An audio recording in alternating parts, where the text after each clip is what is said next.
Djuma, Sabi Sands, Lowveld of South Africa. And we have a rather awesome chorus of Cape Turtle Dove at the moment. A little bit windy, really not too much else going on. A little bit of cloud cover, lovely and green, and peaceful signs and scenes, really. So nice just to pick up on those doves. Hopefully we will pick up on a few of the other dove species that are around. Emerald spotted wood dove, definitely one to listen out for. And otherwise just having a little perusal of the area. So this open area, clearly not too much going on. Perhaps a hippo or crocodile will show up in the waterhole at some point. But as I said, just having a little look around just to make sure we haven't missed anyone. Of course, there are lots of animals around, but whether they come through to us, that remains to be seen. However, this is a live and interactive experience. It is also your journey into the African wilderness with us. So if you do have any questions, comments, things you would like to see, points of interest, topics to chat about, do let us know. You can always send them through and we will try to the best of our ability to answer those for you. However, at the moment, just scanning around, having a little look to see what is going on. Rather blustery as well. That may affect how far you can actually have a look at certain things. So do excuse all of that. Bit of a system clearly around at the moment, with Hurricane Freddy making Mozambique its target once again. So the wind can be expected, perhaps some rain at some point, but we'll have to wait and see how that all unfolds. But Kari Dam really is very, very full at the moment from all the rain we have had. Lion Beach completely covered with water at the moment, and even the drainage kind of line off of the dam still with some water in it. How long and how much water remains, we'll actually just have to wait and see how this all does. Tanner, yes, I'm also excited for all the possibilities. I suppose we have to be excited because we have no idea what will come through. But as you can hear, that wind is pretty hectic at the moment. And more than likely, with wind like this, we can expect the majority of animals that would perhaps be around, probably looking to take cover. We have two impala that are coming down the road to us. And can't complain about that because they've decided to show themselves. But with this wind,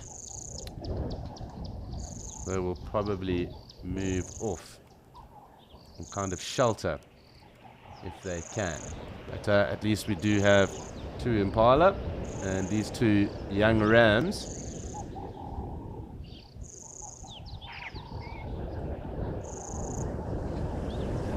Just enjoying a bit of an early morning stroll, it seems.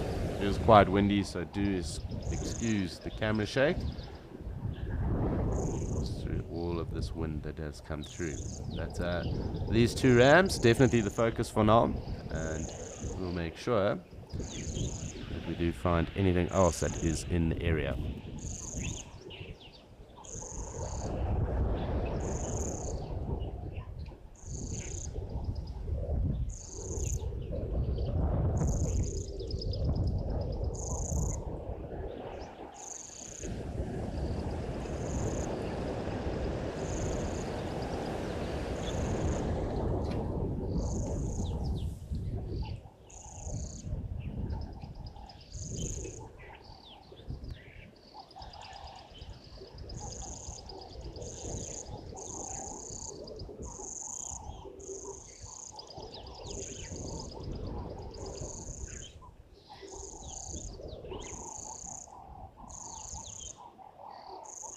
So these two young rams, probably in their second season, so probably around 2 years of age.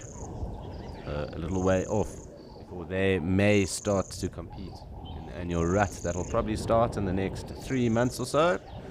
Call it 2.5 months. It'll be midway through May in this area.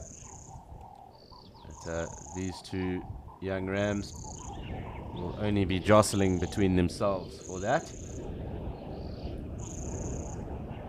Very far off maturity. But awesome to see them. Nice to just spend a moment. Let's wait and see where they move.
So it's been rather fantastic that these two rams did decide to come show themselves for us, but a rather windy and blustery Djuma at the moment. It is also time for us to head across to Madikwe and say good morning to Cedric and Igor and see what they have found.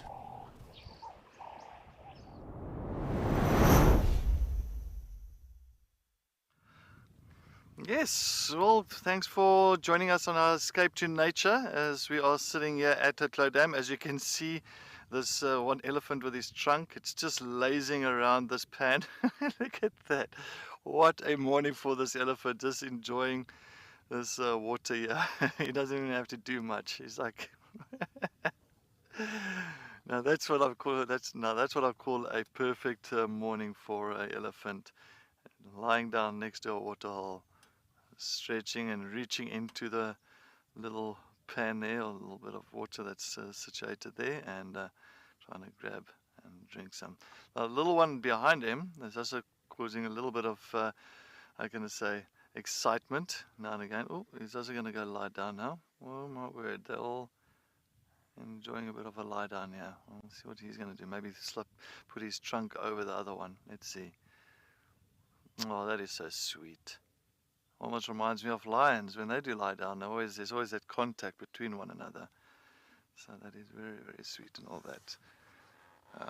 But yeah, what a great start for Escape to Nature. It is fantastic. And I think we are going to have a wonderful morning here at Madikwe. Of course, we are sitting at Madikwe Game Reserve here in the northwest of South Africa.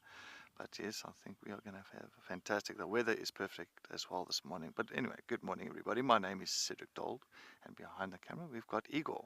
So thank you for joining us. Well, let's see what else. We had the wild dogs around the dam. I'm sure they're still around the dam area with some of the brown hyenas. We will definitely keep you updated on that. We will go and head back into that area, or it's just on the other side of the dam. I'm just enjoying this elephant antics at the moment because it is so cute. Look at that. Sometimes like sitting at a swimming pool or something and just putting your arm into the pool and of course, mixing and stirring up the water. Elaine, good morning. Yes, definitely. What a start with all elephant action and elephant sleeping and just some cuteness about these ones. Definitely a great way to start this morning's drive. But you can just see, not old, like if it's really large elephants, the bigger females, the bigger males, they won't lie down like that, you know. They tend to kind of rather avoid lying down on these hard surfaces just because of their weight. I mean, their weight, that sometimes it can become very uncomfortable for them lying down like that because of the weight on top, you know, on their internal organs, as well as sometimes just getting up could be a little bit of a mission. But for the younger ones and for these youngsters, it's not an issue at all. As you can see, it is perfect for them. If the older ones have to lie down, they'll tend to lie on like a little bit of a slope, or even just lean against a tree somewhere. The one at the back up, he wants to get up. I don't know what he wants to do. He's not enjoying that lie down. There we go. Up you get. Even for that youngster, it's quite a mission to get up. Or maybe he'll climb on top of his buddy there. Yep, there we go. There we go. Maybe he'll lie on top of him. If you can't lie on the floor, let me lie on top of my friend. Oh, I was not too happy with that. How cute is that? Oh, no, that's just extra weight on top of that one.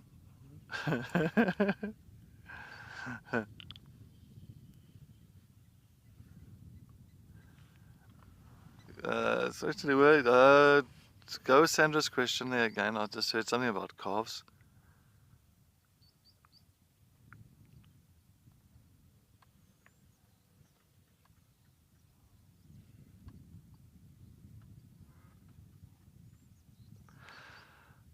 Yes, Sandra, yes, definitely the older females will discipline. There's a lot of discipline between the family herds. So if the younger ones are out of line and, you know, they're not doing something that's, you know, I can say in the favor of the matriarch and the older females, you'll hear a lot of trumpeting and there'll be a lot of discipline in it.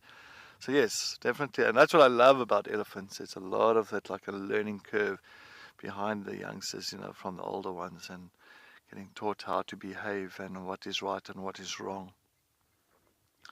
So that's what I love. That's why even with the males, even when males go into, like, you know, when they get kicked out of the herds and they join the older ones, the same thing.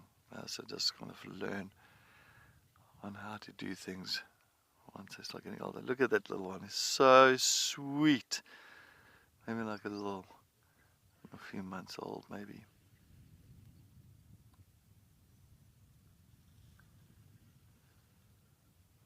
Oh, that one has now decided to get up. I had enough of lying down next to the pannier. And we're coming to maybe like a sleep. So many times you'll find once the matriarch decides to sleep and all that, she'll stop at an area and then she'll just kind of remain very still, and you'll find the rest of the herd, and many times they'll put like the younger ones, the calves and the younger ones in the center, and then all of them will kind of bundle up and they'll actually kind of have like almost like a 20-30 minute interval sleep intervals. And yeah, so it looks like this is what might be happening around the pan.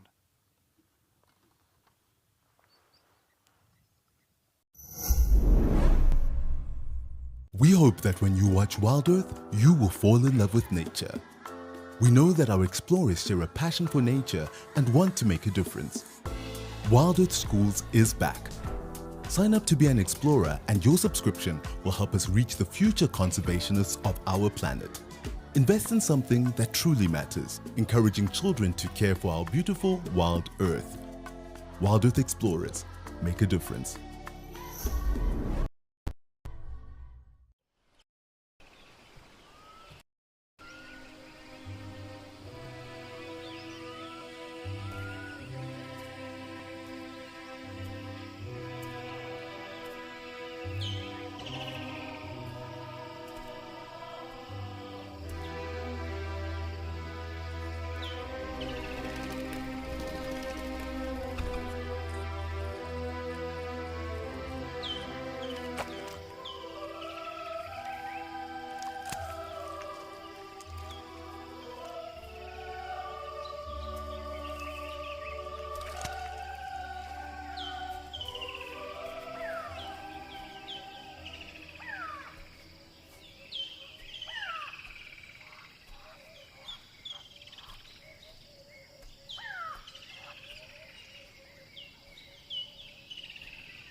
Let's see if this one gets out and try and maneuver out of this water.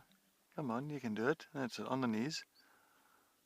On the knees. There you go. Alright, then let's maybe I'll have a little bit of a drink. Mom, put that front left foot forward, please. Thank you. And of course, going for a little drink.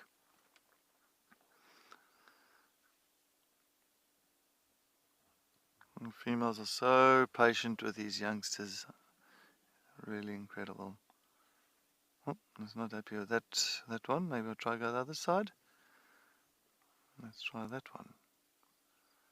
No, doesn't know what he wants to do. I'll go back here. No, and now the foot is in the wrong position. Maybe get the leg forward. Oh, is that right? Oh, this is a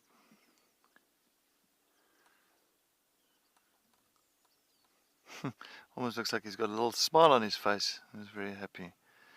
And you can see the mammalias of elephants, of course the two of them, are situated between the front legs. Oh, here's a big male approaching. And the rest of the mammals, you'll find it's pretty much between the hind legs. And with the two teats, yeah, of course, nicely exposed for the youngster.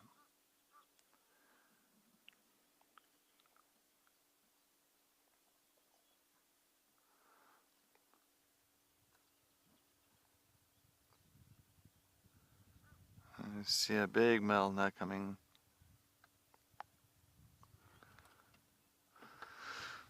Jessica, no, those tusks only starts growing at around about maybe 2 years old, and only at about 4 years old will we be able to see the tusks. When they are born, they don't have any of the molars or any of the tusks. So those tusks are pretty much your eye teeth. And of course, once it's like modified eye teeth, and of course once they get to about 2 years old they start developing and they start kind of how can I say, being pushed forward towards that lip where it comes out. And then that's why I always say you'll see the first time you can see the tusks coming out and appearing outside of that lip, you can always work it out about 4 years old, plus minus there. A big boy coming into, of course,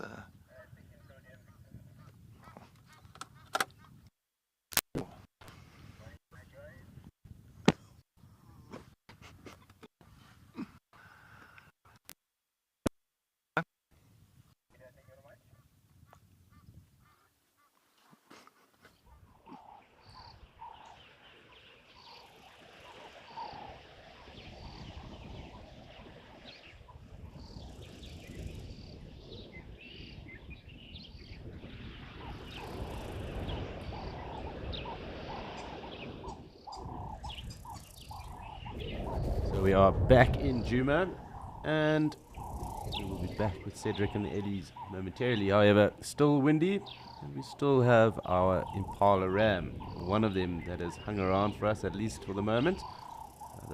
Thinking best to move off, kind of shelter in some of that vegetation that is around.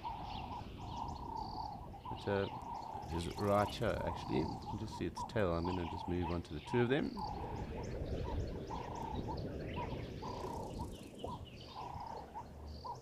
But these two definitely making the most. It's probably quite an interesting moment for them with all this wind trying to hang around, but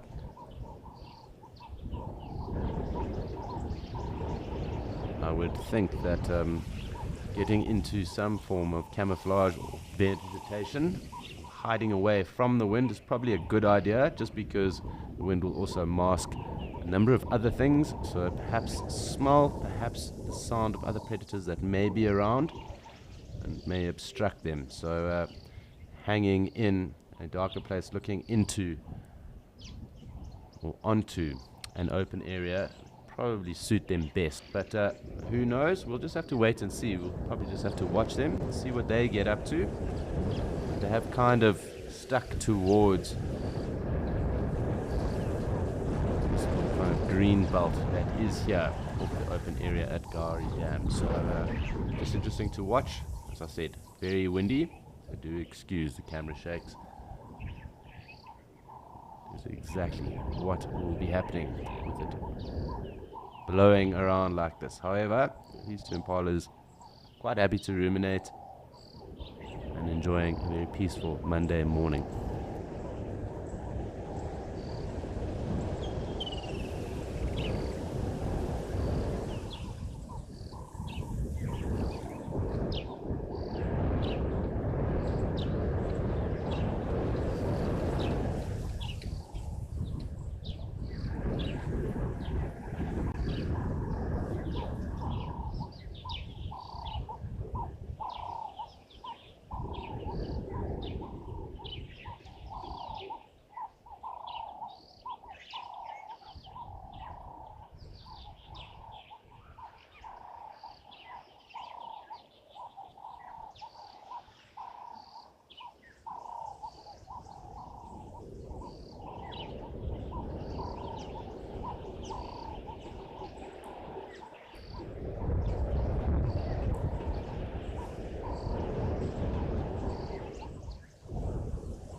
So we still have quite an awesome dove chorus at the moment.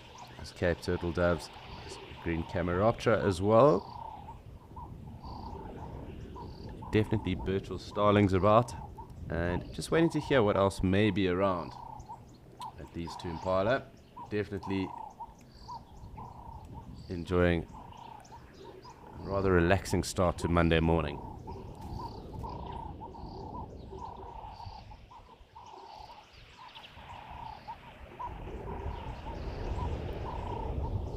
So always awesome to see any form of wildlife, and it is time for us to jump over to some exciting wildlife and say good morning to Ralph and Paul in Amakhala.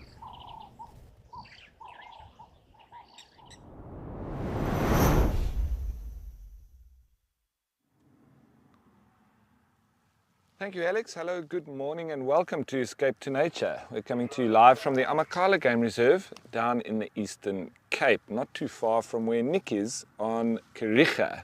And guess what? We've been able to catch up with our three boys, the three amigos. They're not too far from where we saw them yesterday, but it does look like they're quite active this morning and we may see them hunt. So that's what I'm hoping for. What are you hoping for? Let's hear it. My name is Ralph Kirsten and on the camera I've got Umpo. Yes, indeed. So let's go back to our stars. So they are still walking along near to the fence line. As we know, cats do move a lot along boundary lines, etc. And so this is no different. But at least they're up on a little bit of a high point. And yeah, there's a lot of prey species not too far from here, but we'll just have to follow them and see what they get up to. It's just a wonderful privilege to be able to follow these guys on almost a daily basis. It depends where they move, and luckily for us they're out in the open now and moving along a boundary line that we can easily access and see them. So we've got two uncollared brothers and they are very close. All three of them are very close, but the two siblings are probably closer than with the other one, just because they are siblings. And the collared one, that one is, I think, around about a month older than the two. as they now start moving along down next to the boundary line itself. We'll probably see them all start going in that direction, and then we'll have to follow up behind them. And hopefully they move away from the fence though. It's not great viewing when they are actually on this particular boundary line, but that's where they are currently. So with us being a live broadcast, we show you in real time what is happening, and we're not pre-recording anything or editing anything. This is exactly what's happening right now. It probably takes about 8 seconds for it to actually reach you. So 8 seconds ago, this is exactly what was going down here on the Amakhala Game Reserve. It's incredible how much the bellies of these three have shrunk over the last 3 days, because they had very fat bellies when we last saw them. And now I think it's probably time for them to hunt again. So that's good news for us, because we may see some action. So while we hope that they move off the fence line and we follow up behind them, you give me a chance to follow these spots, and I'm going to send you on over to Cedric in Madikwe.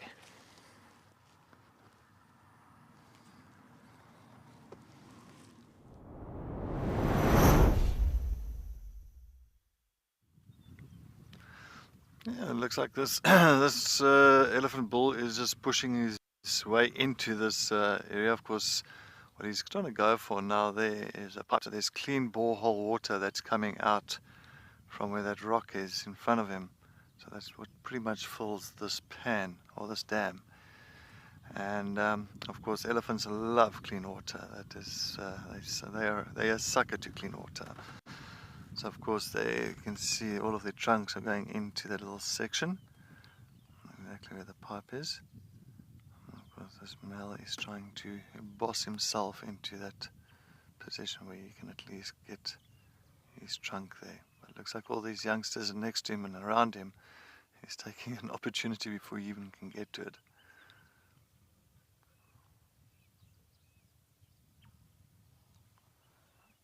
Yeah, you can see his trunk is pushing them away there. He's like, come on, no, it's my turn now. No, hey, wait, out the way. There, and there's another one. He's fighting off a losing battle here. As soon as he pushes the one away, the other one comes in. Oh, finally he gets his turn. There it is, he gets his moment. Of course, to get his trunk in there first. You see, all of them just trying their best to get as much clean water as possible.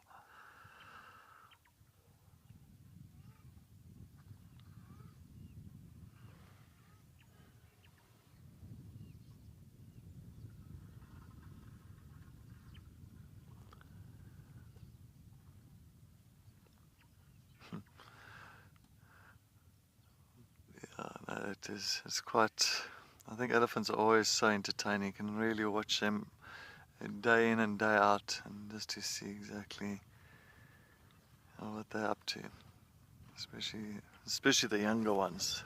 The young ones can be quite entertaining. The big reason why a lot of the lodges have got those electric fences around the lodge itself, and I mean most lodges that I've worked at in the Sabi Sands, they don't. Their electric fence is about 2 meter high, so it's, in other words, other things like buffalo and impala and lion and leopard, they can come into the lodge. But the main thing and the main reason for those electric fences is actually for the elephants. Because elephants, if they do come inside of the lodge, they can cause so much problems, because they'll pick up on the water pipes underneath the ground, and of course they can smell at least a good meter to 1.5 meters. They can smell water underground. And if they smell those water pipes and they can smell the clean, fresh water, what they'll start doing, they'll start digging it up with their tusks, and they'll actually dig up all those water pipes inside of the lodge area, and they can do a lot of damage like that. Lots and lots of damage, as well as a lot of those nice green trees that's inside of the lodge. So the main thing, it's always a good idea to have those electric fences around there for the elephants.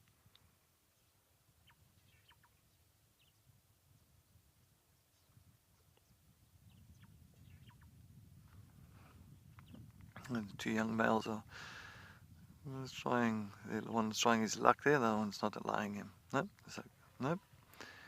You're not. It's my turn.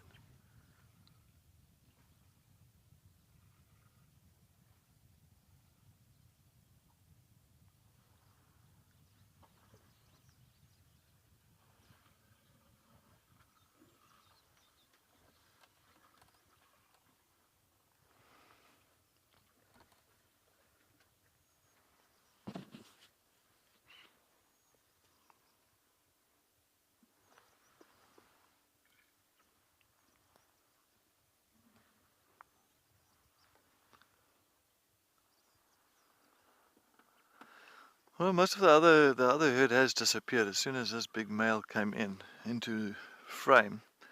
And seemed like that herd that was hanging around here, they have decided to move off.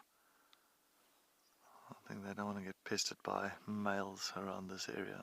Sometimes they can become a little bit of a pest to the females. You can see this one now coming out. You can see.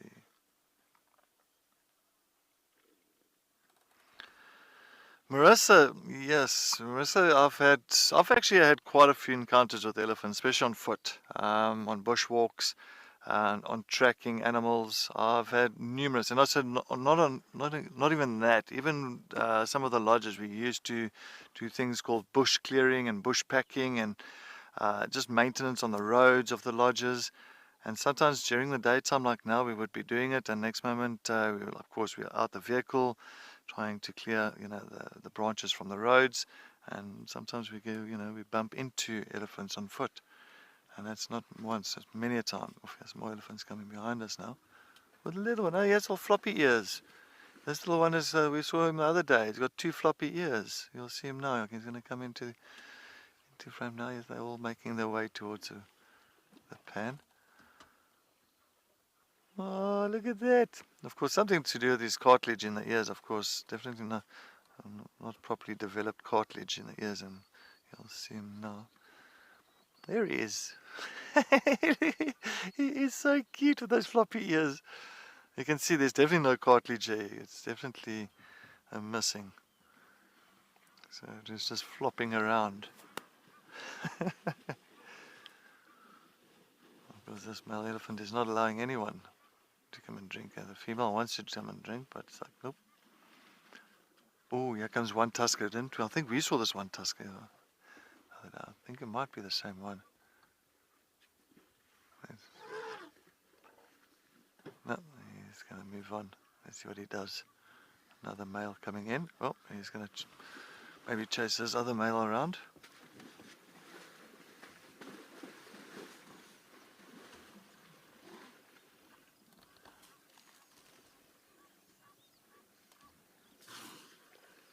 But this one closer to us is definitely bigger compared to the one that just came now. I don't know why you would even be afraid.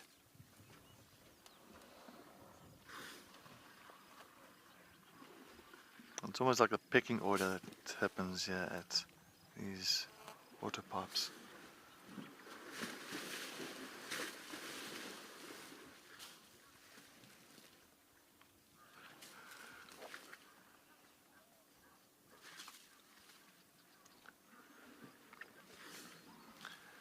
And talking about elephant encounters, I've had the once many years ago where we actually were driving and we found us a big male elephant like this one now next to a huge knobthorn tree. So he was busy feeding on the knobthorns and pulling down some of the branches, and we were situated on the road, but the knobthorn tree was about maybe 5-6 meters off the road.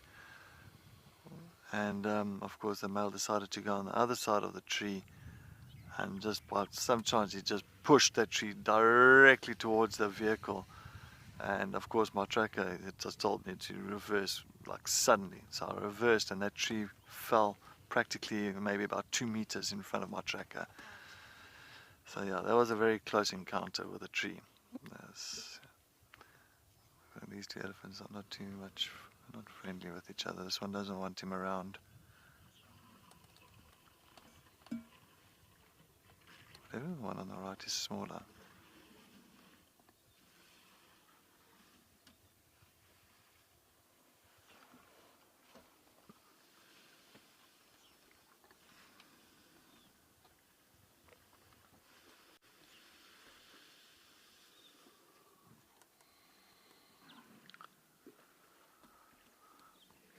Right, well, we are going to still sit here and enjoy this elephant activity, and maybe we might make our way towards those wild dogs and try and follow up on them. While we do that, let's head over to Amakhala with Ralph, as he's got those 3 male cheetahs.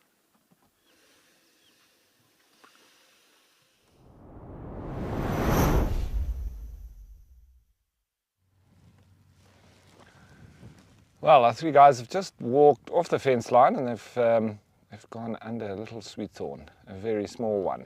And something has just tickled their interest. It was actually a hardy-dar that called. I don't know if it was that,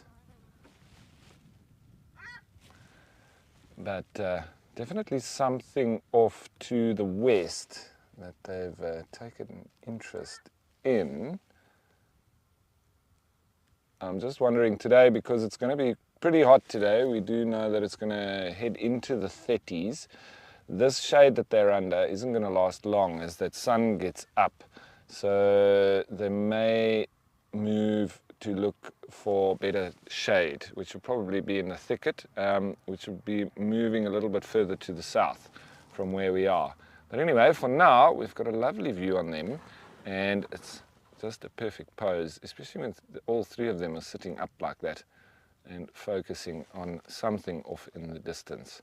Remembering that cheetah have excellent eyesight, especially for the day when there's lots of light. They can also see reasonably well at night, but obviously more adapted to reasonably good light conditions. But these guys have also been hunting at night, and we have had full moon that came through, so there was obviously lots of light, even during the night hours. So that they've been quite successful during the darkness hours. I think that's actually more when they prefer to hunt. They haven't been bothered by other predators too much, except for when they did take down that red hartebeest adult, and then definitely were bumped off that kill by a brown hyena, and then they left it completely. So I think the brown hyena has been returning there each evening and probably having a nice fill, thanks to these 3 boys. So a lot of the times other predators do benefit from having cheetah around, and we also know even historically that people used to utilize cheetah because they're easy to bump off a kill. So from the Khoisan people to the settlers and so on, when cheetah would make a kill, it would be easy to run down and either steal it from them or at least a portion of it.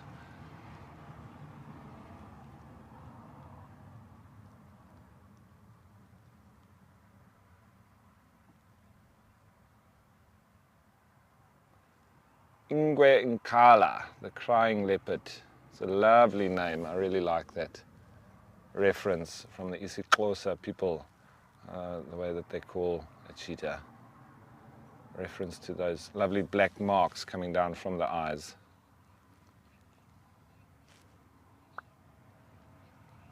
So TJ, no, this coalition is very well established, and you may have some conflict going forward, maybe when there maybe is a female that they want to mate with, but I think that because they've been together since such a young age, I don't foresee any issues with them. When the amount of sort of time that we've spent with them, they are extremely close, all 3 of them. They're very tactile with each other, often allo grooming, and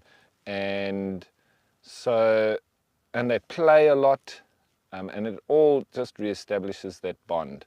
We'll see when a female does come onto the scene exactly how close their bond is, but they might have a little bit of squabbles and so on, and just have indifference around that mating rights, but they probably all 3 would mate with a female anyway. It would probably be the more dominant one that starts, and then the other 2 would almost secretively go and mate with her as well. And that's not a bad thing at all. It does secure sort of security from these 3 that would keep that female within their territory, and as well for the cubs, where they would all assume that the cubs are theirs, all of theirs. But each one would think that it's their own, having mated with the female. So yeah, it's actually fantastic that there is a good relationship between these three, and the stronger the better. So it's all good news, and I don't foresee them splitting up at all. But you never know. That's what we can believe, but we'll have to just wait and see.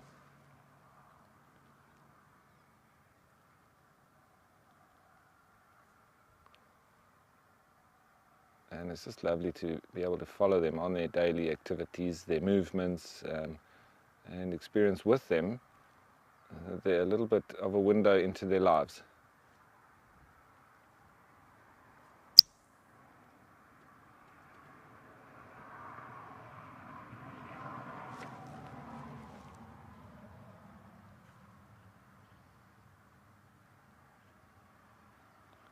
And they've had a little bit of extra cover now with this long grass that has come through, a lot of Eragrostis and finger grass, but it does add for extra cover. You can see now, previously when it was very short, before the rains, they would obviously stand out quite heavily just walking across the plain like this, but now with the grass being nice and long and reasonably thick, they do sort of blend in even when they're walking out in the open.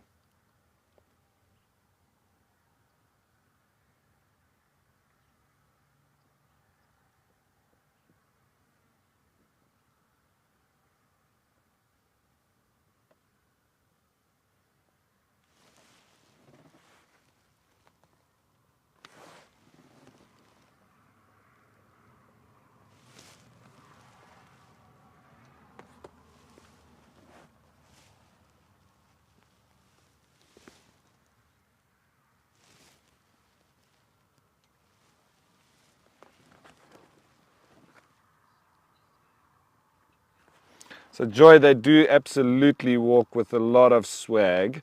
I love the way the cheetah walk. It is absolutely fantastic.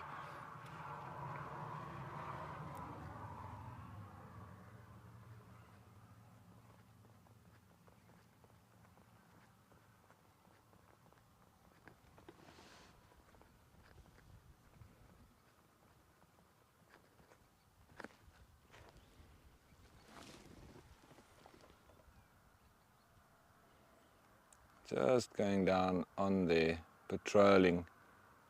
Obviously always if something just jumps out in front of them, they'll go for it. So I think we might just see what they get up to. Otherwise we'll also go and have a look and see what else we can find. I want to go and have a look at where that lions had killed an eland and see if there's any movement of the little cubbies. That would be wonderful. As well as try and see where we may be able to catch up with the elephants, because those two little babies would be fantastic to see as well. So we've checked in with the cheetah. I think it's time to move on, and it's also time for you to move on to Alex.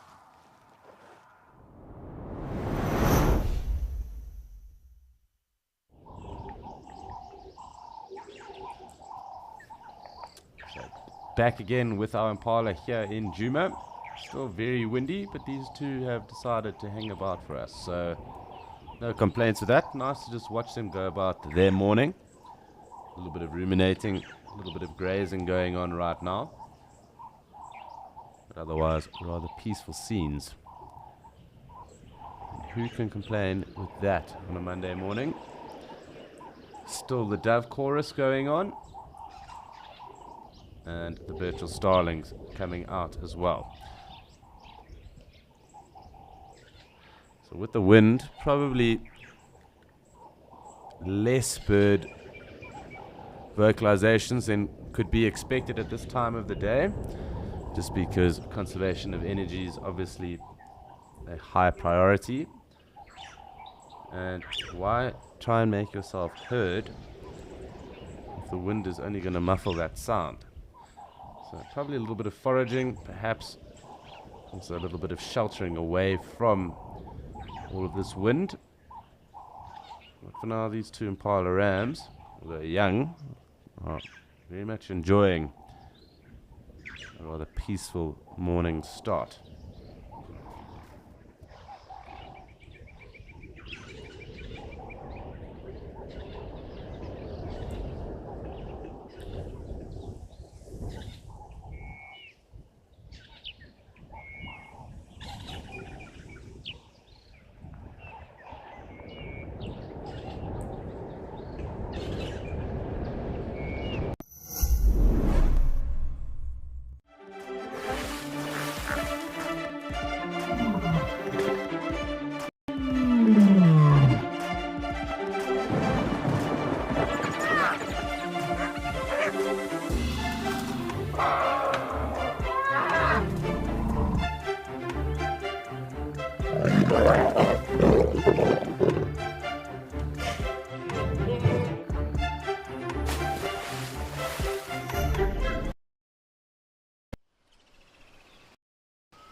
Watch as all these elephants are running now, all gathering up together.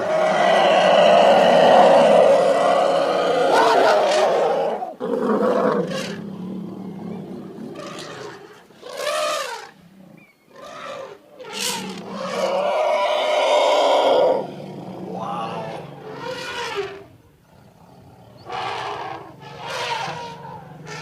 Okay, so what's happened here now, and it's the second time it's happened.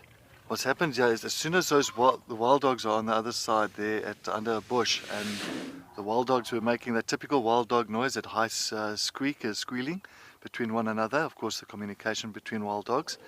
And as soon as they did that, you saw quickly the females gather the young ones together, and they put the young ones in the center and for protection, and all of them. So the wild dogs are just on the other side there under the bush, you can see them there. And they were just busy making a noise, and these elephants picked up on that noise, and oh, that was so incredible just to see how this whole thing just played out. Now all the families are together, like, you know, in their family groups, and wow, that was amazing. You can see them, look how they're all bunched up now.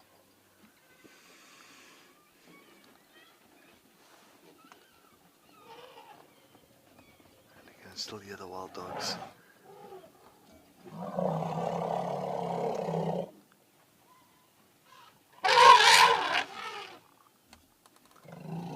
can see this one's looking directly at the wild dogs now, you can hear them. So, that one's definitely got the Celine Dion vocals there.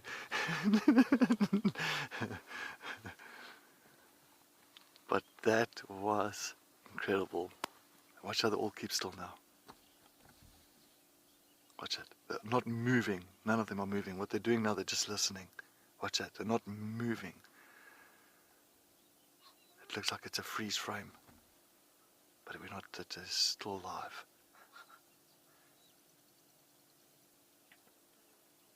Look at that.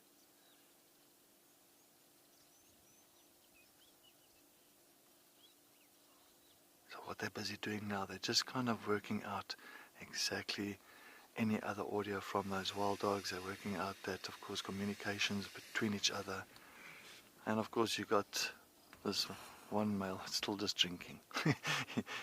He feels feathers about what's happening around here. He's loving his clean water. Wow. Of course the zebras are out of here. I don't think they're going to hang around. Especially that the elephants have been all agitated.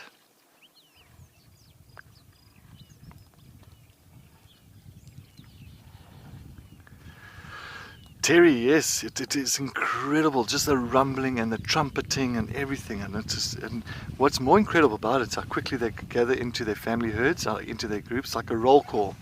You know, when you do a roll call at school and you've got your like 7th grade and your 8th grade and 9th grade, 10th grade, and as soon as they do the roll call, all the kids will go into those different age groups, or like into those different groups, into their classrooms. And exactly what happened here, it's like when they heard those wild dogs, the females communicated with the young ones, with the rest of the herd. Come guys, let's get together. There is something happening around here for protection. Let's just stick together for protection.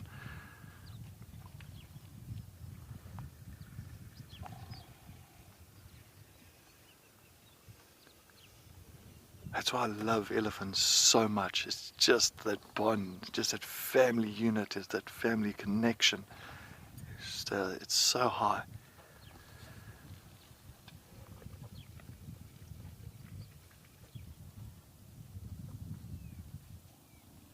Looks like everything's settling down for now.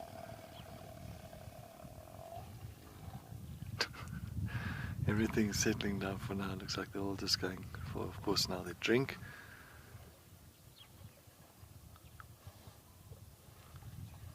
And get back to business.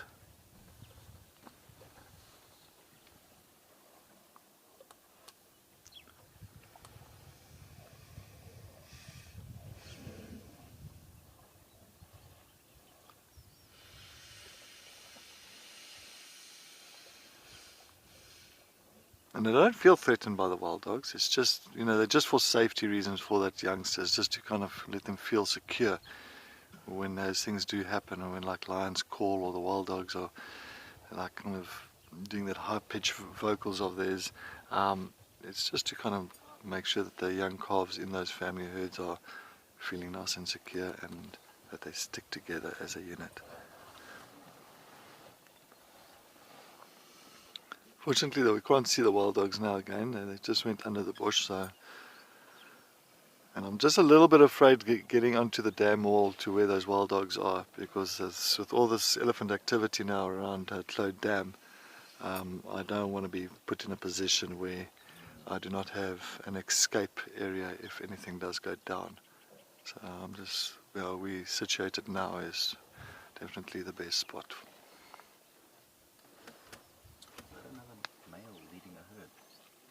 No, it looks like a female, eh?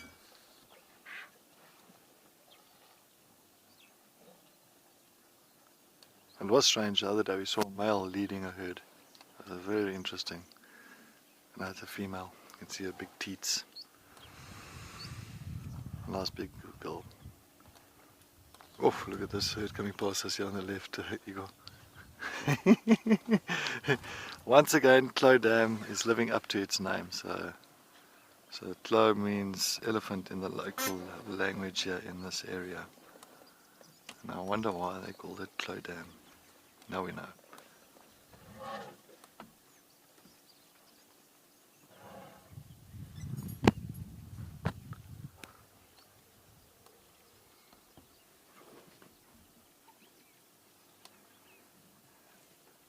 Well, those are little no, I think it looks like the little floppy ears. You think so? Eh?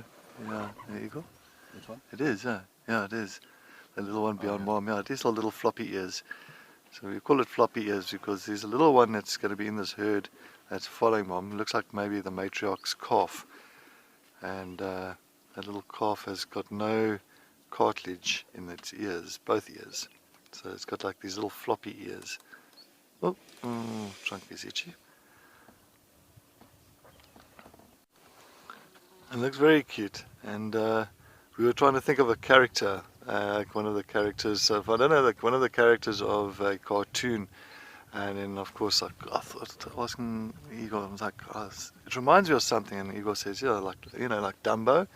It is Dumbo, eh? Not Dumbo. So I remember Dumbo. Dumbo is, of course, that flying elephant.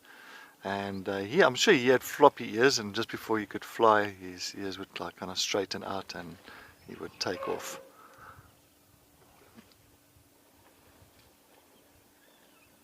Okay, you watch, the dogs are making a noise again. Let's see what these elephants do. I just want to see. Unless they're just used to it now. But they're still sitting in their herds. You can see they're still sitting in their family herds. They're not spread out like earlier. Excuse me. And two families meeting each other. A bit of greeting.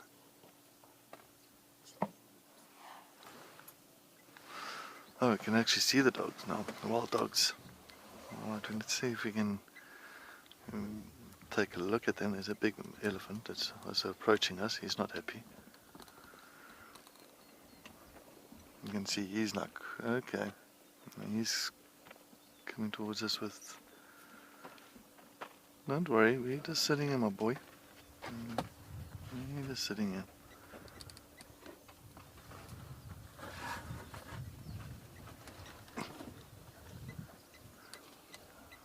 Now it looks unfortunate, the wild dogs, they're still there. You can still see in the shade. You can still see the little tails, little white tails wagging. They are just under one of those bushes there. Looks like one of the acacia bushes there. You'll see a little bit of movement. Unfortunately, it is a little bit dark that side. But you can see the tails just now and again flicking. So it's 7 wild dogs that we had here this morning around Clodagh. And these 7 wild dogs, they caught a male impala.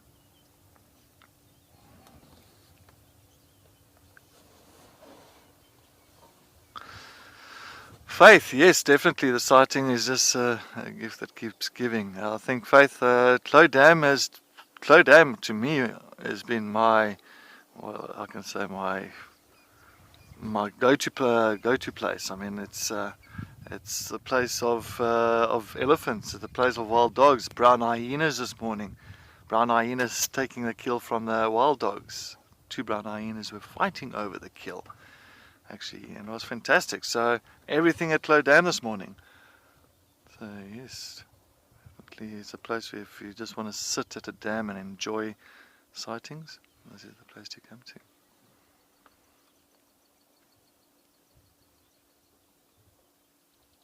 All the elephants still around, but I'm sure they might move a bit later on. Way back into the vegetation and go and feed on all the nice vegetation around here. Things are nice and green, so they've got enough food. As you can see, a lot of greenery on the background. So it's an ideal place for them. This little grass is still nice and green, a lot of green leaves around.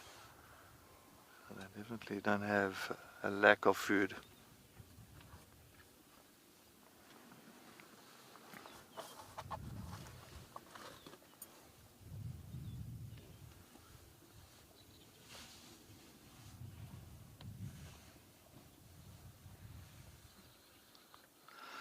Well, we're just going to sit here and enjoy the noise of nature.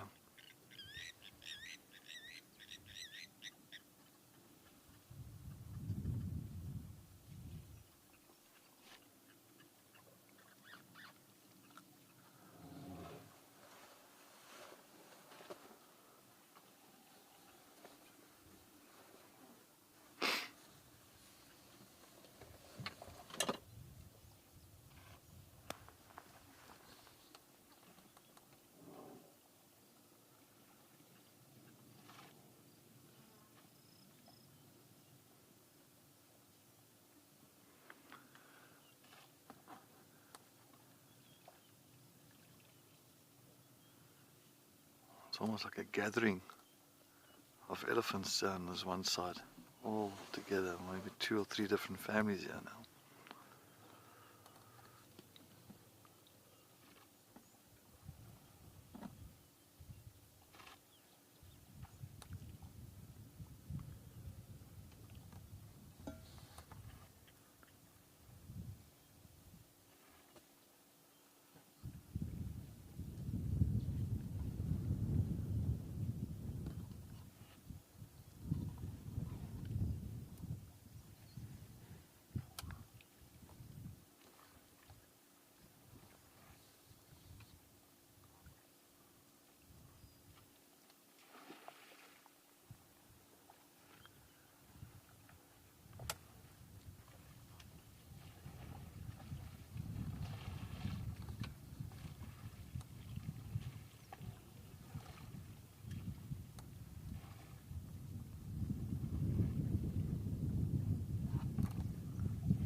Look at that.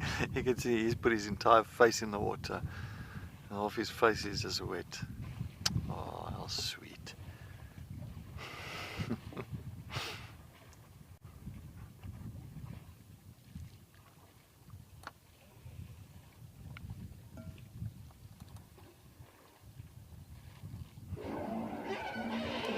Oof, that one fell. Shame. That one fell, it tipped him over, sorry. The elephants had a bit of a squabble there, and the one elephant was toppled over completely. Shame. The one that's tail's like, oh, it's difficult to, the one that's actually urinating now. Like in the center, that youngster. Shame. The female bumped it and went tumbling down. Oh. Now they're upset with it. Shame. He just got pushed over. Is that nice? A little bit of discipline there. Maybe it was discipline.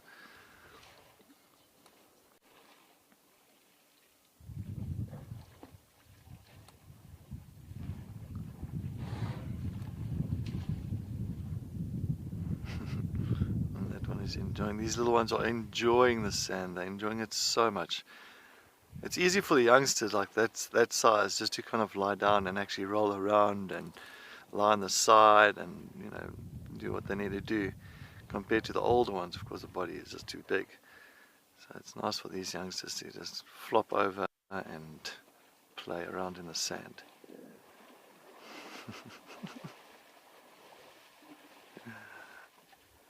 Doing a bit of a dance move there.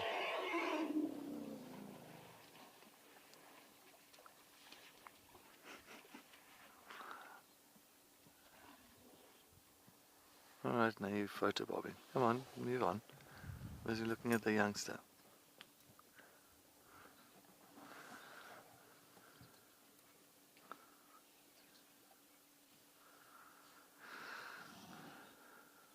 Yoshi, that little calf with the floppy ears, will it have any disadvantages? Well, no, not really, Yoshi. I don't think like a huge disadvantage. No, not at all. I think the only disadvantage that little one is going to have, because they use their ears a lot to cool themselves down. So if you've got like all those huge blood vessels in your ear, and it's mainly situated at the back of the ear. So if your ear is now pointed forward, in other words, it's folded out. It's folded out now, in other words, it's exposed. Those blood vessels are exposed to the heat, to the sun. Maybe, you know, cooling itself down using the ears is not going to be as effective as, of course, the ones that's got the ears are pretty much normal. So maybe by the cooling system, maybe that might be a disadvantage. But other than that, and the earring will be fine. So yeah, then I mean they can also use their trunk, you know, to feel vibrations from any communications from other elephants. But other than that, nah, I think it's just mainly maybe the little bit of the heat situation might be the only effect that it might just kind of hinder that elephant with the floppy ears. I mean, I've seen elephants with floppy ears in the Kruger Park, so, and old ones, not young ones, old ones.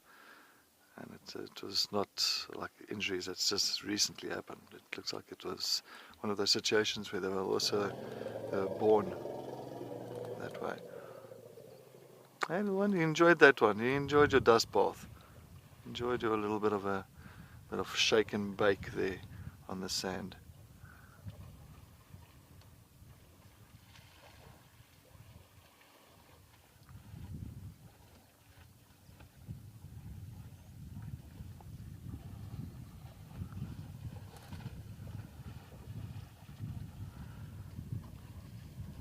So there's several families here. It's difficult to say exactly which is which here, but it's all intermingled at the moment. But when they move, of course, the matriarch communicates with the family members, and then they know that they have to get to her and move on.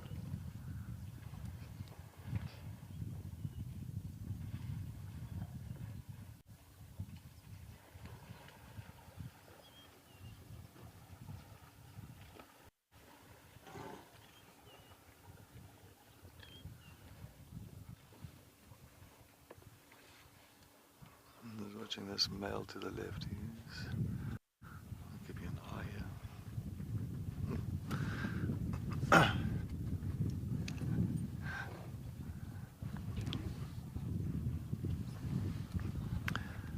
Two big males around. No, don't chase her this way now. This one male is to cause problems here again.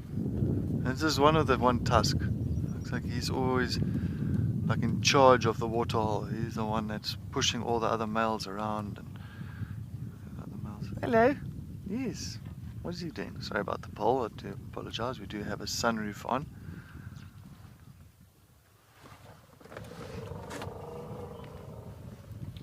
Looks like there's another male approaching on the right here. Hello, girl.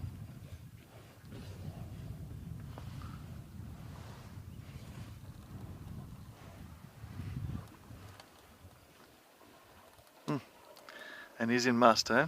Look at his back legs, he's in full must. So I'm just going to get ready in case anything happens that I can reverse out of here. And males in must, of course, testosterone is very high, and they get very agitated, and I don't want to be around, I don't want to be the middleman here and get the brunt of the agitation. So it looks like he's going to go down to the waterhole. Oh, he's turned around. Better that way, thank you. You can see temporal glands are leaking. It's wet between his back legs. Okay, he seems like he's relaxed.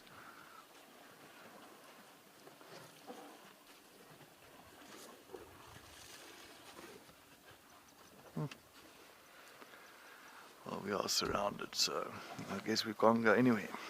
Yeah, I guess where we are now, we are pretty much surrounded by big grey mammals. Hello. Yes.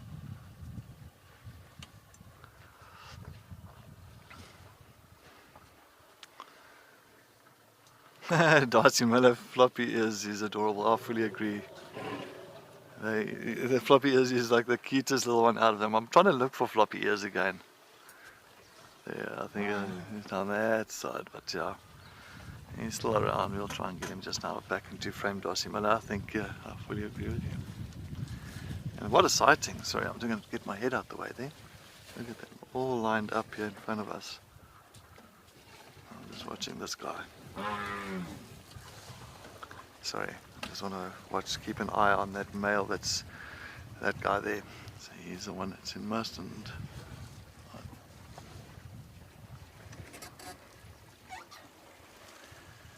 so what we do in this situation, what's always a clever and a very important thing for safety.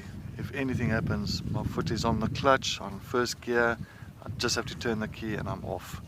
So, and I've got an escape route as well in front of me now. There's pretty much clear in front of us. So, for now.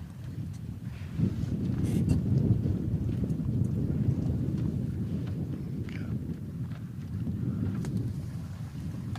He's dribbling.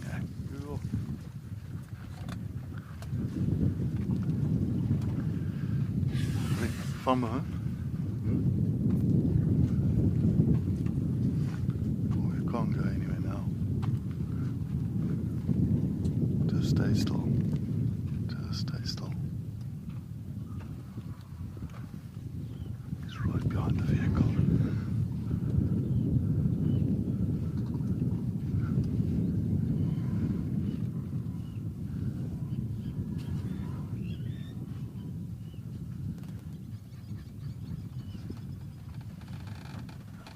Stay still, stay still.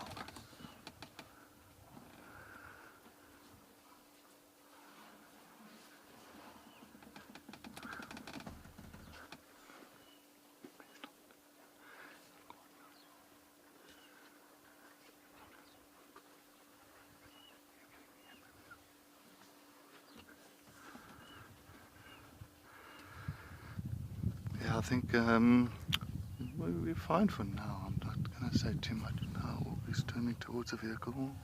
No.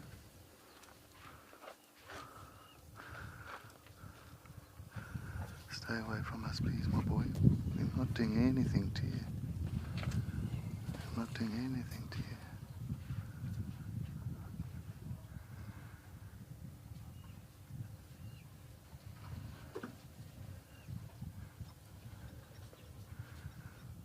We're all good. We're all fine here. We're all fine. No, we're all fine, my boy. Sorry, I am talking a little bit soft now. I don't want to cause too much noise here.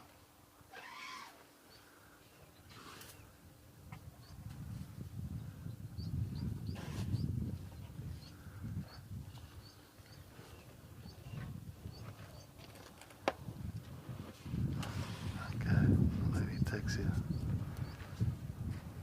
Come on, follow a female. Don't worry about us. Okay? That's a proper 6-ton elephant that's right next door, next to us. Unfortunately, we can't move too much with the camera or with anything because I'm just keeping a close eye on this guy. So far, he's fine.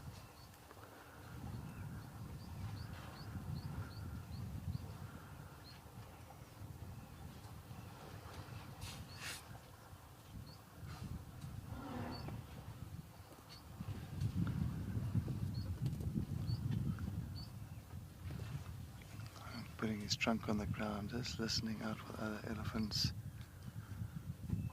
Oh, don't go that way, not this way. Not this way, please.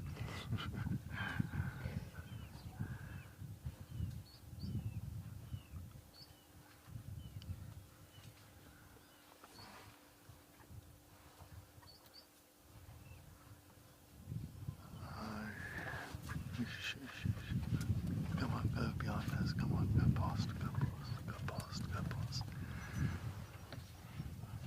Slowly, slowly. Okay. So far, so good, guys. So far, so good. Yes. Yo, my heart was in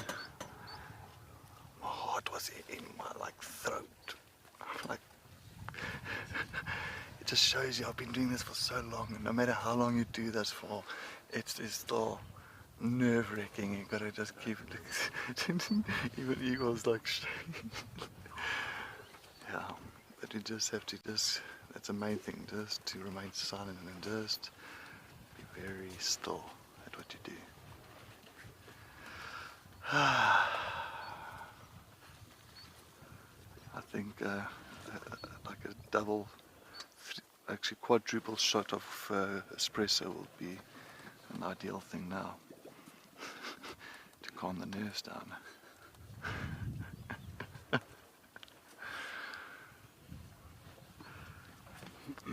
All right, I feel a bit more relaxed again. All right.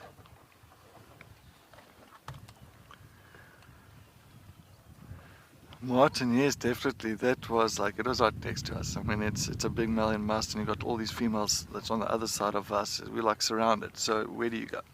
You know, what do you do? So I was at that point in time, I was just more thinking on my escape. I was just thinking safety. That's the first thing I think of, is safety. So where do I go? If anything happens, what am I going to do? But yeah. The two males that's sizing each other up here. Another two boys. Oh.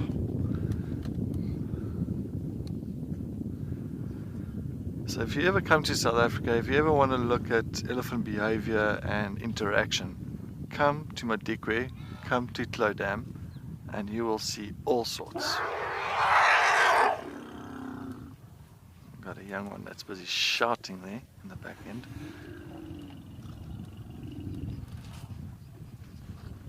Ooh. See that big male that's in must? He is chasing everybody around here now, because the other males aren't in must. It's just this guy. He's the only one that's in must at the moment. So he's making sure if there's a female that's in heat here, in other words in estrus, he's going to have the first opportunity. He's going to have the first dibs on it. You can see just absolutely leaking. Here comes another one. Oh, there's another one in must. There's two. Oh, lovely. Double trouble.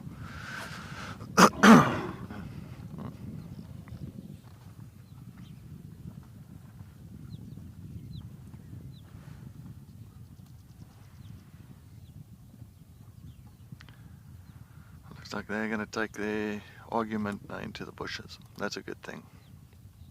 Bye.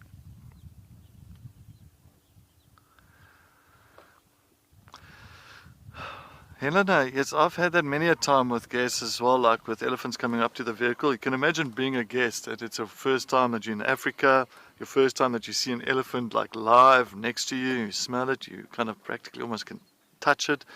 And Helena, then you ought to tell your guests, but that's your briefing from the beginning. Your briefing is whatever you do, if they are very close, do not stand up, do not make a noise, do what I do. And if I start running, you run. But of course you don't do that. But you do what I do. Just remain calm, because at the end of the day, that's what we are trained to do. This we are trained to kind of read animal behavior. Yes, of course, it's not like we can read it 100%, but we can try and read as much as possible to make sure that the safety side is is there. So yes, but I mean, I've had guests that wanted to jump off the vehicle to join lions because of a spider that's fallen on a person's lap. So yes, sometimes people don't listen.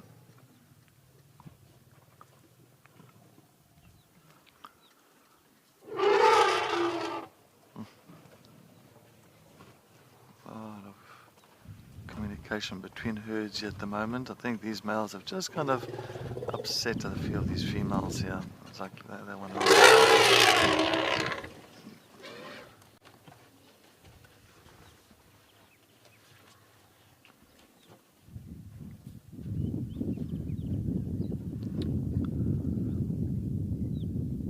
It looks like there is a female that might be in heat here.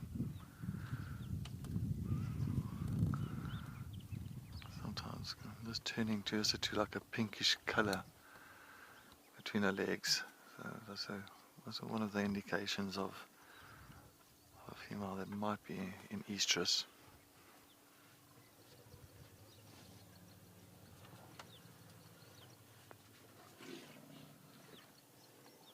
I want to see where those big boys have gone. They're moving away. Yep. The other one's still behind us.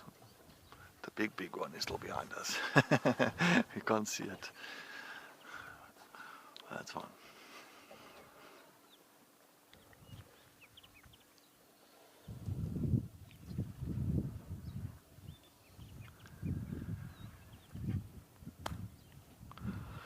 And coming back to that other question from Helena, so you'll say with the guest that's nervous and that, I mean, yes, I mean, you can imagine if I had to go into a jet, and I'm a bit afraid of heights, and if I had to get into a jet and I had to go at that speed into an air, I'm going to be afraid. And of course you'll get the pilots are like, no, easy going, no problem, they know exactly. But I'll be the one that's going to be like, you know, I'll tend to want to pass out.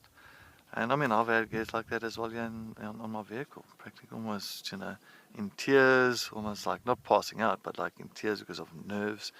But you know, you just have to kind of comfort the person. That way you're in good hands. Not always the easiest, but you can always try.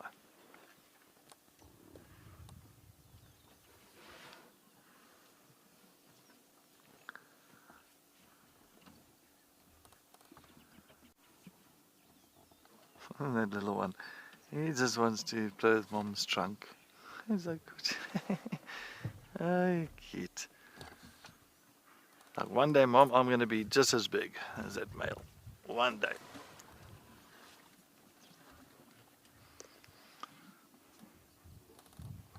A couple of them enjoying a bit of a wrestling match here in the mud. You can see there's a trunk that's flopped over his ear there. Was it another one? Was it his trunk? No, it is somebody else's trunk.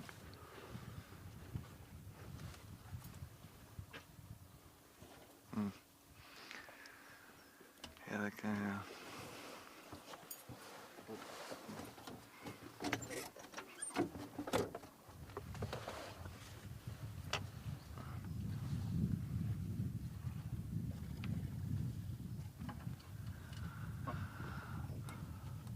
I'll not say not as many elephants as the other day. Maybe I mustn't talk too soon. But one thing is the interaction here today has been definitely more vocal, and especially that there is 2 males that's in must that's around the area. I think that's also caused a lot of the, how can I say, excitement between herds and between some of the males here.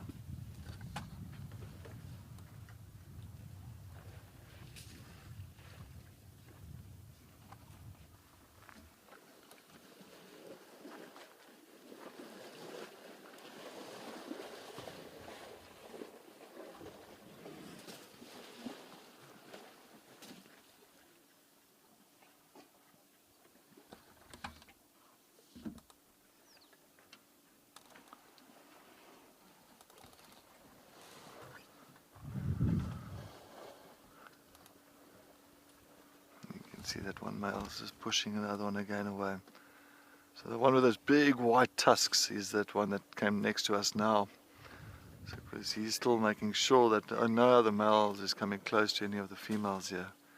So he's quite a busy boy, so he's going to be back and forth all the time. So it's just going to be perfect for Igor and myself if he's going to be back and forth. Maybe he's going to come back again towards us very soon.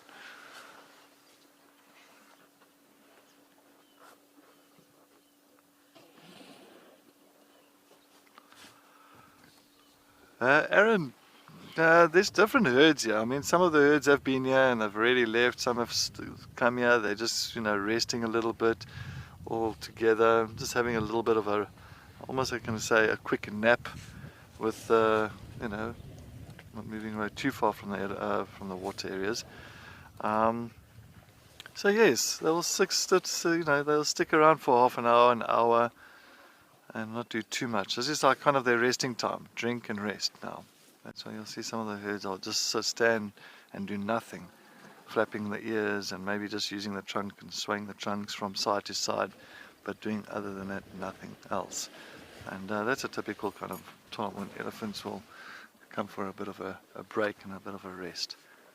So clearly Clough Dam is like a resting spot for them, almost like, how can I say, a pit stop for them.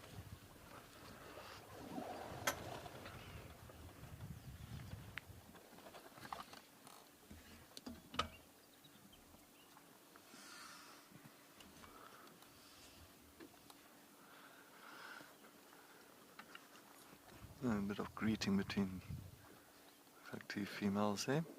See, she's going one got the other one, like a trunk wrapped around the other one's head there.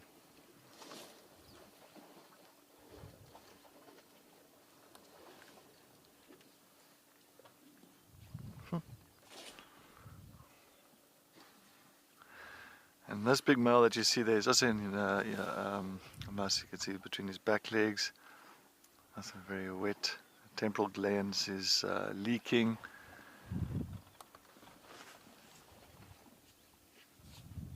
The other one is also making his way this side.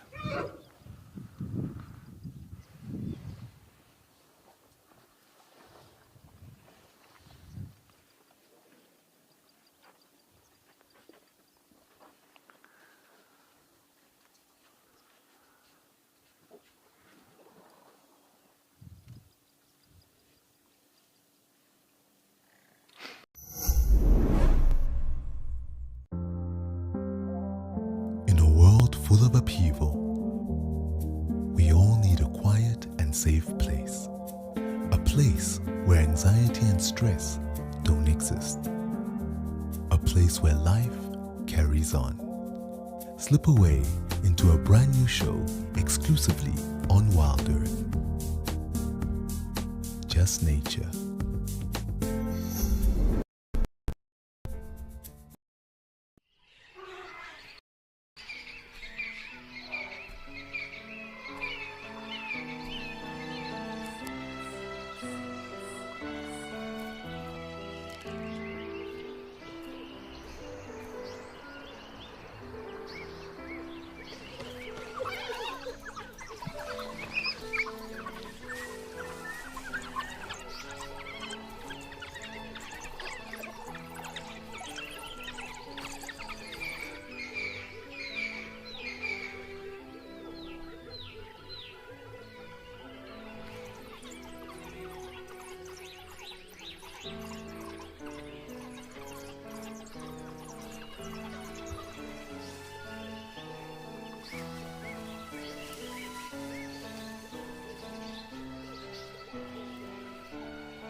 So we've just made our way over to where the lions killed an eland. The lions are nowhere to be seen, and we just wanted to see if there were any scavengers around, like jackals, maybe some of the crows, etc.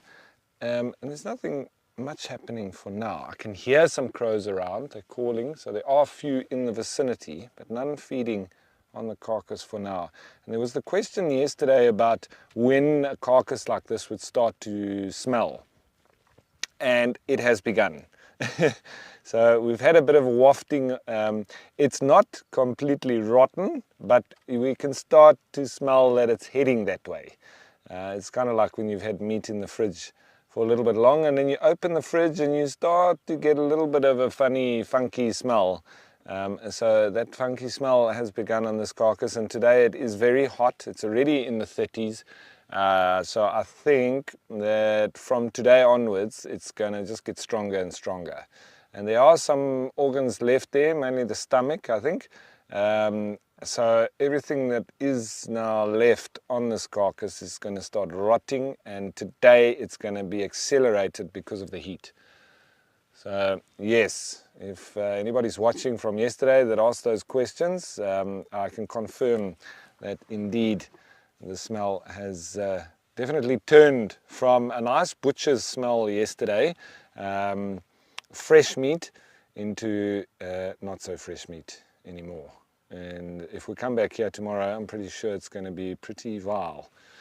I do have recollections of many different carcasses, and one that was on Djuma, when the lions had killed a buffalo, and I think it was the Birmingham boys, they were just lying on this carcass, literally sometimes were actually on it. And it was there for in excess of 10 days, and it was very hot. And I remember going down there, it was into a little drainage line, and spending time there. The smell literally sort of became part of my clothing. It was absolutely vile. And to watch the lions actually eating that meat turned my stomach a bit, because yeah, it was disgusting, and they were eating along with the maggots, and it was just it was not a pretty sight and not a pretty smell. Luckily for us now, it's not that bad here, and I think they've eaten a lot of the actual flesh that would have potentially, you know, rotted and made a lot of smell. And it's not as big as that buffalo that the lions had killed on Djuma. So I think most of what would potentially stink here has already been eaten. And I think that's maybe why the lions have moved off. We don't see them in this particular area, and they're not defending it anymore. So I think they've pretty much eaten their fill, and probably eaten everything that's worth eating. There is still the ribs and everything like that. So there is still more meat here, but they've obviously had enough that they don't really need to carry on with the rest of this carcass. So we could have all sorts of animals turning up here, from brown hyena to jackals, etc. But it's going into the heat of the day, so it might not be for now.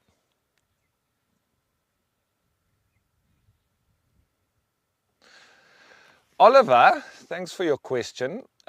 Initially, yes. So because it's just lying there, it's like as if, you know, the same if you put a bag that size of this eland on the grass, it stops the grass from being able to get sun, and also to be able to respire, etc. So initially it will kill the grass, but we know how quickly that it can bounce back, and as it degrades, it will actually be, you know, a natural fertilizer. So later it will actually benefit that area, but initially it will kill the grass that it's covering.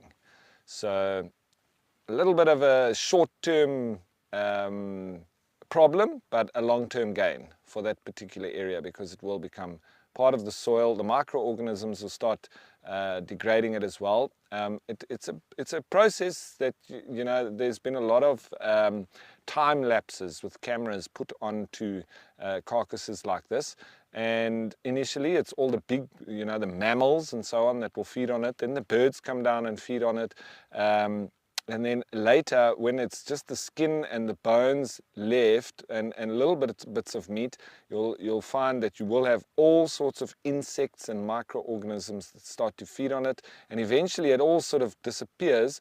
The bones might remain, but the skin and everything else may just, you know, sort of degrade. Sometimes the skin will dry out into a very hard sort of, yeah, it's because it hasn't been treated, it doesn't remain soft, it goes very hard, the pelt.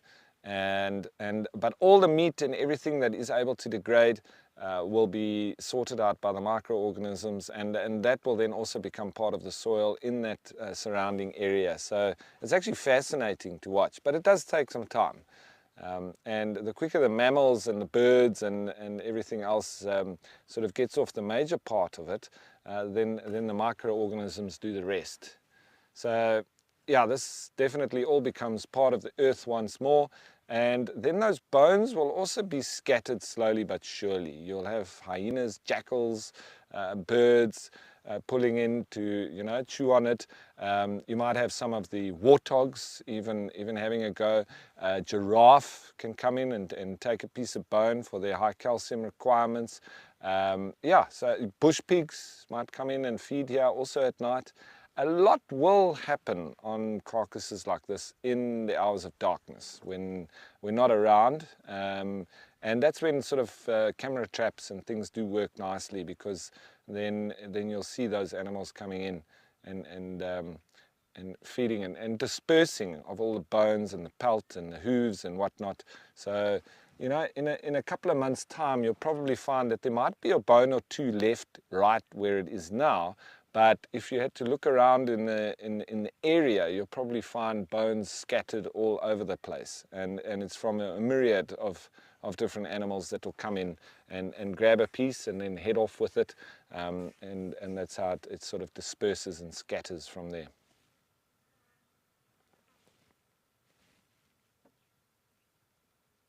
I do think that the lions may have gone up the hill. There is a nice water hole not too far from here. And I want to have a look and see in a little while if we can actually spot them. The cubs are still with the females, so maybe we're lucky and we get to spot them. But with this heat, you can pretty much guess that they're going to be in a thicket, in the deep shade, just staying cool on a day like this when it's very hot. Lions don't like to be out in this kind of sun and heat. Yesterday we were quite lucky because it was pretty cool, and so they were out quite a bit later than usual. But today is sort of back to the average summer's day when it's nice and clear, and there's no clouds and there's not much wind yet, and it's very hot. I'm actually hoping that the wind does get up. It will cool us down a little bit. But for now it's at that sort of calm part of the morning, and yeah, the sweats are going. Sitting in the sun is not comfortable, and if I feel like this, I know that the lions will feel even worse sitting in the sun. So yeah, they'll still have full bellies, I'm sure. They would have probably fed on this a little bit more, and you can see actually in between the ribs they have most likely fed in there, unless that was the jackals. But it has definitely gone down, this carcass, and I think probably during the night the lions would have had even more, and that's why this morning they've left it all together, and so the jackals were here earlier. But I think now, just with this heat, they've headed for the shade.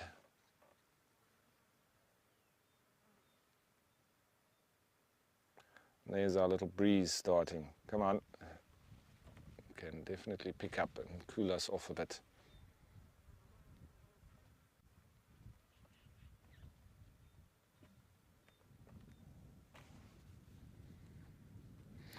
So Nelly, some are more pungent than others, but it all depends on how much meat there is on the actual carcass. So if it's an animal that's killed and then just left, yeah, you'll have a sort of a bloating of the animal if it hasn't been opened up. And then obviously once it does open up, sometimes it can actually burst when they get really big like that. And then any of the vultures and so on that do go down and manage to open the belly, yeah, then it's disgusting. But I can honestly say that I don't think there's too much of a difference from animal to animal. I think it just depends on, there might be slight differences, maybe that my nose can't particularly pick up, but I'm not trying to, you know, when I am sort of sitting at a rotten carcass, that it's all very bad, not nice at all. So I would say that the strongest smelling carcass that I've been around is buffalo and giraffe. But I think it's just because of the sheer size of them and the amount of meat and flesh that is rotting on that carcass. Something that is eaten like this wouldn't potentially stink as much because there's not as much meat to rot. So I think it's more a case of that. But maybe there are subtle differences between, for instance, a warthog and an eland. Because, you know, we also know from eating them there are differences in the flavor of the particular meats. So maybe there is that slight difference too in the smell when they rot. All I can say is that they all smell very bad. But subtle differences, there probably is small differences, but I haven't really been able to pick that up. Especially when it's really bad, I sort of try and not smell it, or just, you know, when I have sat in the presence of them, especially when we have predators on the carcass itself and feeding on it, you know, I'm going to go there. So it doesn't matter. I'll you know, try and breathe through my mouth rather than my nose, just to limit the amount of stench that is affecting my thoughts, because it can become almost a haze over your thinking. It's so bad. And then, as I say, it gets into your clothing. So yeah, I'm not quite sure, but I'm pretty sure there is little differences between different animal carcasses and their smells.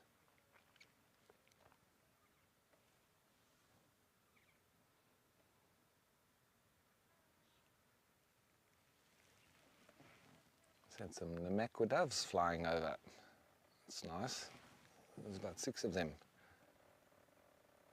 So yeah, we can smell it now, but it's just, as I say, starting to turn. It's not terrible, but I think from tomorrow, especially spending a full day in the sun today, tomorrow it's probably going to be a lot worse than today, and will be progressively so, and eventually then that sort of smell will start to dissipate and you won't really smell it at all.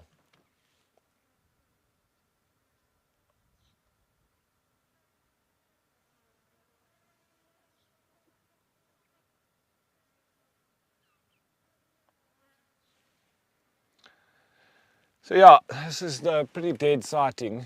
I was hoping that there were going to be some scavengers around. We say scavengers, but you know, scavenging at this particular time, jackals, crows, and you know, the likes will scavenge when the opportunity presents itself, but they'll also hunt. So it's sort of opportunism more than anything else. All these carnivores are, you know, proficient hunters, but if they have the opportunity, they will take a bite, you know, whether or not they've killed it themselves. And as with you, if you're in the bush trying to survive, whether you kill an animal or a cheetah does it for you, you'll get in there and get your slice of the pie if it presents itself. So, you know, that's for me just the real part of the survival of these survival instincts of these animals, and hunger that drives them to feed, whether or not they've actually done the work. So I think scavenger is quite a derogatory term for all the animals. You know, we call hyenas, jackals scavengers, but they're excellent hunters as well. They're just opportunists, I think is a better word, because lions will scavenge, leopards will scavenge, cheetah will scavenge. Cheetah probably not so much as the rest, because they don't really go near to carcasses when the others do. So all these, you know, fantastic hunters that we like to call them, and not scavengers like lions, leopards, and then when they come and they steal from a cheetah, then you know, now that's fine. So I think a cheetah is probably the only one that's not a scavenger of the lot, but they're just all optimists, or opportunists rather, and I think that's important to remember. They'll take what they can get when it's presented, and so would you, and so would I, especially when you're hungry.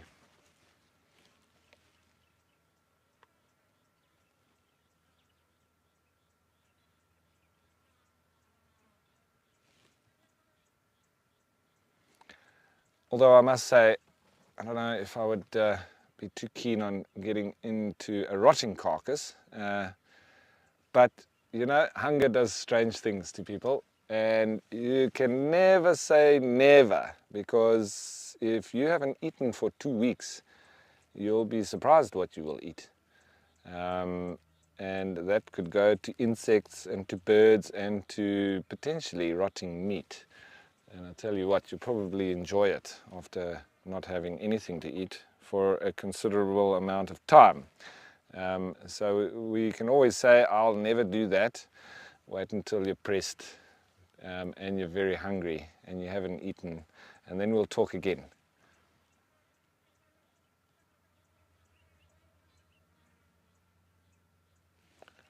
Fork-tailed drongo is calling off, yeah.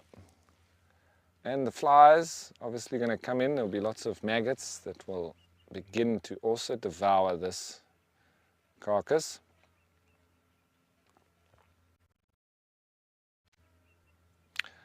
Okay, dokes, I think it's time to go on up and see and spot these lions near to the water hole. And it's not us that's going to be going to the water holes, so are you with Alex.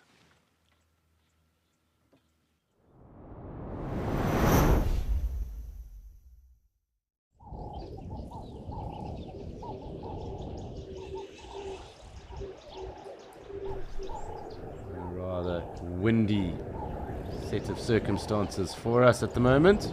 There was an elephant, but it did move off. Do excuse the wind, it is rather intense at the moment.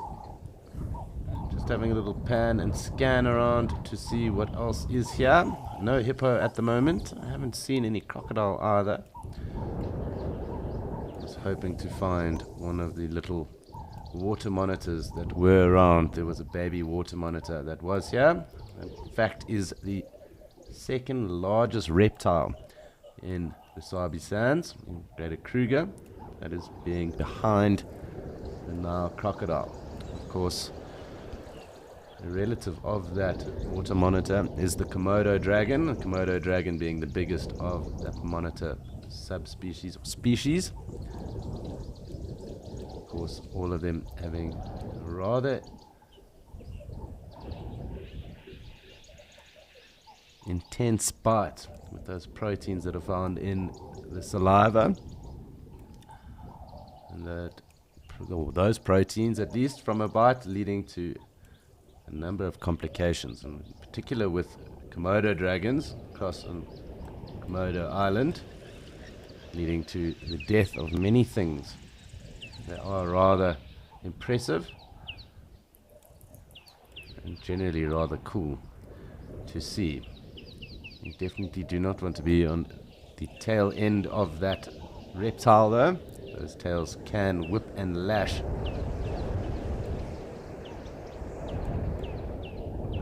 Rather extensively and pretty impressively, to be completely honest. I once actually picked up a juvenile monitor and it was on the tail end, and it really wasn't a fun experience, I can tell you that much. Whip going off, tail going off kind of like a horse whip, bull whip, and I definitely knew about it after that. Fortunately I wasn't bitten though, but yeah, trying to remove one out of the rafters, and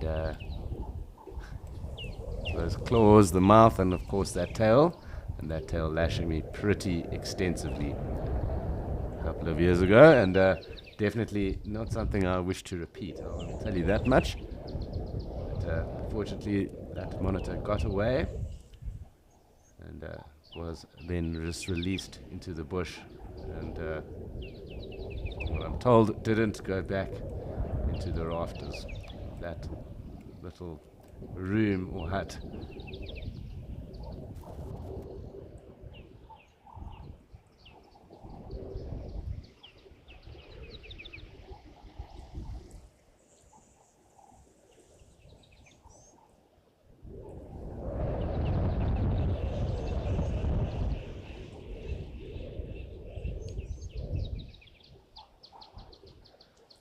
So, still just having a look to see who is around. Those impala rams have obviously left. As I said, there was an elephant, but it is rather thick. The vegetation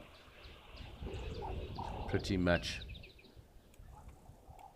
at its highest complement for the moment, and that elephant disappeared. It's really what looks like jungle and not bush at the moment.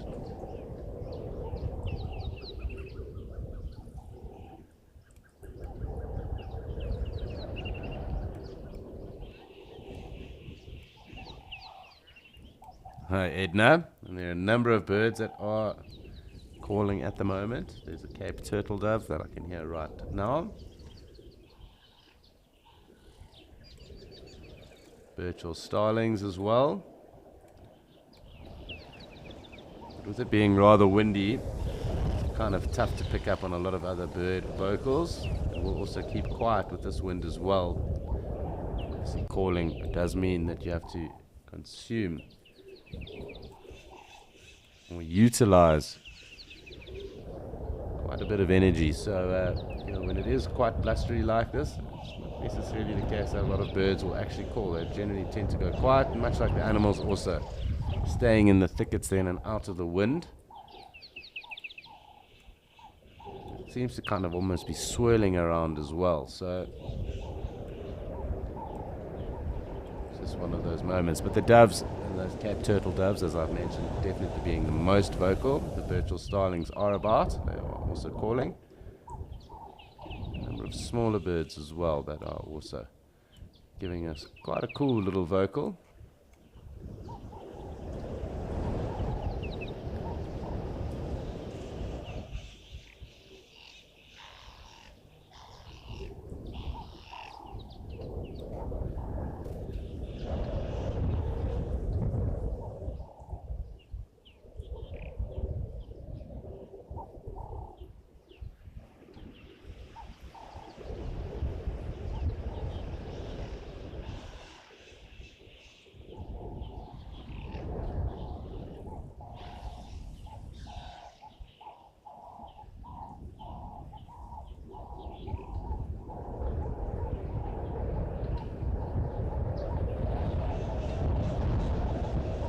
You'll notice here one of the foam nest frogs, basically the nest of that frog, and the tadpoles. What will happen from there? They'll drop straight into this little pan. Obviously then take on the next part of their lives, starting then to grow into those foam nest frogs. Actually part of the tree frog family as well. They really are quite awesome. They do change color as well, so they go from light to dark. I remember growing up with them, having them hiding in candles and the rest as well. It really is rather windy, so probably a good time for those tadpoles to drop into this little pan. That was the case. No doubt a number of them coming through. But the foam nest frogs, one of my favorite, and such an awesome call as well. Really awesome little things. Of course, frogs, amphibians in particular, being really good indicators of the state of an environment and really how healthy that is. So you have a lot of frogs around, toads, frogs. That generally means that you have a very healthy environment that is around you, a set of habitat for them, because they do absorb a number of different toxins, sewage, the rest through their skins, and of course in areas that are affected by that misuse, there are less amphibians than be found around there. I just heard one of the brown-headed parrots. Let's have a look to see if we can't get a little look at that nest of theirs. It is rather windy though, so I don't expect us to be able to have quite stable view. However, two of them are roosting or nesting right here. And really quite special parrots.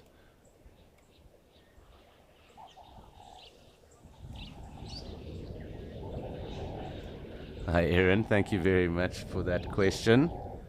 It's not necessarily that it is difficult, it's just the fact that this camera is stable, and with wind being rather intense, it does kind of move it around.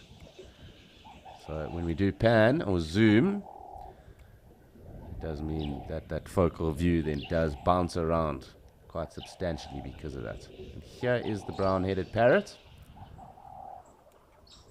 This is where their nest is. And that is the extent of my zooming that I can do for you. But very cool little parrots. And if you do see them in real life, that green that we're looking at right now is very, very spectacular. Kind of almost goes like yellow. It's almost fluorescent when they do fly about. They do take a number of different things in terms of food, particularly being quite big fans of the large fruited bush willow as well, part of the leadwood or cambretum family. These parrots do enjoy that. Obviously, a number of fruits, the little flowers, nuts, raisins, that kind of thing is what these parrots will be looking for. And a bit smaller than the grey-headed or Cape parrot, as being the biggest that we do get here in southern Africa, and of course African greys up in the Congo Basin. Those three parrots I have mentioned are around the same size, roughly around 30 odd centimeters. These guys being around 20, so quite a small parrot, but definitely larger than lovebirds that we would probably get up in Okakuyo. And across there are also avian escapees that we do find in Johannesburg. Those rosy-faced lovebirds are here, and they are a little bit smaller than these. These brown-headed parrots are really quite awesome. The other two small members of this parrot family that we do find in southern Africa being the mayers, kind of that turquoisey blue and yellow, also with a grey or brown head, and then the Rupel's parrot up in Okakuyo, which I'm yet to see. The only ones that I haven't seen yet in the southern hemisphere being the Cape and the Rupel's parrot. You can actually see that kind of fluorescent green or yellow on its underside there, just underneath that green wing. And that's the kind of flash that you do see when they do fly about, generally from canopy to canopy. And there we go. There goes the brown-headed parrot.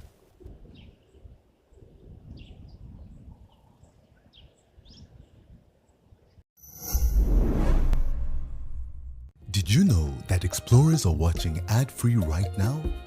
Right this very minute, they are listening to the soothing sounds of nature and seeing uninterrupted content. I am shaking with excitement. But don't fret, you can try out an Explorer subscription in monthly, 6-monthly and yearly options. Experience nature naturally, totally ad-free. Wild Earth Explorers, it's in your nature.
So unfortunately those brown-headed parrots have moved off.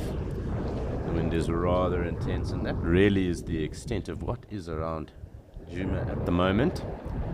Even the birds keeping rather quiet with all this wind going on. So probably a moment just to enjoy the scenes Try and pick up if there is anything else about. A quiet moment here at Djuma underfoot.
So, from no action to action, and we are heading off to Madikwe to see what those elephants are up to.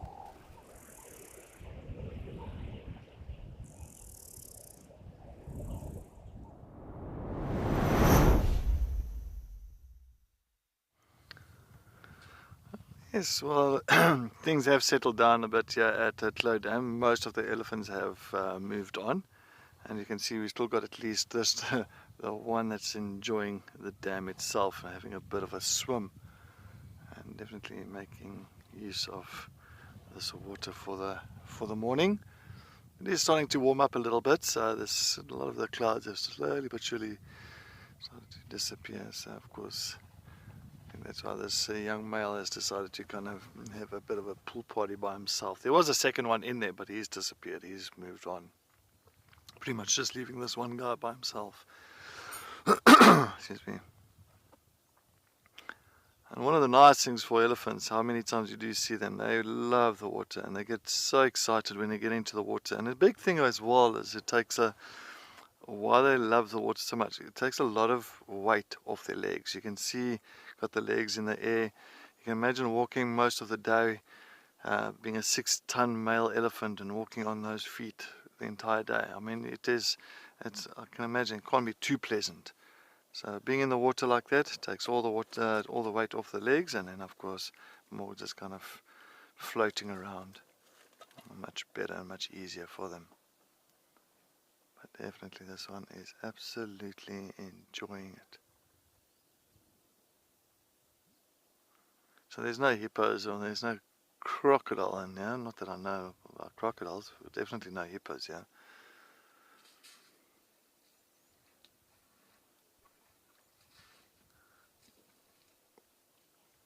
It's not the oldest of males. You'll find, you can just see maybe like about a 15, 16-year-old, about that size.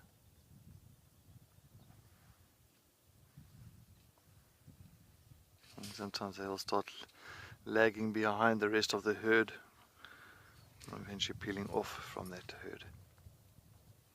I think he's realized that, okay, well, I think maybe he needs to move on and have a drink while he's making his way out.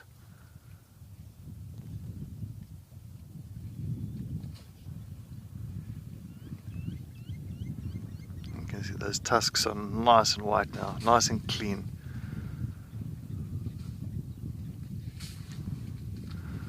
Just at the bottom of the screen we've got two birds, a southern African shelduck as well, beautiful, with of course a blacksmith lapwing. Nice to see that shelduck. Don't get to see them at all at Djuma. So yeah, at Madikwe, definitely fortunate to see these ones here at Tlo Dam. Closest relative to a Egyptian geese.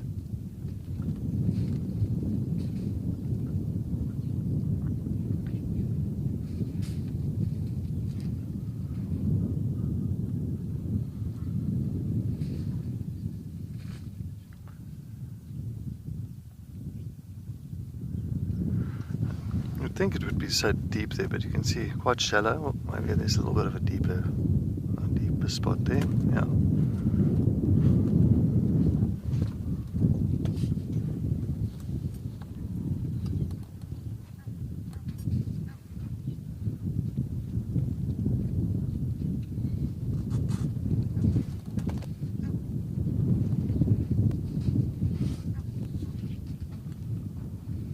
very nice. I heard Ralph had a carcass there in Amakhala. I wonder if there was any predators around there.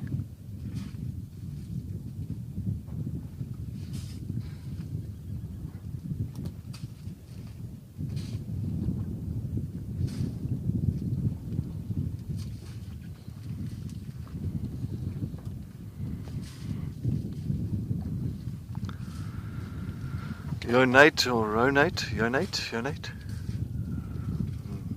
Yonate.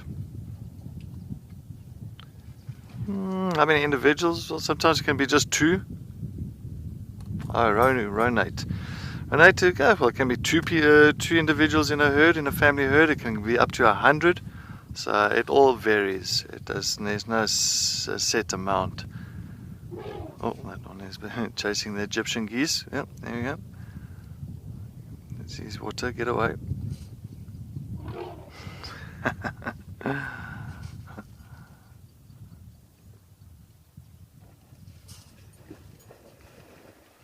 always love it. It's just, if there's any other animals around the waterhole, elephants are always the ones to kind of just almost like throw their toys out of the cot and chase those animals away, making sure that nothing else is going to come down to the water, especially these young ones. The older ones, they don't really care. The older ones, they'll just move right past them and not to be too phased about it. But it's these young ones, especially the young males like this now, because he's all excited now.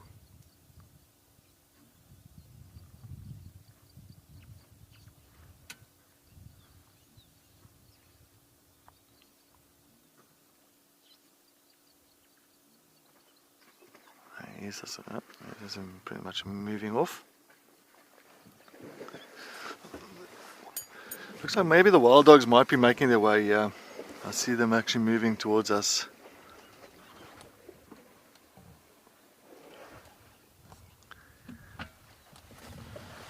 I think let's just take a look there. They're just walking on the edge, so they might actually end up this side. I think they maybe were just waiting for these elephants to start pushing off before they started making their move. Let's see if I can... You see the little game path that one's taken. Others are pretty much in front of that one now. There's 7 of them. And on the other side of the dam wall is some zebras as well. So.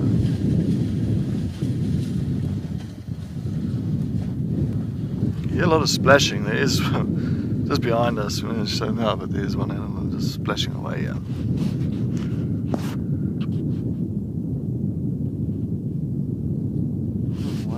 Try and move along that dam wall, but I'm just scared if I do that I'll lose signal. So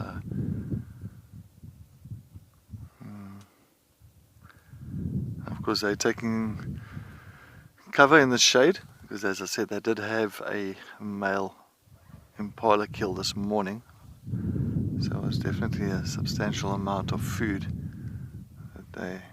or meat that they ate. So I don't think they're going to do too much for the day. I'm trying to rest around the dam area. That's if they don't get chased away by something.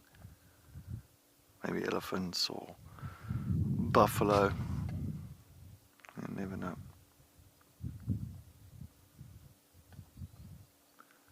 You'll find most of there that wild dogs are mostly active early in the morning, as diurnal animals are. Active early in the hours in the morning and late afternoon. That's when they do most of their running around and hunting. It's the ideal time for them, and it's not too hot.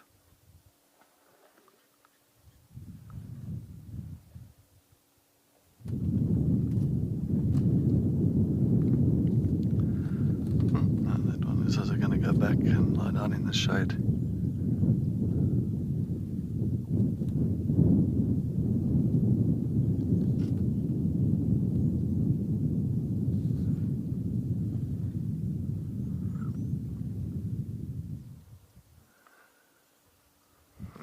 Looks like they're down that side now. I'm not going to do too much more. All the elephants, so most of them have moved off. We've just got about maybe 6, 7 of them left here onto the side of us, and that's about it. Oh, it's amazing how quickly those elephants are coming in, as quickly as they have moved out from the area. And you can see this is the culprit that has been splashing around for the last few minutes. You can see nicely covered in mud, and it's quite wet, so he's definitely set for the day. He's going to keep nice and cool for the day.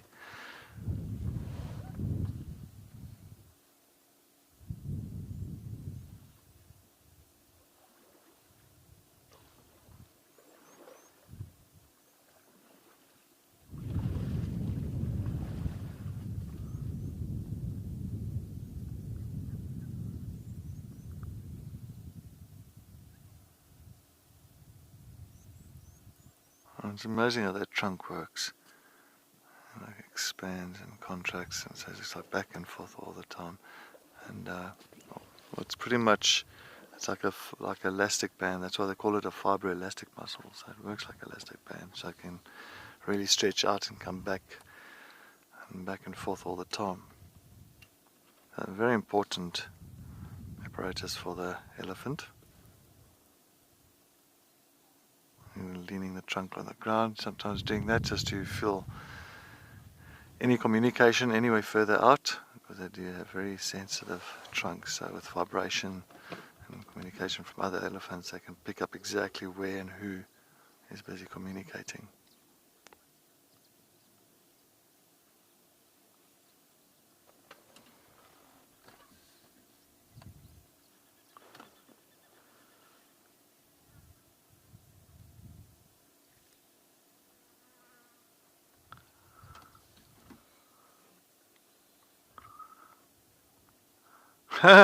Belinda, yes, I do, definitely. I've had that before. I've had an elephant when I was working at Edubi, one of the lodges in the western sector, a couple of years ago, and we were sitting in a drainage line, and I had a big male elephant, same thing, a little mud wallow, and we stopped there, and he was busy, of course, first splashing himself, then he turned to us, and he actually, instead of throwing the mud backwards, like, you know, onto his sides or pretty much under his belly, he chucked it directly forward, and it splashed the entire vehicle, my tracker, my guests, even myself. I was full of mud.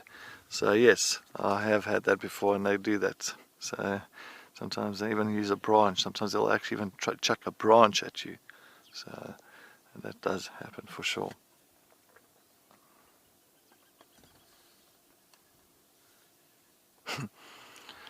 And of course, you know, you always feel bad, especially for the guests. You feel bad because now they're full of, not like full of mud, not like dripping in mud, but all this like kind of splash marks of mud that's sitting on their face and around their body and all that. And you feel bad, but actually the guests absolutely love it. They think it is so hilarious, and it's just because of that interaction between a wild animal and human. You know what I mean? It's quite interesting.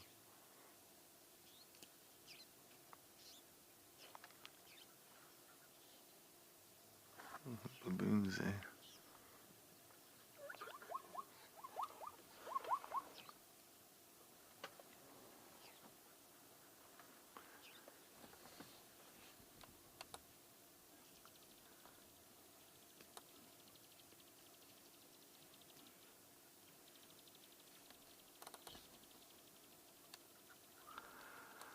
So there's all these elephants and have disappeared. It looks like zebras are coming down, wildebeest is coming down on the other side, some baboons. So there's a lot of different kind of impala. It just shows you the dynamics have changed quickly around this area, especially that the elephants are not here anymore. It shows you that they dominate waterholes. And all the other animals, they will just be sitting on the outskirts and waiting for all these big grey mammals to disappear, and then they will start coming down. But you can see that all different kinds of animals. And now they're on the other side of the dam, exactly where the opposite side from where the wild dogs are. Oh, and impalas are running that side. They're not too interested in hanging around.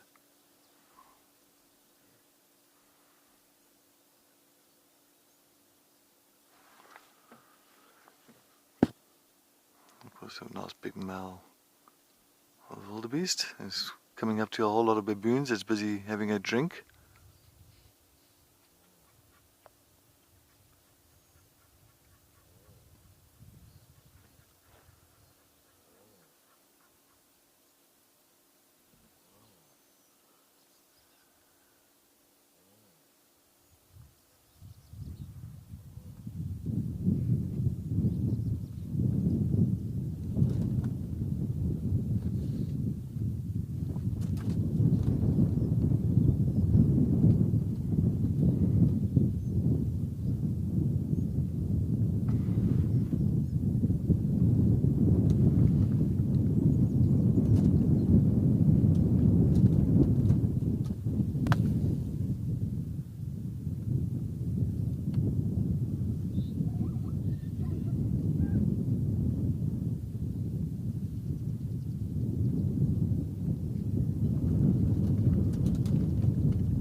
Thinking of this waterhole being so busy during the daytime like this now, I actually looked at the map yesterday and actually looked around Clow Dam. So there's not many other waterholes close to where Clow Dam is. So in other words, this is definitely the main water source, and of course maybe like about a 4 or 5 kilometer radius. So of course anything around 4 or 5 kilometer radius, any animals, of course, if they do need water, this is really, this is the place to come down to. So I think that's why Clow Dam becomes such an active dam during the day.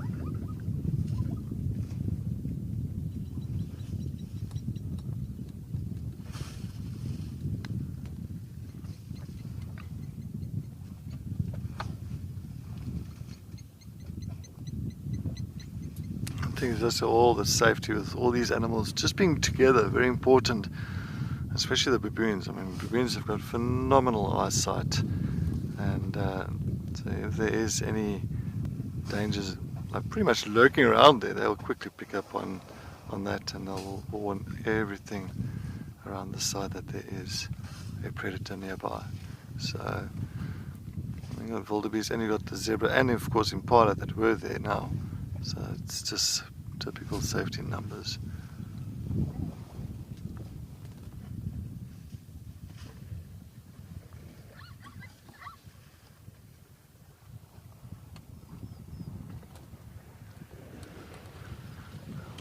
Two last little elephants, the third one's coming to join now, but this is pretty much coming to the end of these elephants' morning's bath.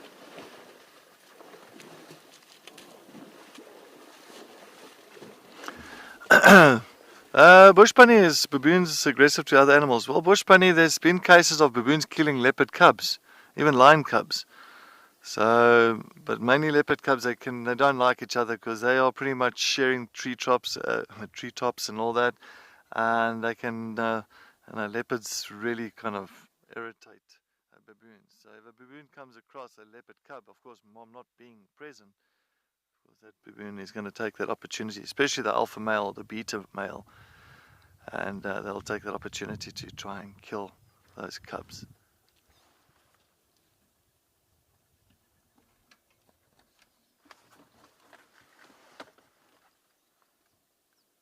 So this is like wildebeest that just got a fright to the right of us. So,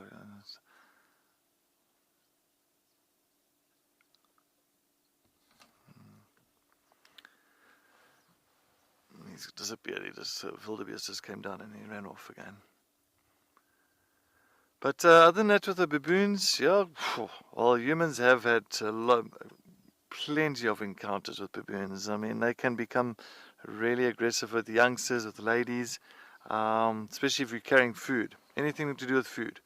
So if you've got food, even guys, I mean, I've had it before, and if you're carrying food or fruit or anything in your hand and a baboon picks up on that, it's definitely going to take an opportunity to try and threaten you for you to let go of whatever you're holding. That's why I always say, never feed animals. Fed animals are dead animals, and never feed animals.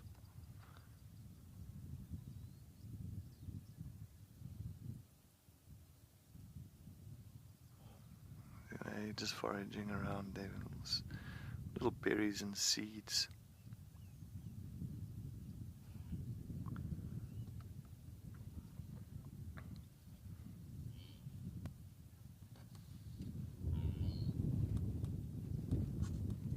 It's quite a big troop. You'll see on the right there. Huge family.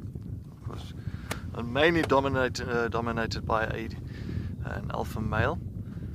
And sometimes you'll have a second ranking, of course, known as a beta male in the troop itself.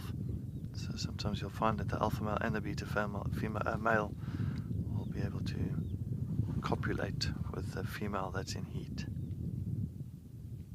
The little one that's on the back of mom.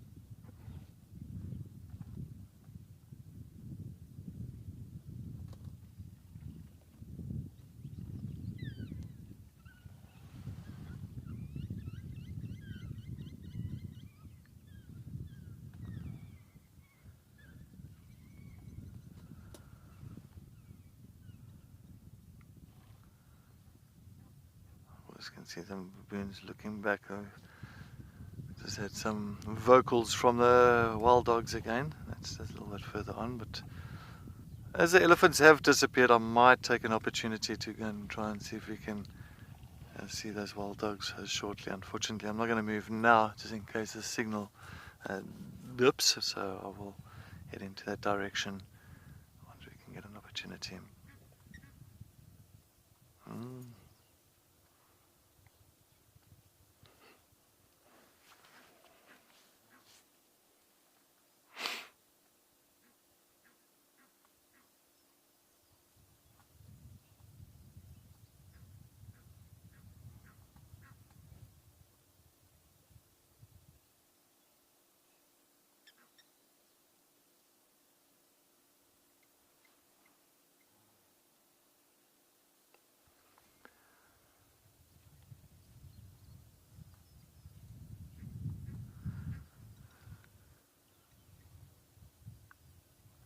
It's nice to see the baboons coming down to this dam.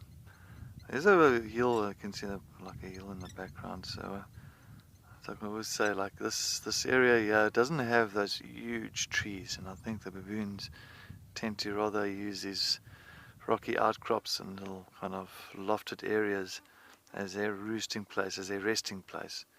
I'd rather rest up there during the night time. Daytime, come down, forage around the area, come down to the dam, come have a nice little drink for the morning, and then turn around and most probably head back into those areas again, to the hills.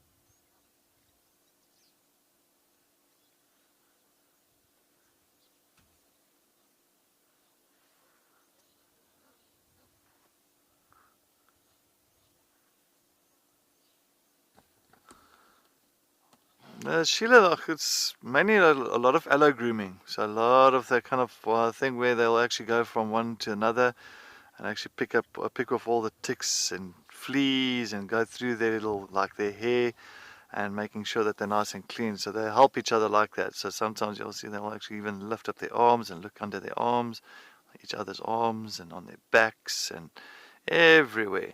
So they just keep their bond very strong like that, making sure that understand that they respect one another. So yes, that is definitely, and it's just like, well, put it like this, like lions. Lions have got the same thing, allo grooming. So it's this typical kind of that bond of touching and grooming each other. You can keep their bonds very strong like that.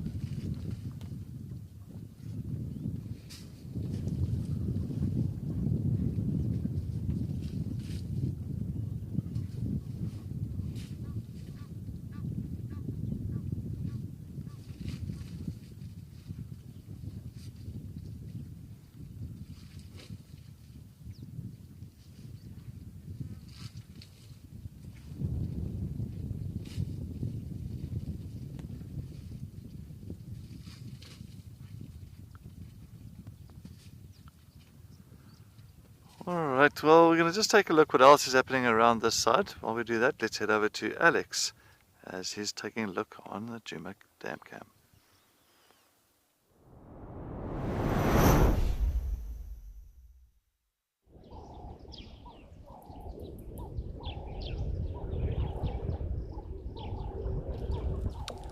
Welcome back to what is a very windy Djuma. Not too much else really going on. The doves are still quite vocal. Did just hear some hornbills as well. A few insects also flying about. There's also a crested francolin. Perhaps quite far away, but definitely crested francolin there calling. And the wind and doves being those that are giving us the most attention right now. And be able to pick up that francolin as well. And quite a bit of cloud cover, so more than likely got to do with Freddie making landfall once again in Mozambique. And that is definitely what has brought in all the wind.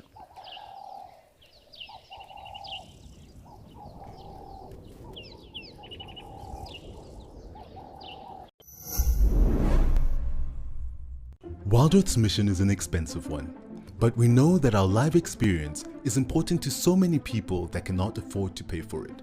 We have added a donate button to our website. By donating, you are directly helping us share our free nature experiences with the world. We want Wild Earth to reach children, budding conservationists, and the less fortunate. A little money goes a long way. You can make a difference to someone today.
So this wind getting more intense as the day kind of goes on. No brown-headed parrots to be seen at the moment, and just hear that Natal spurfowl.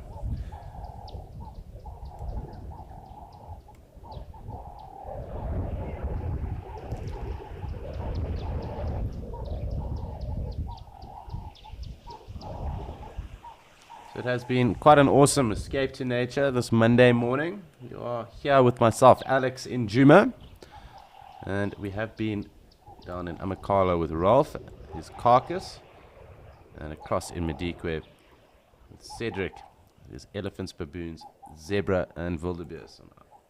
Ourselves here having two quite young impala rams, and we did just miss that elephant that was around. Otherwise, wind, vegetation, and bird calls have been the order of the day here in Djuma. Still just making sure we have an eye on the prize.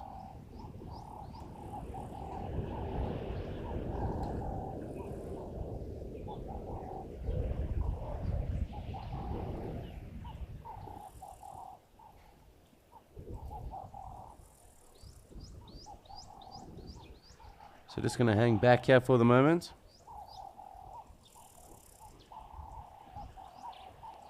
And just wait to see if anything does come through for us.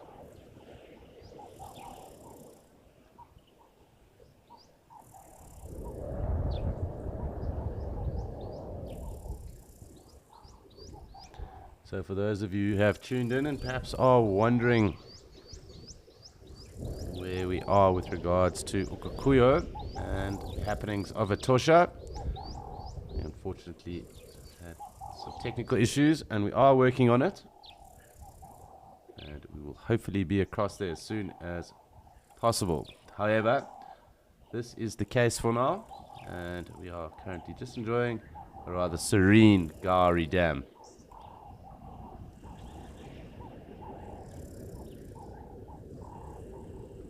Quite an awesome contrast coming through with that sunlight at the moment, breaking through the clouds. Lovely to be able to see that yellow pick up with the light.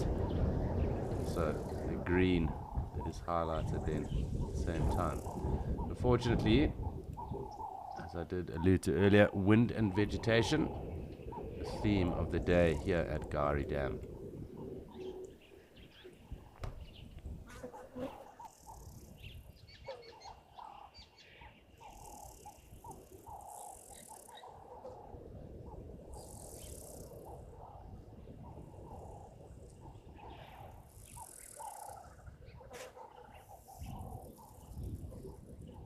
I think what we'll do, just because this probably gives us one of the best views, is just parking here. Let's wait and see. Perhaps something may come down the road towards us, or we may see something through the thickets on the other side of Gari Dam.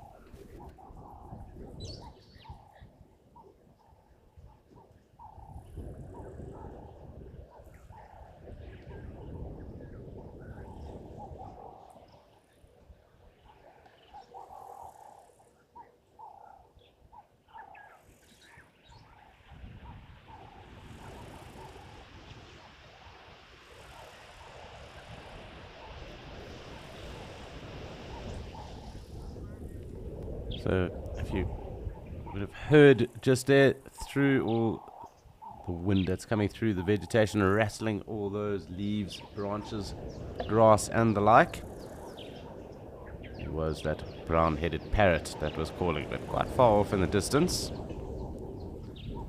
So we'll wait to see if they do come back to us, and of course then we'll go and have a little look. Always cool watching parrots. Pretty hard to view at the best of times, so having them quite close to us is quite awesome anyway. But if you have just tuned in, this is a live and interactive experience, and you are watching, or if you are watching on the app or website, you can register to ask questions or let me know about what you would like to see, talk about, points of interest, things that you may find fascinating. Let us know about all of those. But however, if you are watching on YouTube, please do subscribe, and then Wild Earth will be able to notify you of all the other amazing content we do have, and also make sure that you don't miss out on any of the other awesome moments that we are able to bring you.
Hi, Jason. Thanks so much for your question.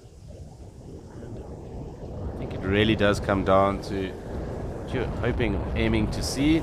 Perhaps also personal preference. I myself enjoy the rainy seasons just because a lot of green, it is thick. Of course, I enjoy my birding, so very cool. But perhaps even towards the end of the dry season, so September, October, so through November, it does get rather warm, but it's kind of that flip of season. So you see a lot of different and interesting things. The birds come back through.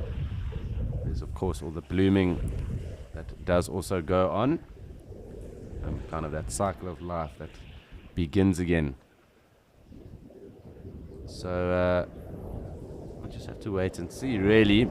But as I said, it can come down to personal preference. Of course, in winter it is a lot more open. It is a bit cooler as well.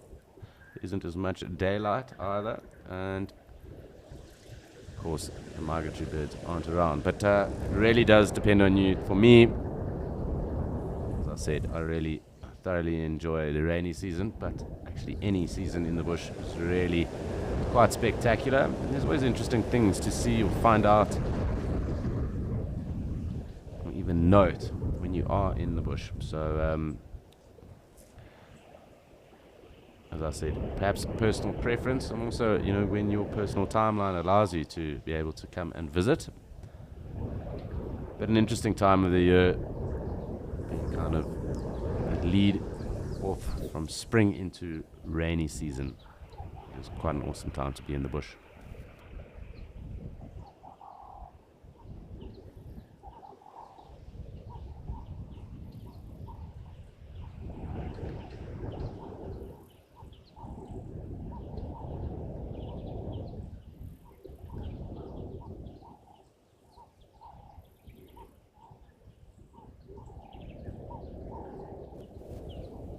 So still just sitting here listening to the doves. Haven't even heard any cicadas at the moment. Lots going on in the bird world. Everything else kind of hanging away from us. So having a little scan around. Let's see if we can't pick up on any others.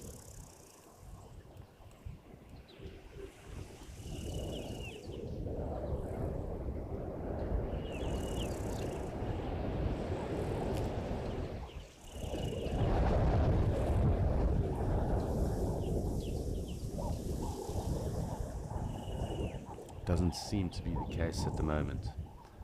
Much is going to be happening or happening right now.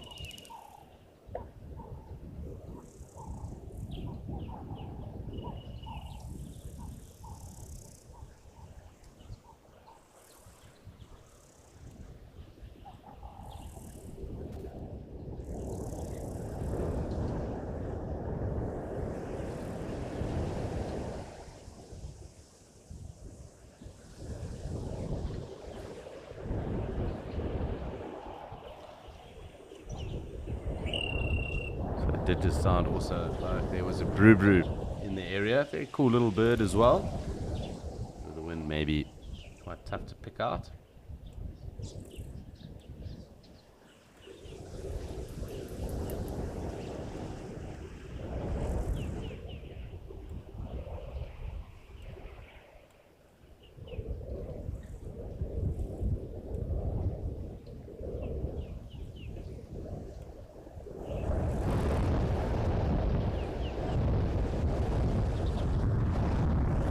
It is rather blustery, and our patient's gear is firmly engaged at the moment.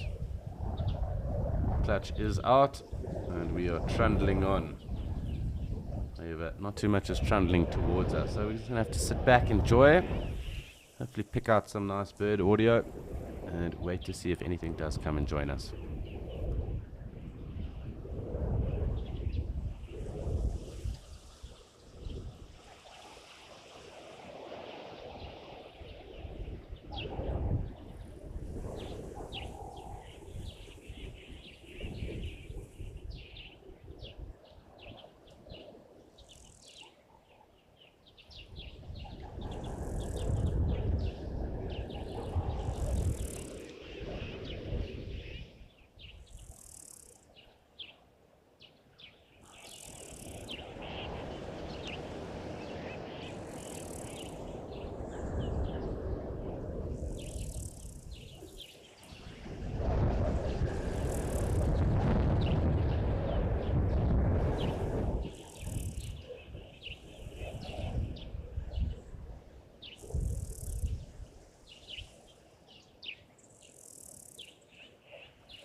So while we sit here and enjoy the views of an elephant in the bush, it is time for us also to cruise across to Rolf and see what's going on down in Amakhala.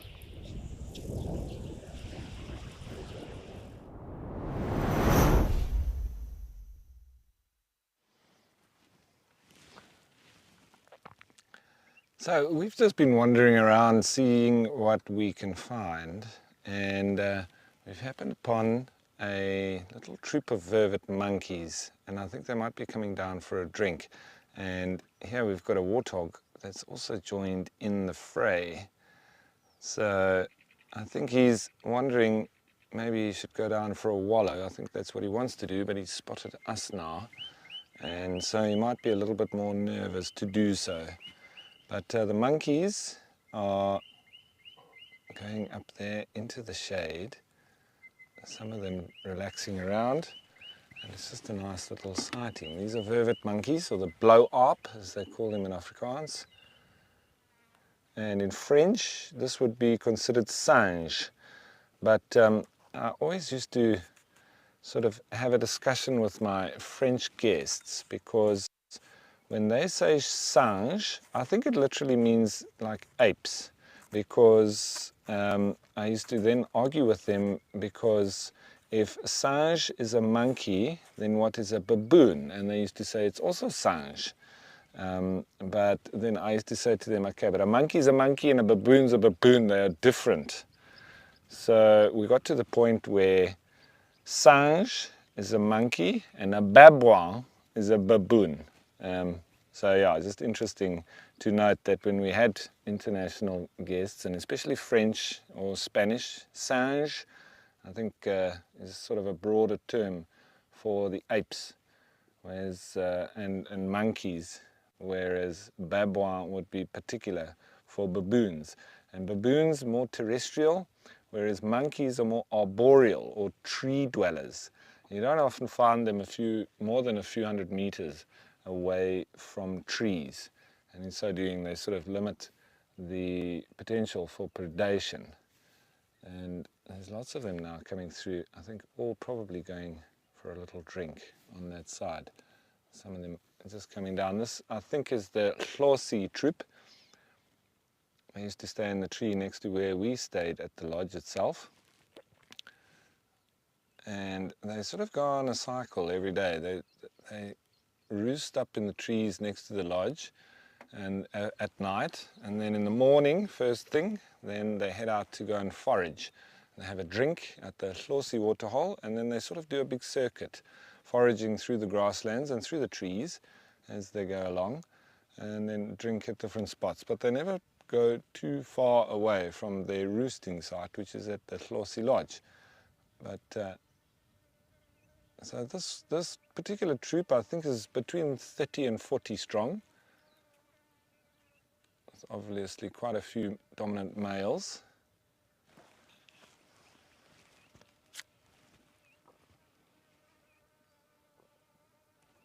I can sit and watch monkeys for hours. Same with baboons as well, but I do find monkeys a little bit not so aggressive as baboons, and just full of life. They're always playing around, they're jumping in the trees, and they are literally little hooligans. But more of a soft nature, I find, compared to baboons.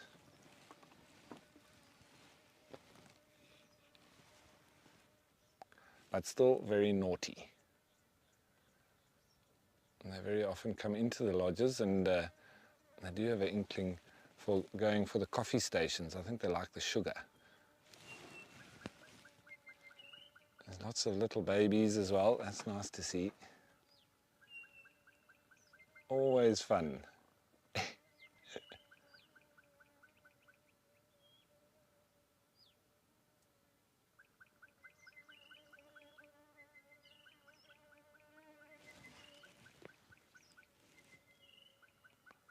The bokmakitties calling in the background. There's little young monkeys now coming through there.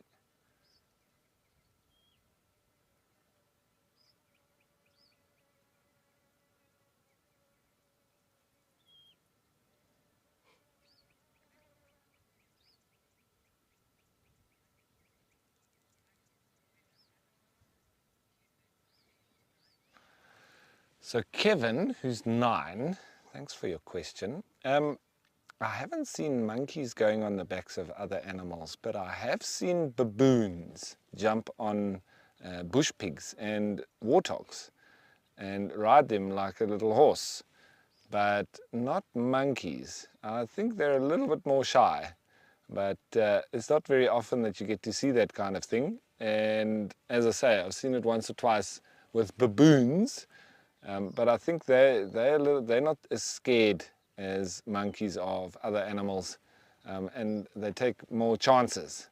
So, but you always see the little baby monkeys when they're very young. They hang underneath their mom and they hold on very tight, and then they drink milk as well very easily. And then as they get a little bit older, then they may ride more so on the back, and you also see this with baboons.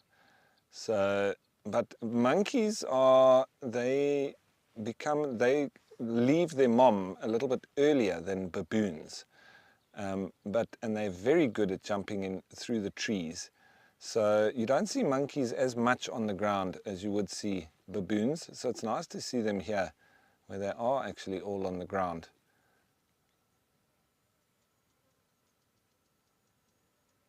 They don't go very far away from trees. That's where they feel the safest. And they're always the first ones to spot the predators. And I often say to my students when we are doing tracking and trailing and trying to follow each other from just looking at our tracks, or try to sneak up on animals and try and get as close as possible as we can, being very quiet in the bush. The one animal that is the most tricky to get close to is a monkey. They are so alert, they're very aware, they've got excellent eyesight, and it's almost impossible. So, if you want to become an extreme tracker, try and sneak up on monkeys. If you can get very close to a monkey without knowing that you're there, well, then you'll be like a ninja.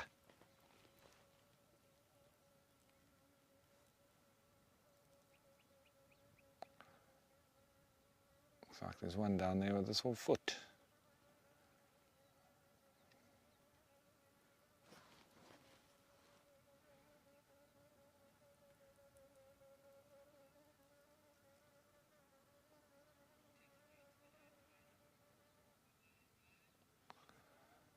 It's always the same with monkeys. You almost don't know where to look because there's so much going on.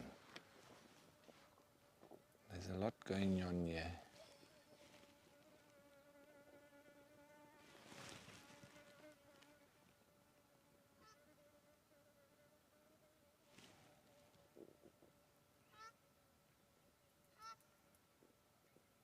But very playful. Very playful. Oh, there's a couple of shell ducks coming in. It's a shame, they're just out of view there. We don't have the best view on the waterhole because I stopped up top here because the monkeys were in a thicket just off to our left, and then they all made their way down to the water itself.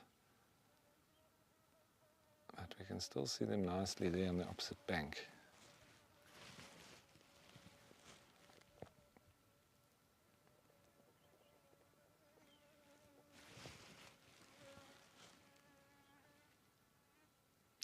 Monkeys can be predated upon by different predators. One of their real nemesis is the crowned eagle. And they very often get caught by them, and they can even get plucked out of the trees by the crowned eagles themselves. And very often when you do hear the monkeys alarm calling, not only look on the ground, but also look up in the sky, because they can very often be alarm calling for those massive predators that lurk in the air.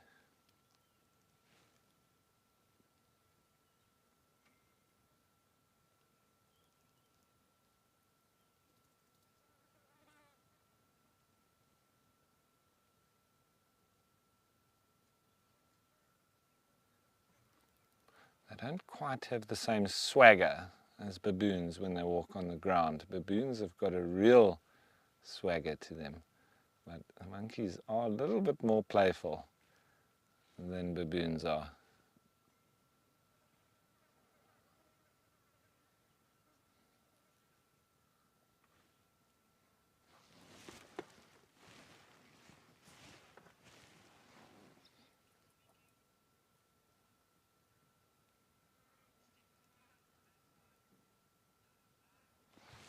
So there's just so much fun going on there. Tackling each other and playing around.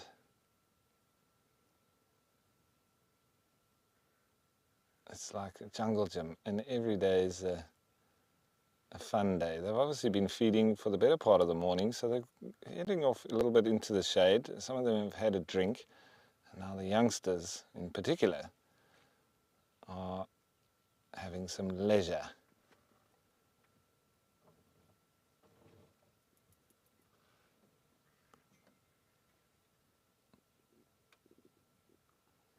There we go, hanging on the branch. That one's, whoa, some good moves. Whoa, jeepers. That one's hanging upside down.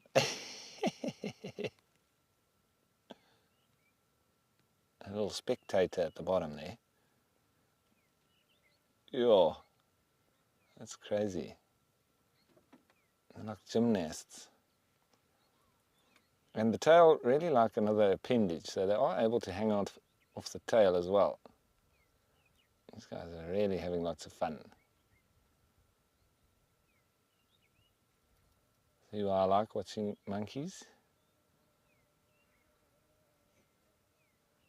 The bottom one still wondering what's going on above it. Also a youngster. Full of nonsense.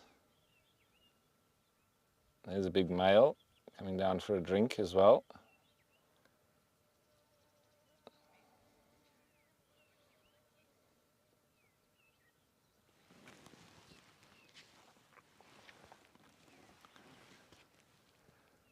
So Chad, I just got the end of that message that watching monkeys, I think it's just fascinating. It's intriguing. It's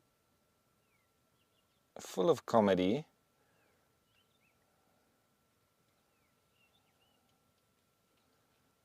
But yeah, thanks for jumping on board with us, Chad. It's there's so much going on. Like I say, I don't know where to look. And you can notice with the males, they're very easy to identify. They're obviously quite a bit larger than the rest of them, but they've got those neon blue testicles that you can't miss.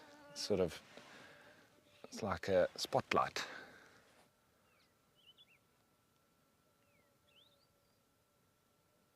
And they've decided that that is the perfect spot to play. I'm pretty sure that they would have been playing here on a regular basis. This isn't the first time they've used this tree. I think they know this spot. Whoa! It is definitely playtime. It's break hour. A big male gone off into the thicket there, just sitting watching as these youngsters go for it. Now it's wrestling.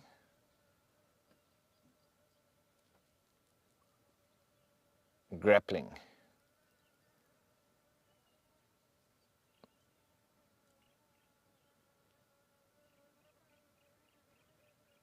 They really are enjoying themselves. I'm enjoying watching them.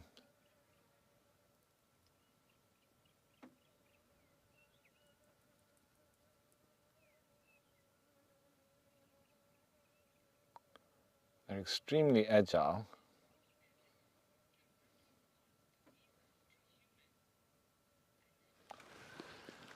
So Alan, very interesting question that. I'm sure there would be some diseases that monkeys could pass on. I'm just going to have a quick look. None that spring to mind, but I'll always just do a bit of research and we can check it out.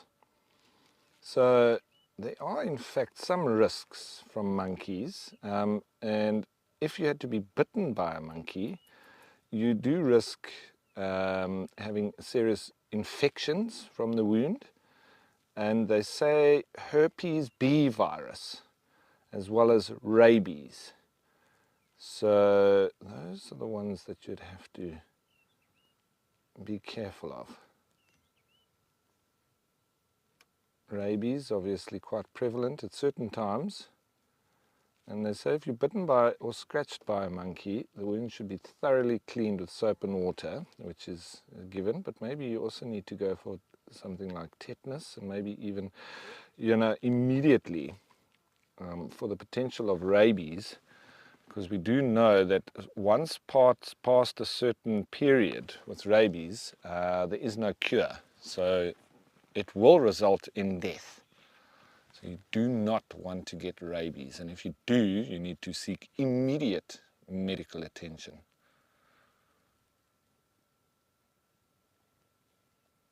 But monkeys are not aggressive. They generally become a little bit of a problem, especially around lodges or places where there are tourists. And it's because people like to feed them. And as soon as they lose the fear of humans, then they get more, they take more chances. And they then go into houses, they go into the dustbins, they go into the food area. So, wherever I've worked on different lodges and so on, it's always been that you need to be careful, especially with your waste, because the monkeys will get in there during the day. Hyenas will then get in there at night. So at all the particular lodges and camps, etc., that I've worked at, we always make sure that the waste area is caged, and it cannot be accessed by monkeys and or hyenas at night in particular. Jackals also do come in for that. And the biggest thing for me is always preventing people from feeding any of the animals. A lot of people do think it's nice to put some bread for birds, for monkeys, for whatever, and then they can take photos, etc. But those animals then do become a nuisance, and they can become dangerous. And so in a lot of places you actually see the signs where they're actually very straightforward, and they say if you feed the animals, we will have to kill the animals because they will become a threat, they will become a danger, and we can't have people getting rabies because monkeys are not scared of them anymore, and then they being aggressive and they're biting them. So that feeding of the monkeys could result in their death. So that's where it needs to be very well known that feeding any animals in wilderness areas is not a good idea. And if everybody does it, it's probably going to result in the animal's death by shooting, because there would be a problem. So when they are like this and they're in their natural habitat and they're moving around foraging for themselves, etc., this is how we want to see them. For instance, you go to places like Cape Point, and that just indicates the point that I'm making. Excuse the pun. But those baboons there at Cape Point are a massive problem. And it's mostly down to, and would have started with humans feeding them. And now they come looking for food, and if you don't give them food, they literally come and take it. And there's been all sorts of incidents. I mean, they grab cameras, they grab bags that have got passports in them, and they come up and people are having a sandwich, they literally come and grab it out your hand. When you get in your vehicle, they often jump on the vehicles, and if you're not throwing food out your window for them, they can end up pulling off your windscreen wipers and breaking your rearview mirrors and literally just tearing your car apart as much as they can from the outside. And they're very, very aggressive. And I've many times chatted with the rangers there, and you know, it's a difficult problem that they're faced with, because there's also a big sort of movement to try and protect the baboons, which is fair enough. But once they become that aggressive and also not scared in any way of humans, they're a real threat to, you know, the public safety. So it becomes a bit of an issue for the rangers, because they, you know, what do? Do they just shoot them with catties, what we call them, or catapults and try to shift them off, but they start to almost not even care about that. And we've found in the natural areas, and to be blatantly honest, that once you have baboons, monkeys starting to invade a lodge or a residence, for food, it actually takes one or two of them to be shot. And they normally do that with one of the bigger males or one of the henchmen. And it needs to be done with a firearm so that there's a big association with a big bang. It scares them, plus one of them has been, it dies. And then it works for a couple of months. You don't have them around anymore, and you almost go through the cycle of having to shoot one every few months for them to disperse and leave the area where they know that they can come and get easy food. But then at least they understand, because they're highly intelligent creatures, they understand then that going there is going to be a very big risk, and they then return having that fear of humans. Anyway, it seems these guys may be heading just off into the thickets a little bit, so there seems to be lots of action with Cedric.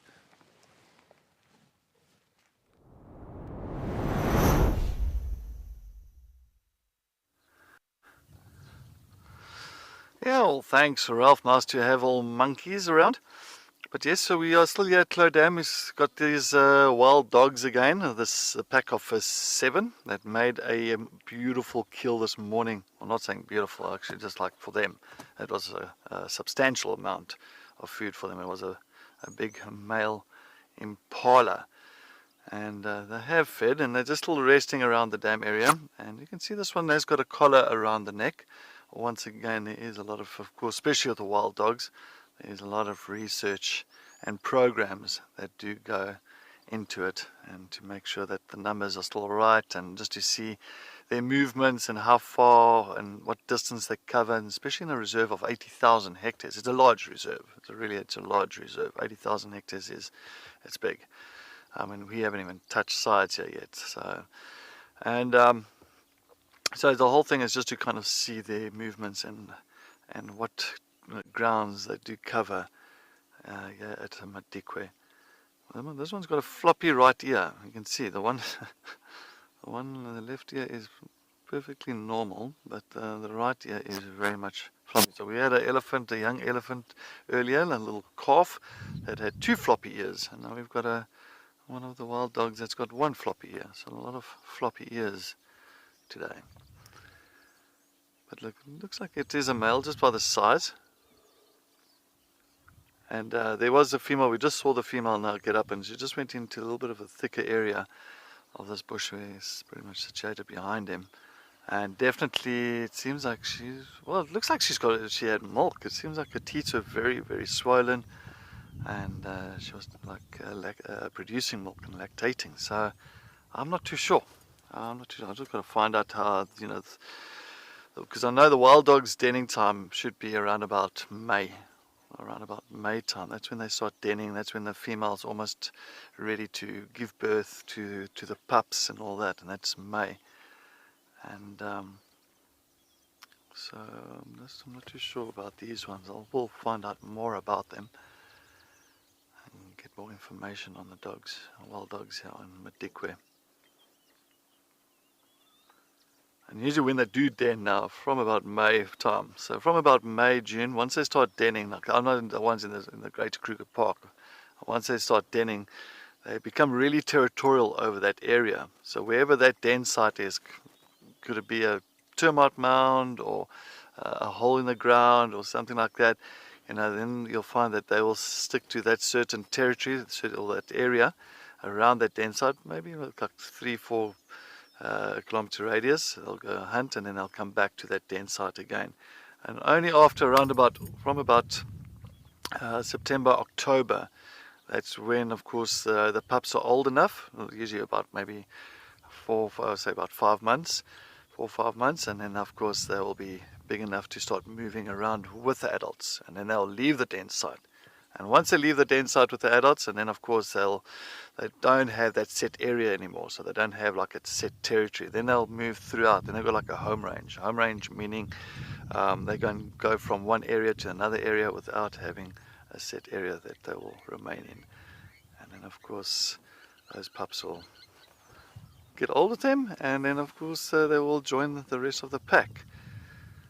But now this female that was in this pack, definitely her teeth are very big, so I'm not too sure.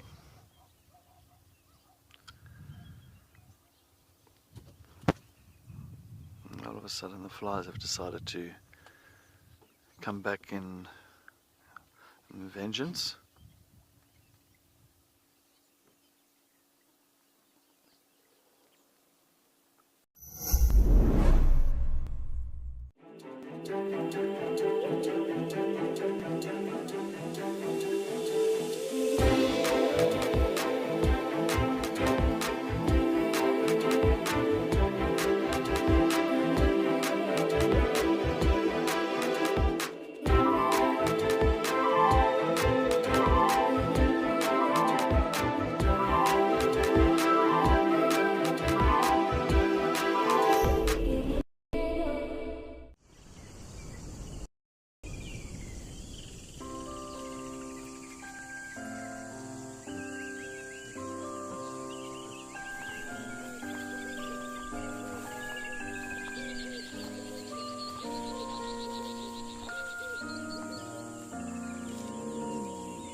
Now they're just going to tuck themselves a little bit further and deeper in there now.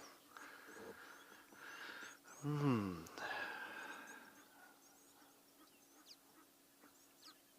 we're going to get a better sight than this for now.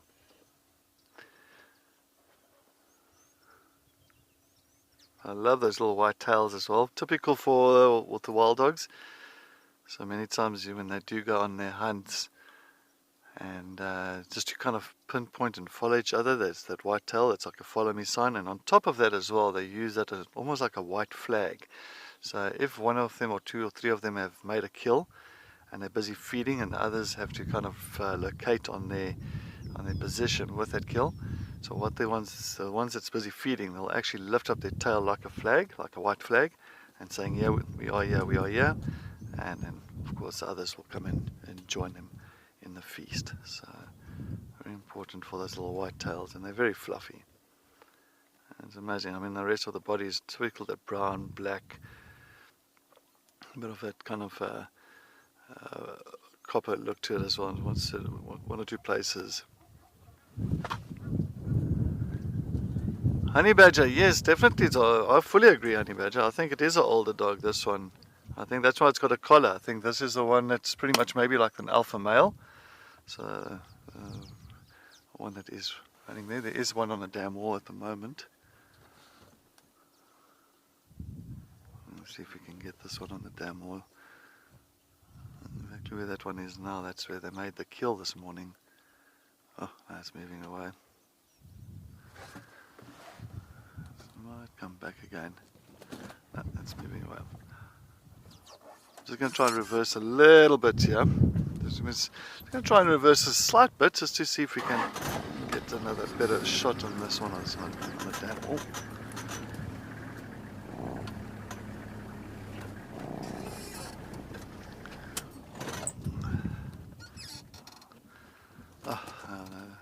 Come back here, don't go.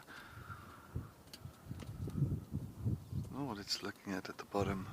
Something as the brown hyenas were around this morning and stole the remaining bit of their kill. That one is just moving off now. Okay, now we don't have much here.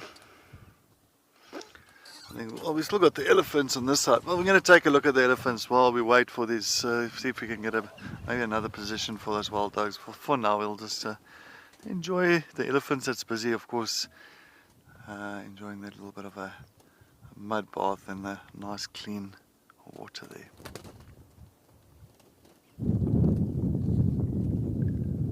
And it's all males, so there's no females or youngsters that side.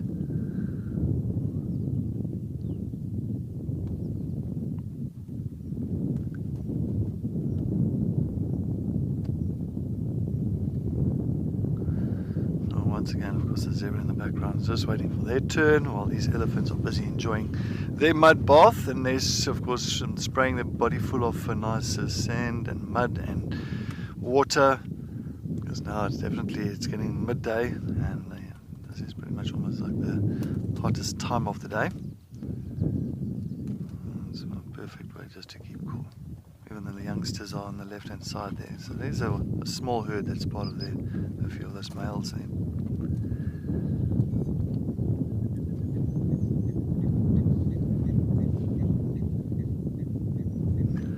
Susie, what animals do elephants tolerate the most? Yo, Susie, well, it depends on the age of the elephants. If it's a young elephant, they don't tolerate anything. They will chase after warthogs, impala, zebra, wildebeest. They don't like them around. They always just chase them. They're like they've got that typical teenage attitude where they just want to, chase everything around. But then I've seen older ones, like older males, even older females. They'll sometimes just walk past a impala, walk past a zebra, wildebeest, whatever other animal, and not bother about chasing them around. So this depends on the ages. But I think maybe hippo. I've seen many times. I've seen, especially there at Djuma, we had Dewey, and we had a whole, not once, it was several times I had a elephant, almost like a pool party there at one of the dams called Treehouse Dam. And of course that hippo was in the water, and elephants like about 5, 6, 7 of the elephants went into that dam, went to go and swim, and swam around the water, and of course the hippo was there, and they didn't really give a, they didn't mind that the hippo was there. They didn't really fuss about it. So yeah, so maybe a hippo. But other than that, I mean, it's just, as I said, it depends on the ages of the elephants and the experiences and how they feel for the day. Sometimes the elephant could be an old male, maybe he's having a bad day and he just doesn't want to have anything around him. So there could be a few different cases to that. But I find that males, older ones, are more tolerable to the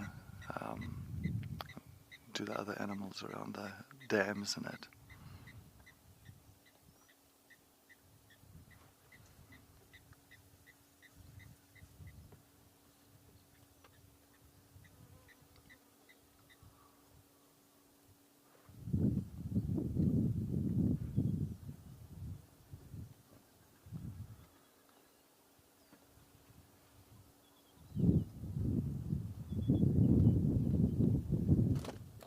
It's definitely the hot spot of Clow Dam, is that little spot there exactly where we are pointing at, because I think that is, as I said, the clean water, the mud, everything is there. It's our ideal spot.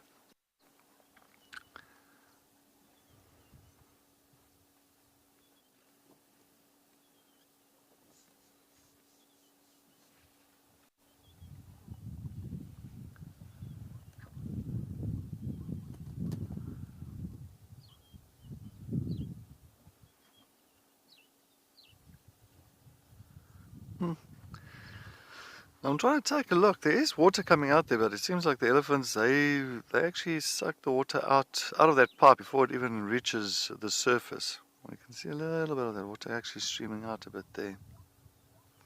Not that fast.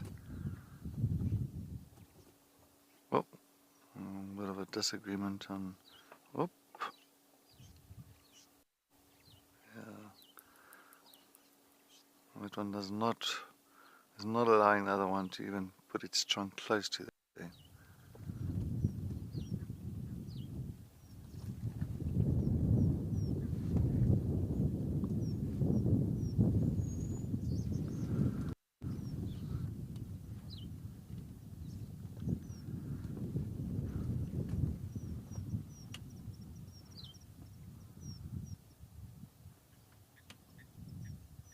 Oh, nice.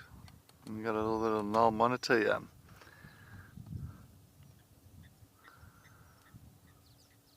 Oh, Nile monitor is just going down there. Lillian, the biggest herd of elephants I've seen was maybe 100.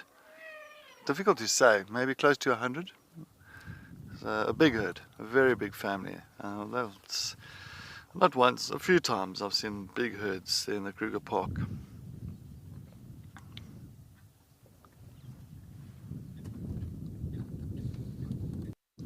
There's Nile monitor slowly making. What is? Oh, a little plover, three-banded plover. It's bobbing up and down in front of this Nile monitor. So of course this Nile monitor, they do pretty much walk these edges and walking around towards the thicker bushes and all that, just to look for any eggs, chicks, anything to feed on, frogs. Maybe a bird that's caught unaware.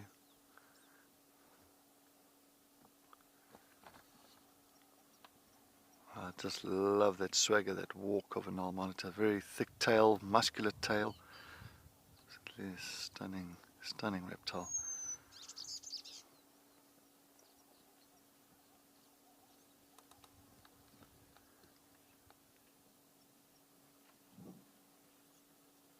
Beautiful color, not colors, but like just the patterns on the leg, on the body, and the belly.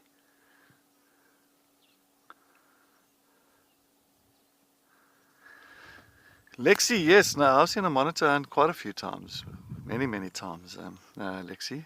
Quite often you'll see them, find them in like the riverbeds, actually looking for things like the sand frogs. So they'll actually dig in the sand. Of course, the little sand frogs, they'll pretty much like burrowing themselves inside of the sand, like sometimes up to about 10 centimeters, 15 centimeters underground. And then you'll find that these Nile monitors, even the rock monitors, they will dig those areas up and look for little frogs and that, and as well little chicks. So especially if it's small chicks, it's and they're like, how can I say, situated on the ground, like your lapwings or your thick-knees, lapwings, your thick-knees, any ground nesting birds you'll find sometimes at the Nile monitors. They'll search for those nests and for those chicks itself.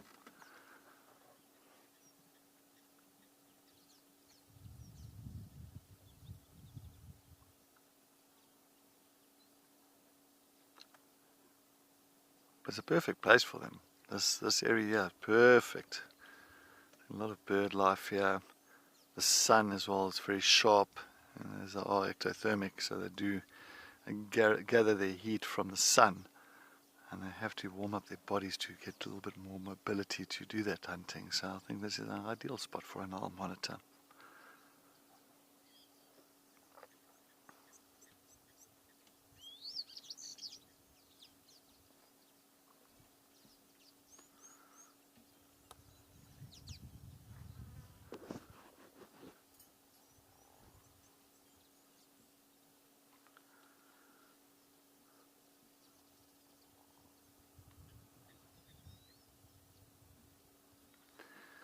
This waterhole is not as busy with elephants as the other day.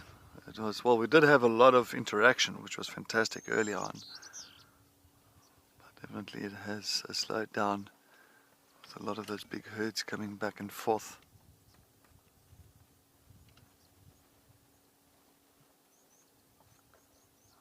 All the males that's just enjoying this area.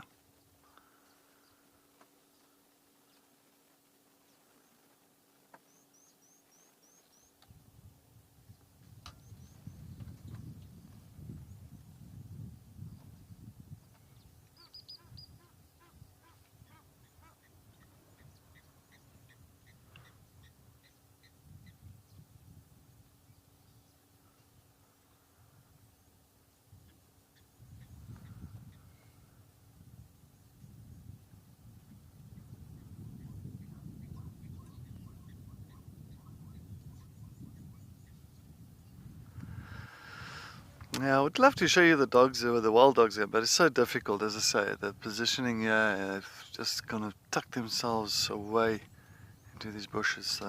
It's not that easy. For now, we're just going to enjoy the elephants and a bit of the zebras on the side as well. I don't know what they're focusing on there, but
yeah, definitely it is warming up now. Trying to move myself out of the sun.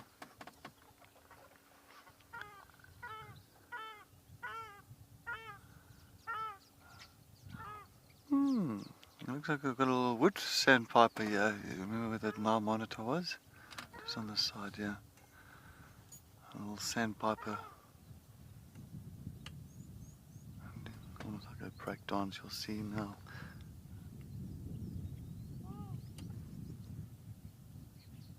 Where is he? Did he just take off now? Oh, there he is. Oh, yeah, of course, a little plover on the left and then a little sandpiper. It looks like a common sandpiper to me, but just looking at the little white streak above the eye as well.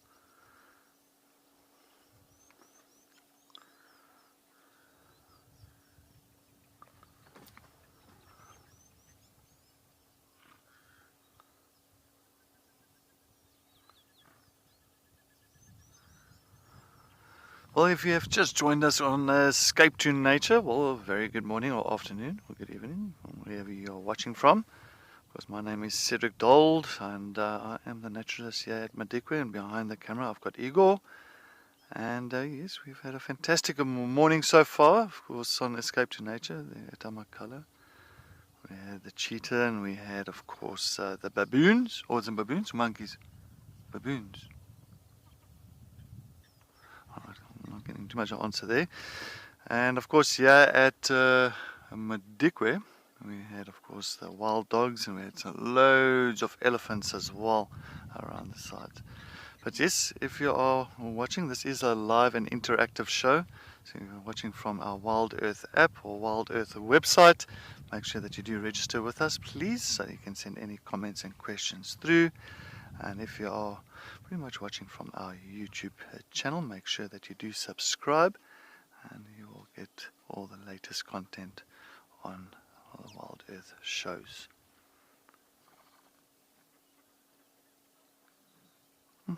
Enjoying the little insects around there.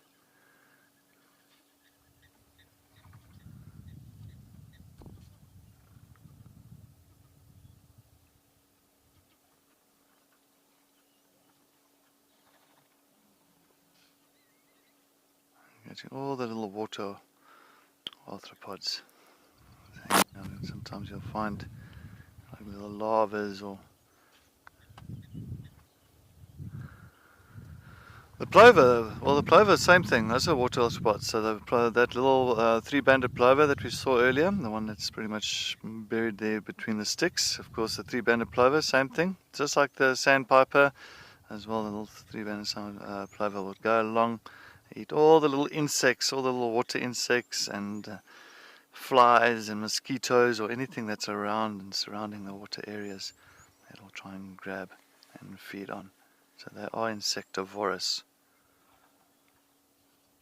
I do enjoy that quite a bit. And I love these little three-banded plovers. They are so small, very, very small. When you go sit at the water hole, you have to really look carefully to see if you can see these little birds around the edges.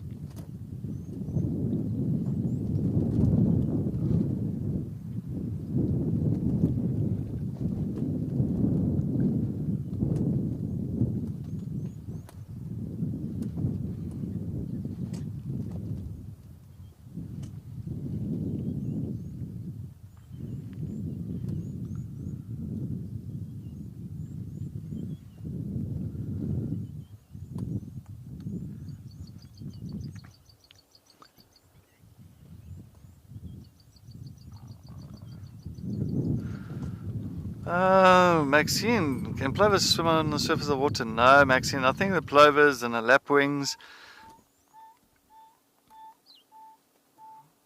We hear the wild dog on the other side calling there. But they can't, plovers and lapwings, they can't, there, on the other side.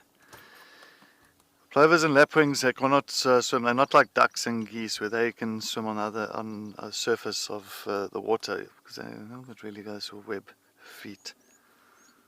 This wild dog just busy calling there, the typical whooping. With the rest of the pack is just, yeah, so that one has moved all around by itself.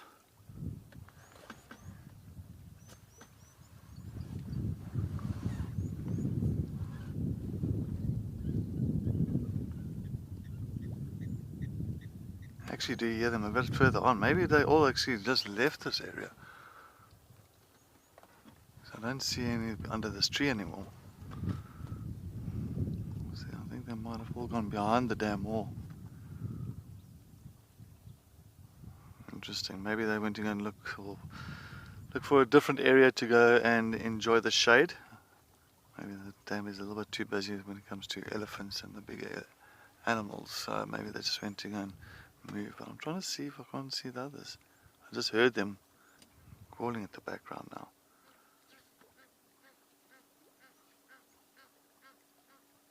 Still moving. He's still going along the rocks here now on this side of the dam.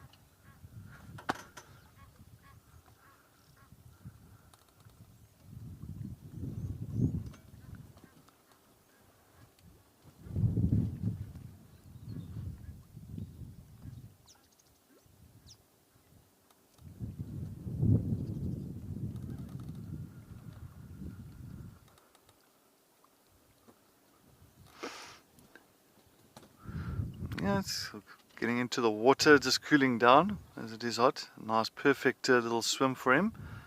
And many times you'll find wild dogs doing that. Actually, in the morning as well. Sometimes you pick up on them busy moving around after they've just made a kill, finish feeding, and then they'll go and look for a little puddle, and they'll go and lie down in the puddle and just cool their body temperature down.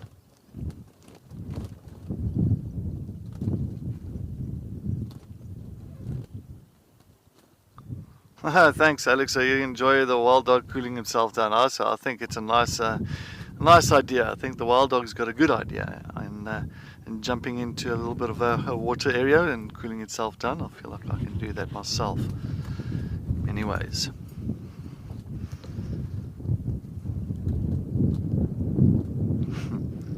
But was that the one that we just saw now, the floppy ears? I think that one's got the collar, huh? Yeah, it's got the collar. So it just shows you. So it's amazing. They actually kind of gave us the ninja slip here, because one stage they were all under this bush, and then it was just the one that went all the way around, and now it looks like all of them have disappeared to that side.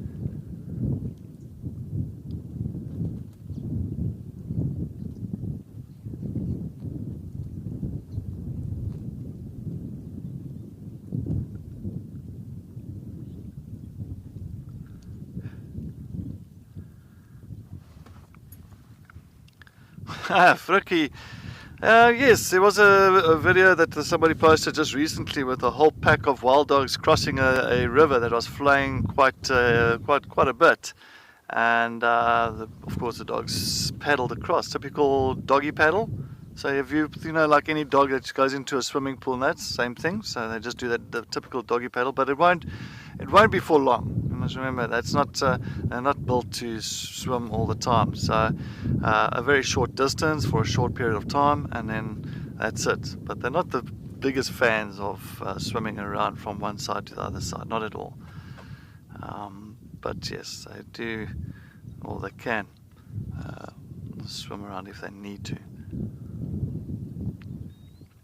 And especially that we've had all those big rains. I think that was a pack. I think it was the Ottawa sand pack in the Sabi Sands that actually swam across a river that was flowing quite a bit. So it was quite pretty, because as soon as they got jumped into the water, it seemed like it was washing them all down. But they went all together, all at once. Not like one and then maybe 10 seconds later another one. No, they all just went one, all together, and then just went down the river. And then got out to the other side, which was fantastic.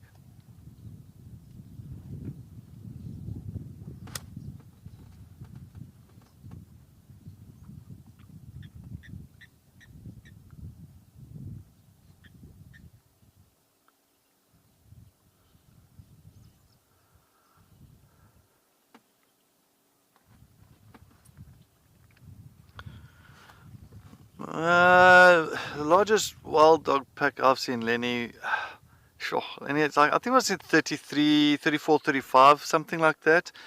I was still working at Nkoro Bush Lodge, one of the lodges in the Sabi Sands, and I think it was between 33, 34, 35. I can't remember the exact number, but I know it was in the 30s. So yeah, and that's quite big, and it was it was a formidable pack. So it wasn't like just 10, 15 puppies with them. It was most of them were adults. So yes, it was definitely a formidable pack. That was many years ago. But yeah, they can get to a large size if they need to. But sometimes you'll find they even break off and actually become like kind of like say different packs. Sometimes you'll find a male or a female, or two males, or a female and two females will just break away from the original pack, and when it becomes too, like I say, too much competition in the pack itself, and then sometimes we'll just have like a breakaway in that pack. But yeah, this was so far we've got 2 packs. I think we've seen here 7 and 7. I don't think this is the same pack that we've been seeing in the eastern side of Madikwe. It looks like he's disappeared now behind the bushes.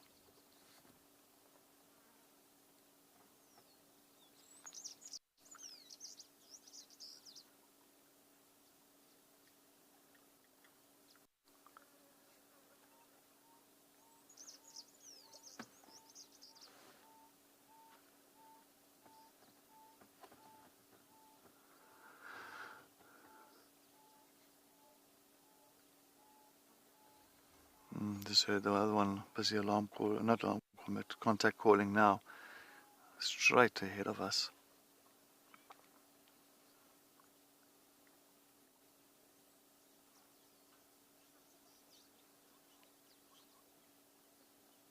Yeah, no, I don't think we're going to see. I think they went behind the dam wall now. And I see something here. I'm just going to go a little bit forward. Let's see if we can go a bit forward, yeah? I think I see something here. I just want to double check on this. I think we might have them in view, yeah. I think they left this area. And then just at the bottom here. Yeah, them. just saw ear flicking, and so yeah, looks like I've got 1, 2. Let's go take a look. There's the other one there now.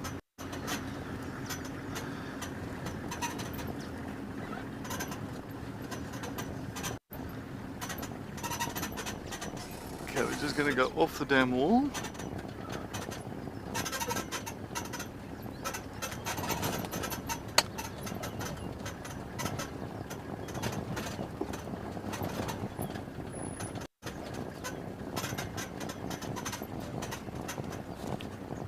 There's the rest of the pack is here.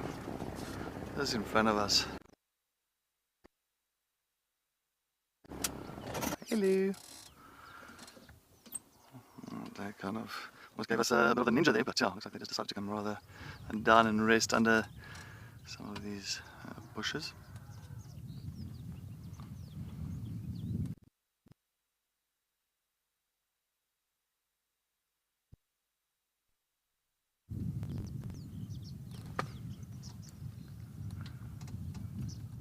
It's 1, 2, 3, 4, 5.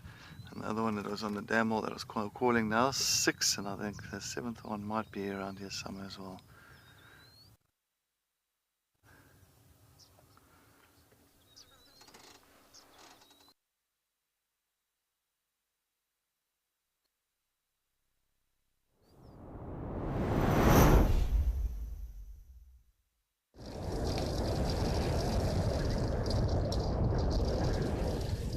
So very sadly, we did just lose Cedric there. We will be back with him and the Wild Dogs momentarily. However, we are back in a very windy Djuma. It looks like a little bit of rain actually falling right now. You'll be able to notice that. Rather big droplets of rain. But definitely rainfall.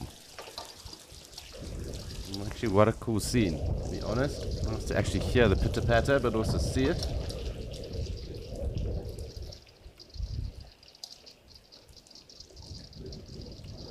So it looks like a monkey's wedding in South Africa. That being a very fortuitous thing. Good luck all round. But you'll notice quite a bit of rain is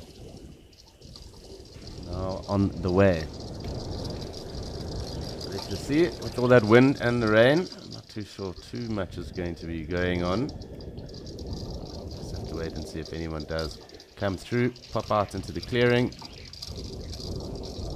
Think about coming for a graze. Doesn't seem that that is the case though. A definite monkey's wedding underfoot. So nice to be able to just sit back and enjoy this.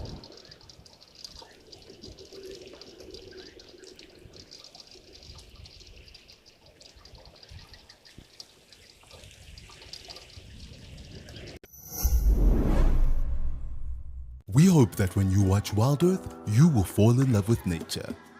We know that our explorers share a passion for nature and want to make a difference. Wild Earth Schools is back. Sign up to be an explorer and your subscription will help us reach the future conservationists of our planet. Invest in something that truly matters, encouraging children to care for our beautiful wild earth. Wild Earth Explorers, make a difference.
So the rain still underway, and listening to that awesome little chorus of the brown-headed parrot.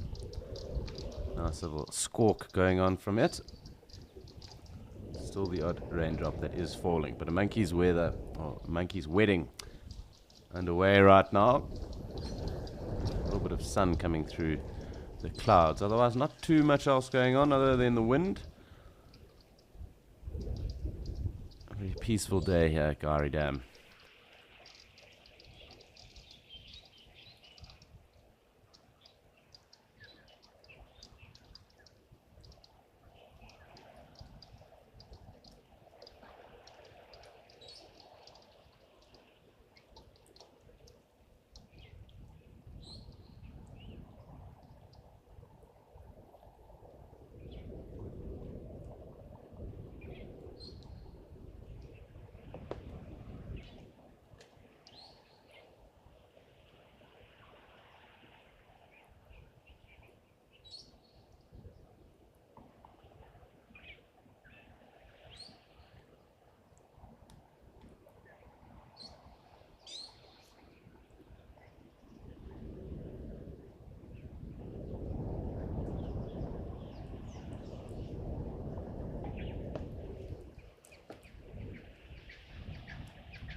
So it seems the rain has passed for the moment. Unfortunately, the wipers aren't doing their job. But that Natal spurfowl going off, along with the brown-headed parrot. But quite cool scenes. Rain definitely moving on. And still overcast, but nice sun that has come through. Quite a cool vista we get to look at right now.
So still just enjoying the bird sounds here, waiting for something to come and join us.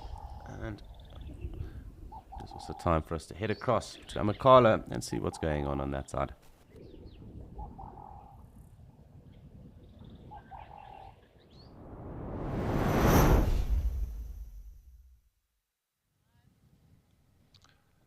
So we've moved off to another waterhole, and it's quite difficult with warthogs here because they're quite skittish, but these ones, they are nervous that we're near to them, but it looks like the one at least is relaxing and going for a little bath. One of the best mud wallowers in the business are warthogs. If they all just relax with our presence, we might have a lovely little sighting here.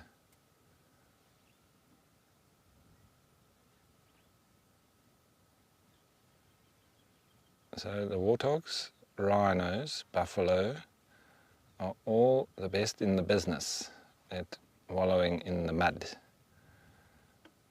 And they generally do wallow in the mud, and warthogs are the best at sort of wallowing and then going, after they have had a wallow, to go and scratch on either a post or a rock or a termite mound. And I think it does help alleviate or get rid of parasites such as ticks. I just think they really enjoy it as well. It's really hot now, So there's not much activity, and well, it would just be nice if these guys go back in the water, but it looks like they may have had enough. As I say, quite skittish are the warthogs here. They're not too relaxed. There are a few individuals that we do find that sometimes relax a bit around us.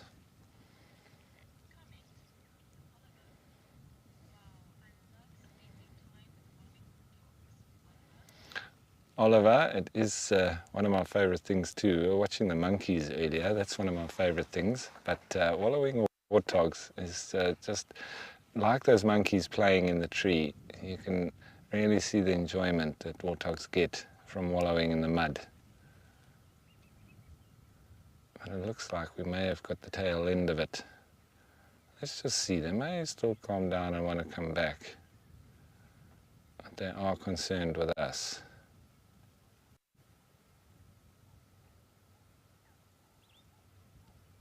And it's only on hot days, as you would expect, to see warthogs going down to wallow in the mud. I think they cool off nicely as well, similar to the elephants that come down in the middle of the day. We see there on Kariega Game Reserve, it's almost a daily activity for the likes of the buffalo, the rhino and the warthogs. Mainly when it's very hot. You don't see them doing it when it's nice and cool. So they don't do it as much. I've seen it on the odd occasion, but when it's hot, especially in the middle of the day, that's their modus operandi.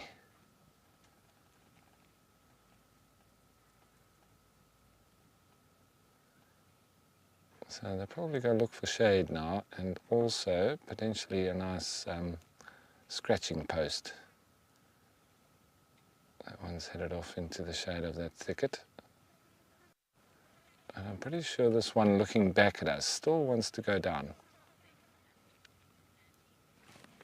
So Mandy, yeah, they definitely can stand still, and I think when they do that, sort of trying to work out what is going on, their eyesight is not very good. So they've got to use their nose. They obviously try and pick up on the smells and, as I say, work out what's going on. What is it that is near to them? Now we see how shiny their bodies look as well from them being in the mud. Nice coating, and they do often take on the colour of the soil of the region or the area that they live in, similar to rhino, buffalo, elephants, and so you can generally see the kind of soil that they've been wallowing in. Well, that seems that for now. Here's some red-faced mousebergs calling, very typical.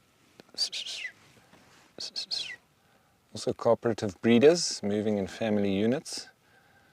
But yeah, this time of the day it's not easy for sightings, because when it's hot like this, you can just see it's almost devoid of life. Yeah, there's the insects and you can hear some birds, but mostly the animals do head for the thickets and the shade, because it does take quite a bit of energy to keep cool when you're panting.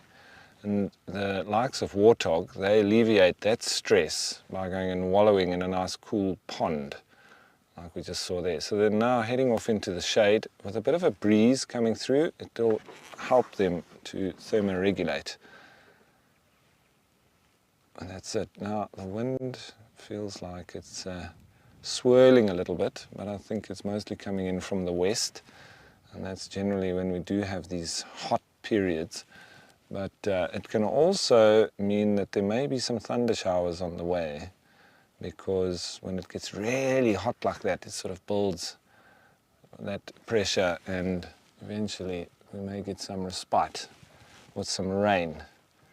But it comes and goes here in the Eastern Cape, and you can be getting sunburnt in the morning, and later on you can be getting wet and cold. So we just expect everything. And whenever there's a new naturalist or something coming into the areas here in the Eastern Cape, we just say prepare for everything. Bring your sunscreen, bring your jacket, bring your hat, bring your raincoat. We because you could have all of it all in one day.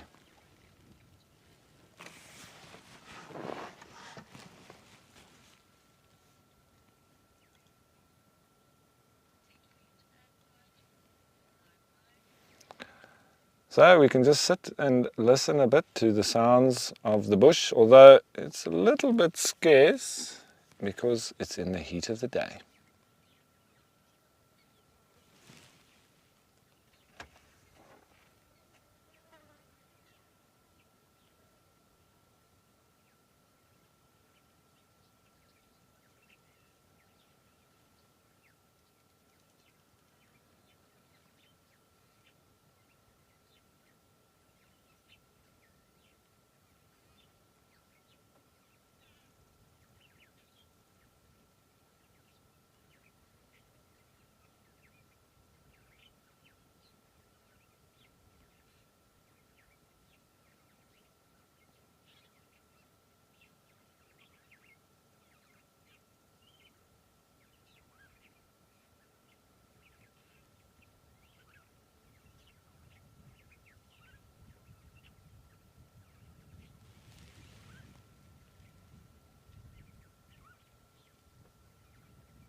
So you can hear the chitter-chatter of red-winged starlings.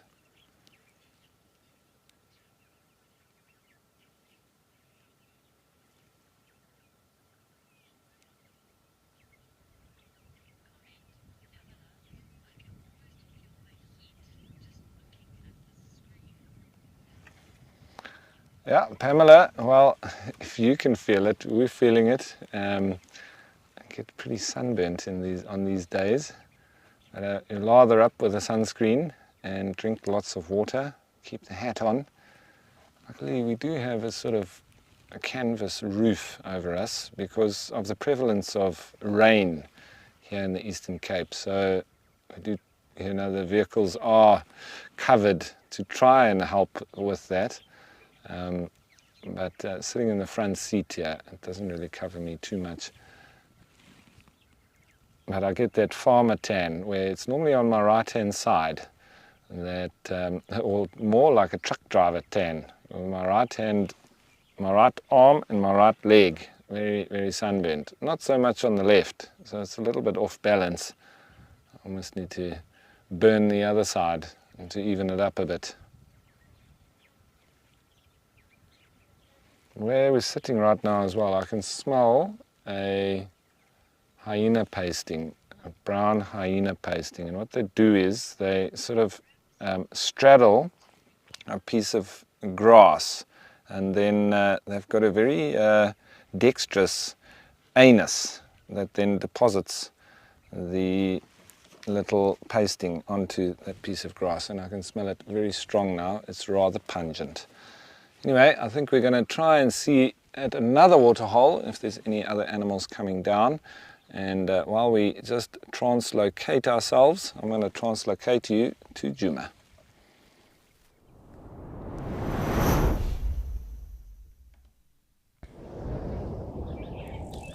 Thanks for the translocation there, Rolf.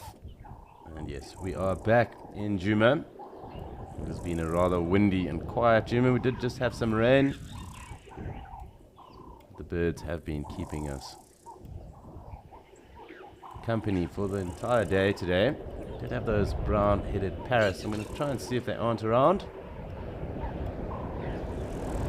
Perhaps one or two have returned to the nest. It's that rain. But, it does seem like that is exactly what is going on. Two chicks, more than likely, inside that little burrow or nest, being fed then by the parents. Quite a cool little thing. To excuse the shake, it is the wind that is doing that. A lovely little insight into brown-headed parrot life.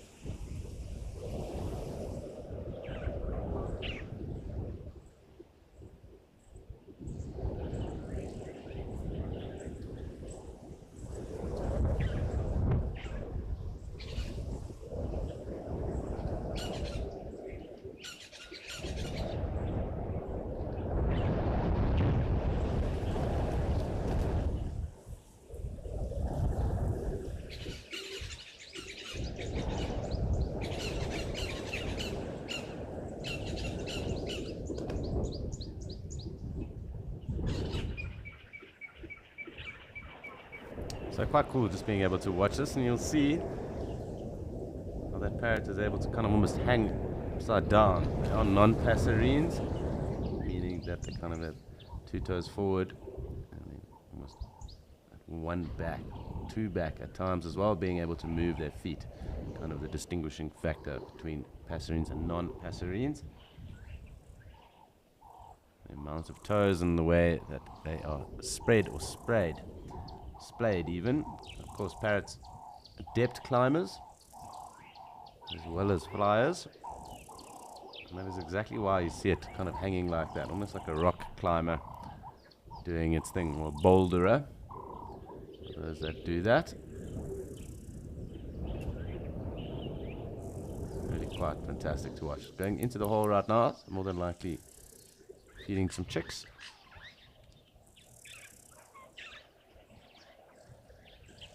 Really quite cool to sit back and enjoy parrot life.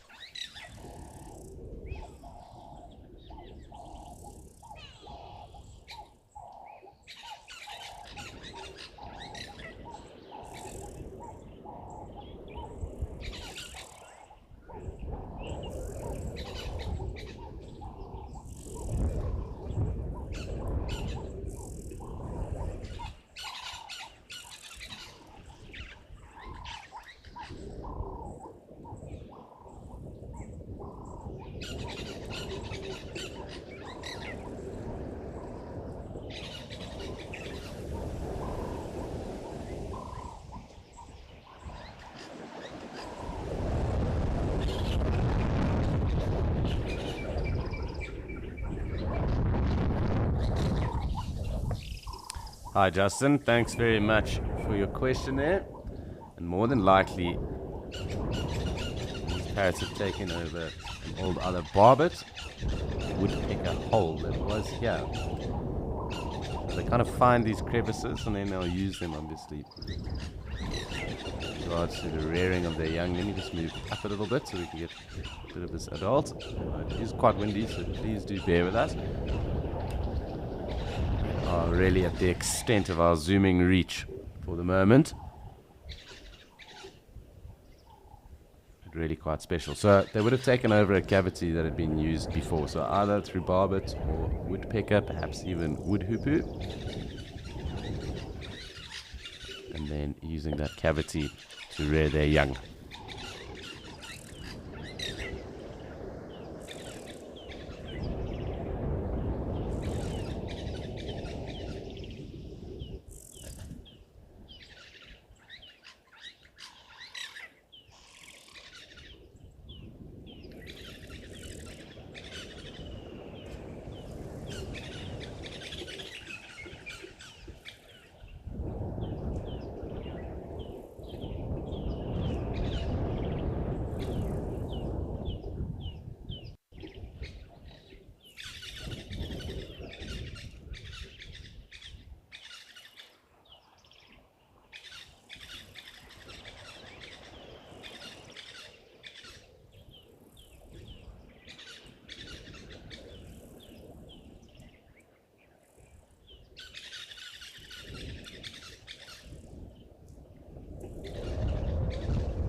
So you would have also just heard a kind of squeak or squawk, golden-tailed woodpecker there as well. I did hear it the other day, but look at this parrot, how it climbs, uses its beak. And you see also using those adaptable toes into the hole like that. Very cool. Awesome to be able to watch. The greenback Cameroptera as well, calling through the midst of these virtual starlings. Just waiting for this parrot. You can see its head and beak as well popping out. Let's just see how long it does stay in the kind of little burrow.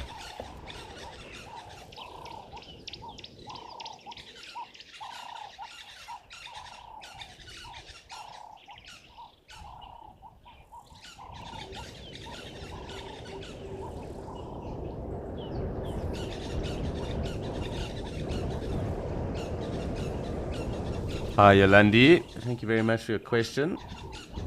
And to my understanding, yes, parrots can be domesticated, or all species of them can be, although it's not ideal. And of course the illegal pet trade of parrots is being rife.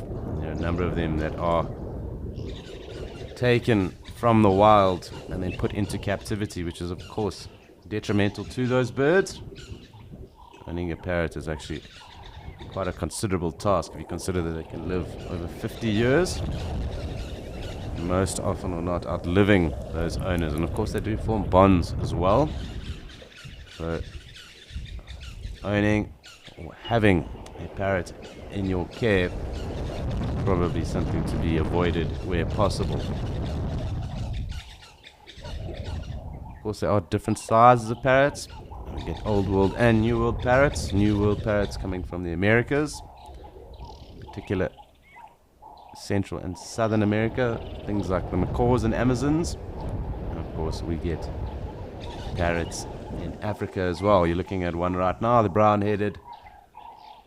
And within the Kruger itself, there are roughly 3 different parrots. More for the north you go, you'll get the grey-headed and the Mayor's parrot, more in the Pafuri region. Of course, when we go across to, say, Australia, Philippines, that area, you get the cockatoos. There's also cockatiels, budgerigars, and the rest. But really not ideal to keep parrots in any form of domestication, really. They are wild birds. As birds do, they should be allowed to fly free and enjoy the life that was intended.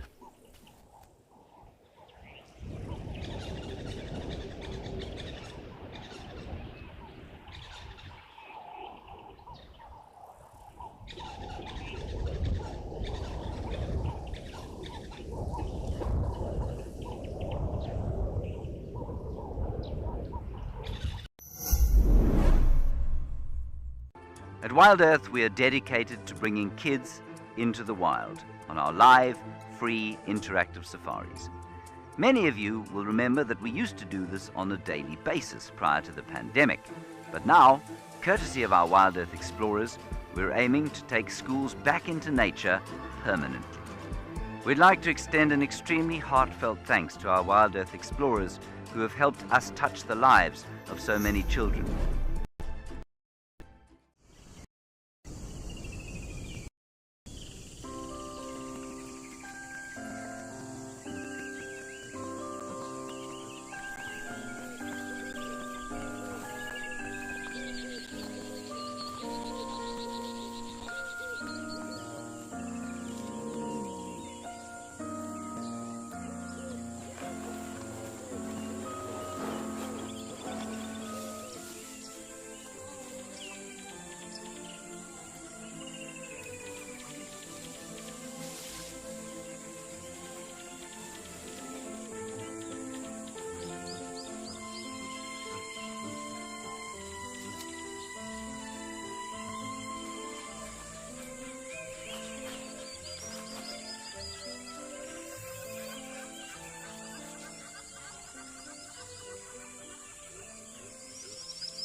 So still just sitting here enjoying watching these brown-headed parrots, going about their nesting duties, parental care as well.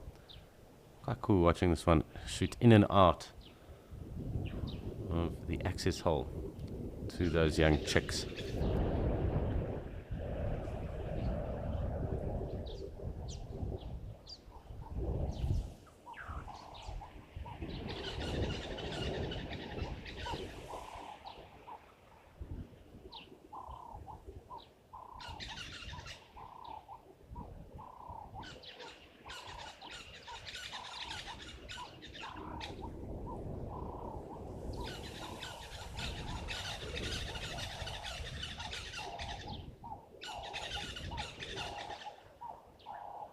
So always awesome spending time with birds and parrots in particular, but it's time for us to head across to Amakhala and Rolf, who's found some of his rainbow chasers.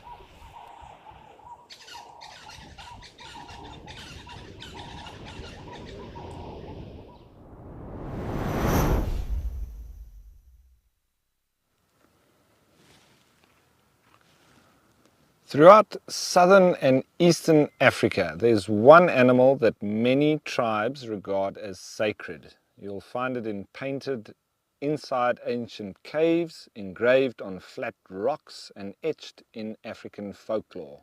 This animal is the eland, known as the animal of 1,000 legends. With its light coloring, African culture associates the eland with the sun. The Zulu name for the eland is Mpofu, a name which means the light-skinned one, the golden-skinned one, and the humble one. The eland is regarded as a brave but gentle animal.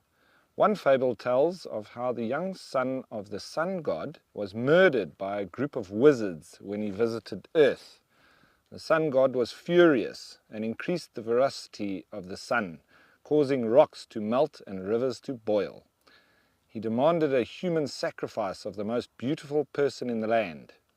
A young princess was about to sacrifice herself when an eland appeared out of the burning bush and jumped into the fire pit in her place. Stricken with guilt, she too jumped into the fire.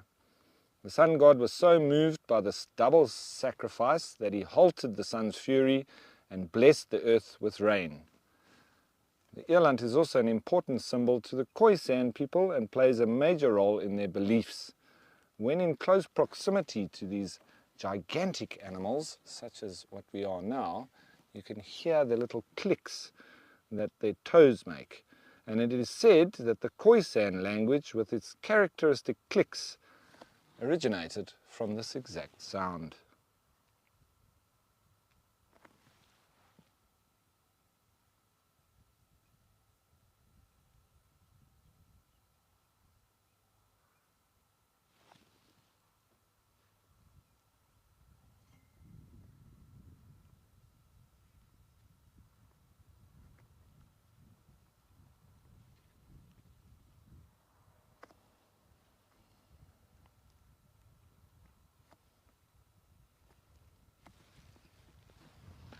Gerald, it's lovely to have you on board with us, and yeah, well, it's lovely to sort of impart all the different mythical legends and folklore of Africa. I really enjoy the stories that are told about the different wildlife, and especially from the Khoisan people, with their real tie to the wildlife and nature as part of their being. And so also going back with the Khoisan, that they never believed in possessions, that it's all part of the living earth, and the earth being part of yourself. And so I wish we could all move back to that kind of way of looking at life.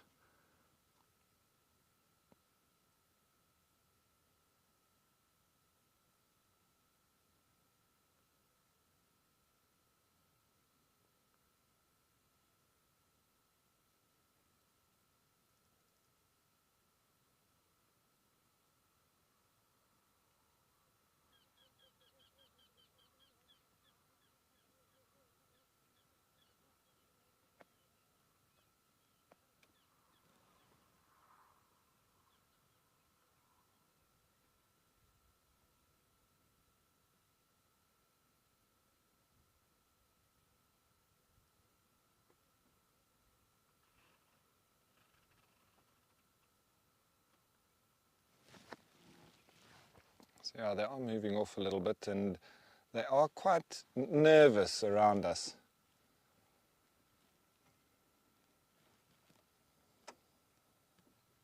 So Mike, yeah, I mean, all animals were revered by the Bushmen.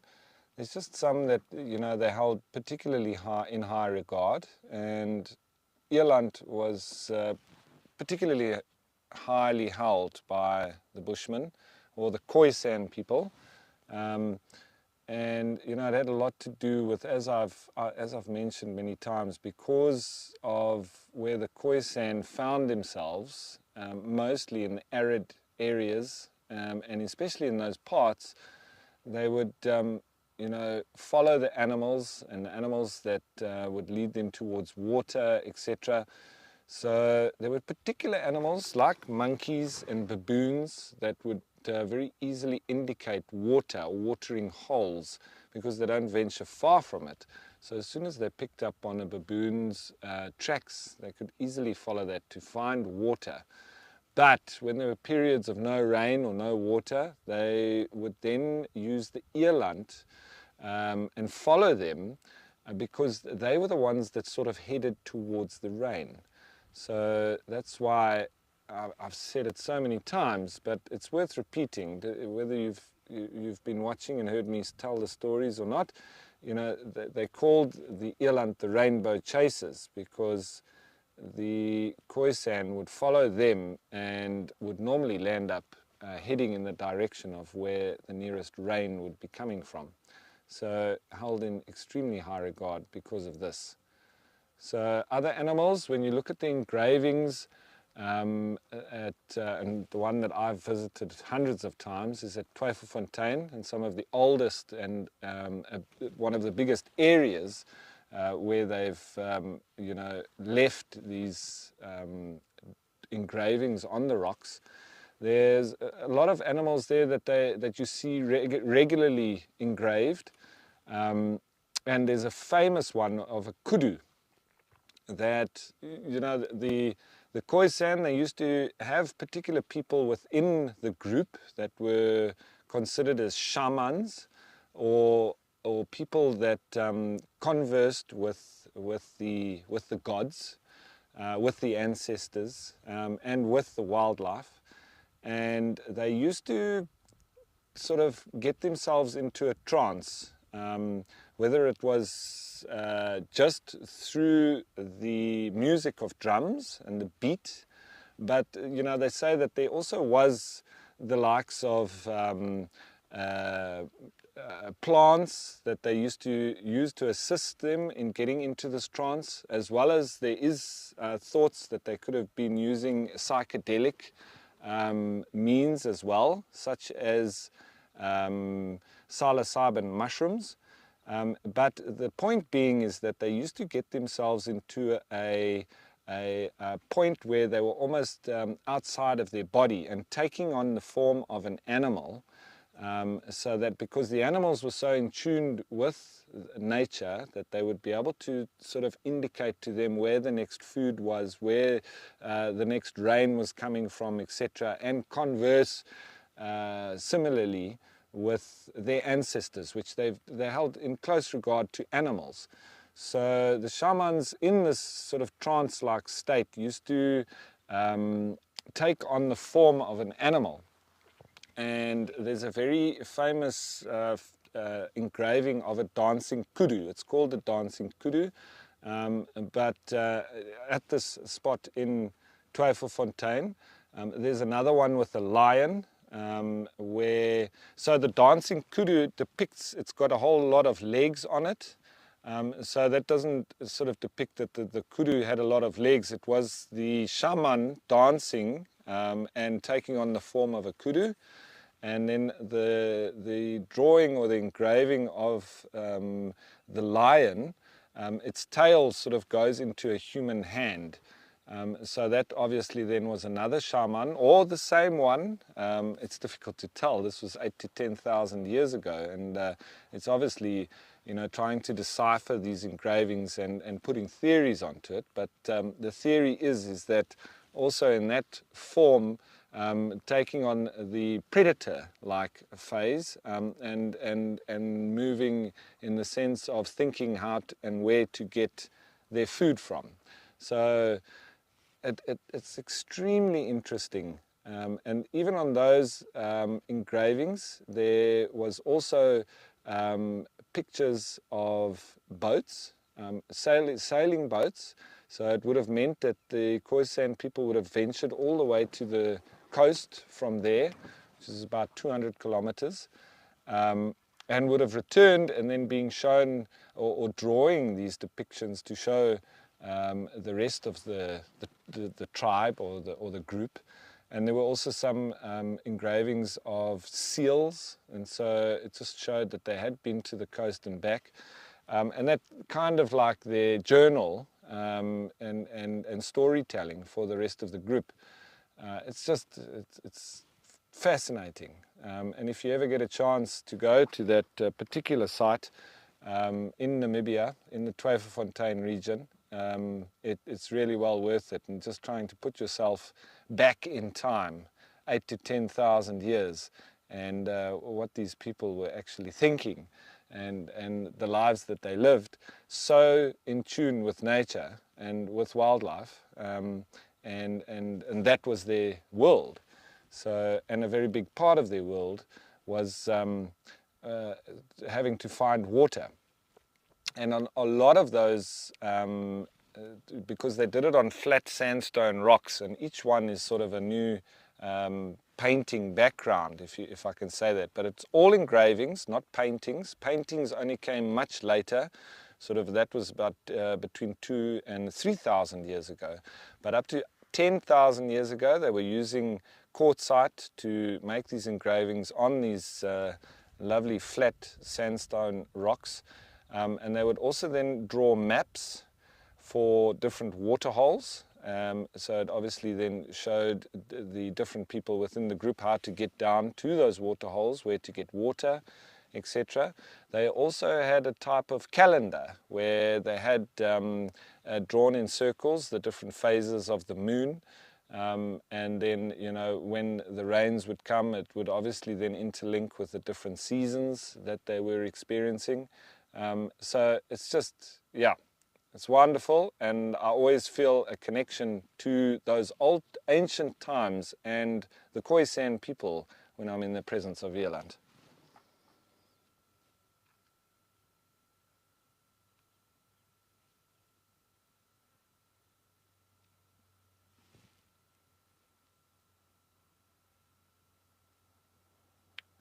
So an eland also one of those animals, so they would, you know, move towards where the rain was coming from, but not particularly to drink water. It would obviously then bring on where the rain was, the new fresh grazing and the new grass.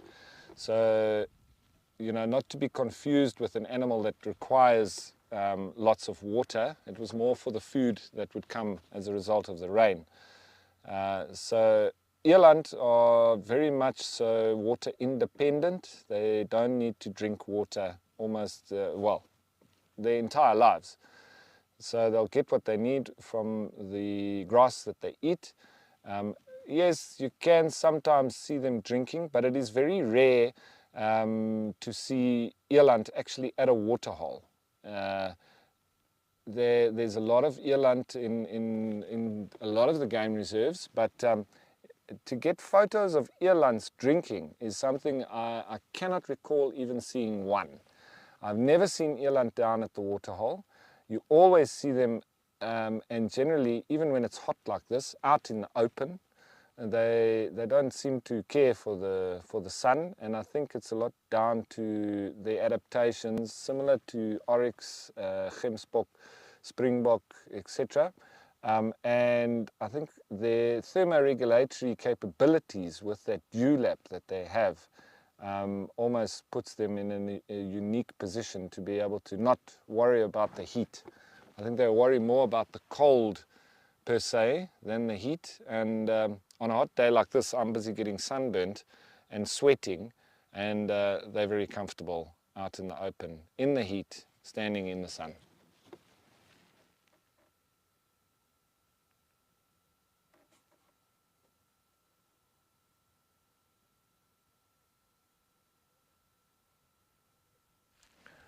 It makes me think of penguins standing in a blizzard, not worrying too much about the cold.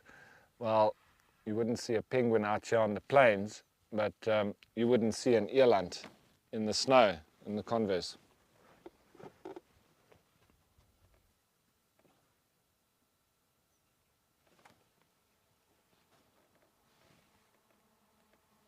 Ooh, big swarm of bees has just made its way past us. Luckily, they didn't come too close.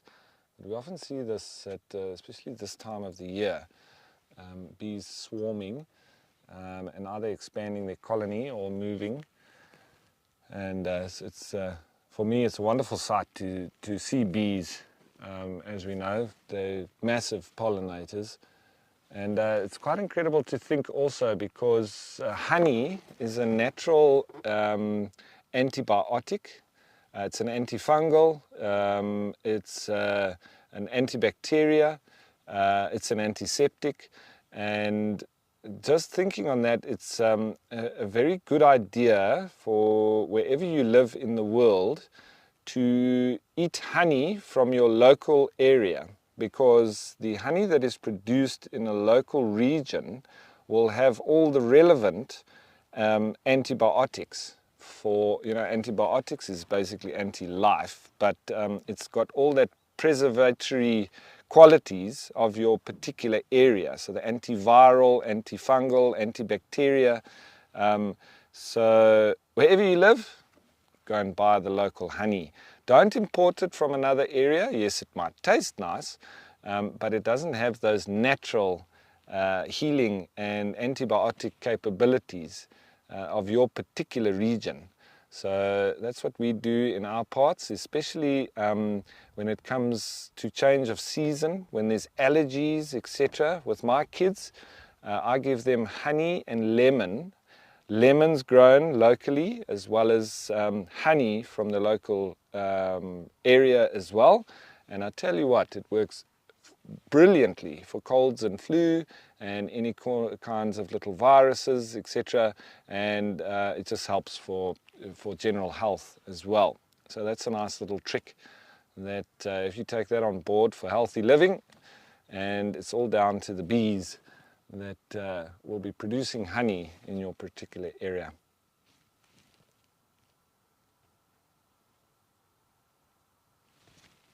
While we're sitting here, I can also smell another of brown hyena pasting. They do put them out all over the place, and they do like to do it along pathways or two tracks or these gravel roads that we drive on.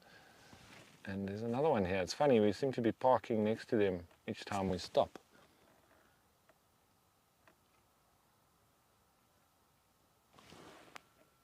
We've got a couple of females making their way on over to the group.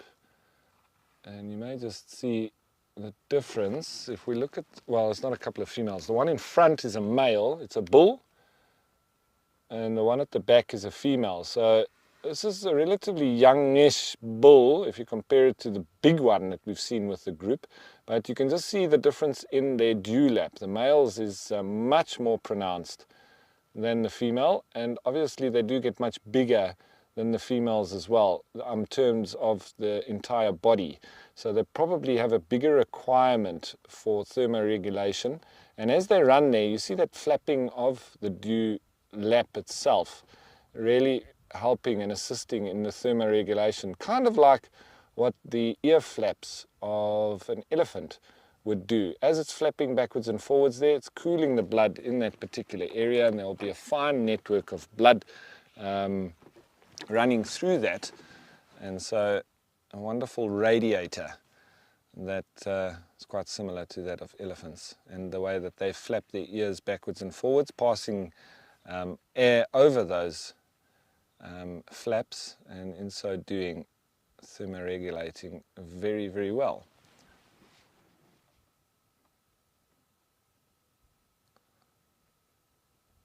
So those two now joined the group. Seems like a little bit of greeting ceremonies going on.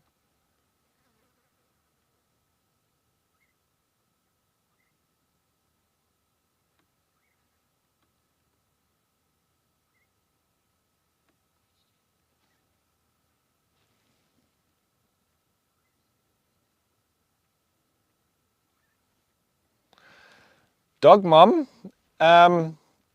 the eland, the sort of here on the eastern side, this is probably the furthest east that we get eland.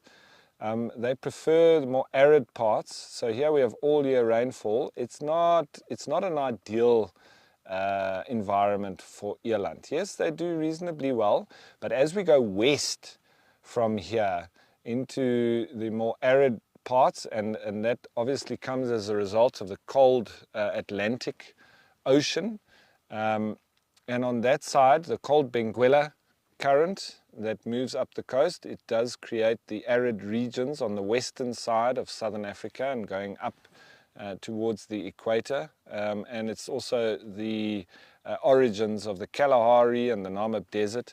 That's where these eland are most at home. They do have quite a high grazing requirement, so you don't find them right into the coastal regions of the west coast. You'll find them right down to, from here down to Cape Town, into that Fynbos region, and then up the west coast and north into the Kalahari, the Richtersveld and the Namib Desert. But a little bit further inland, because once you go up that coast you sort of hit the regions of zero rainfall, where they don't get any rain whatsoever.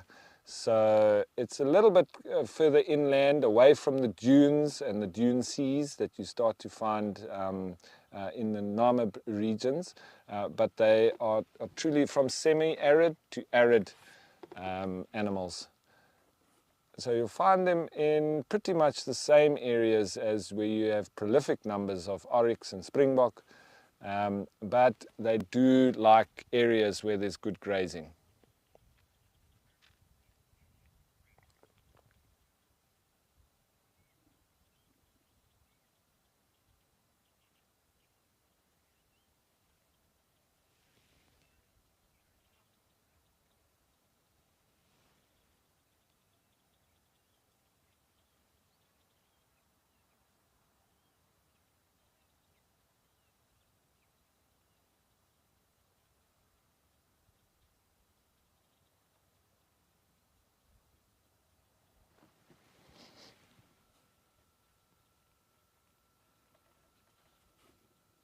So lots of tail wafting, just keeping the flies away or at bay a little bit. Can be quite irritating. You also see the ears flapping quite a lot, trying to stop them from going in there.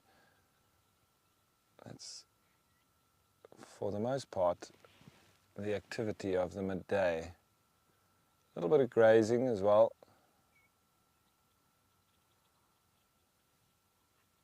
And off in the distance, you do see some potential storm clouds brewing.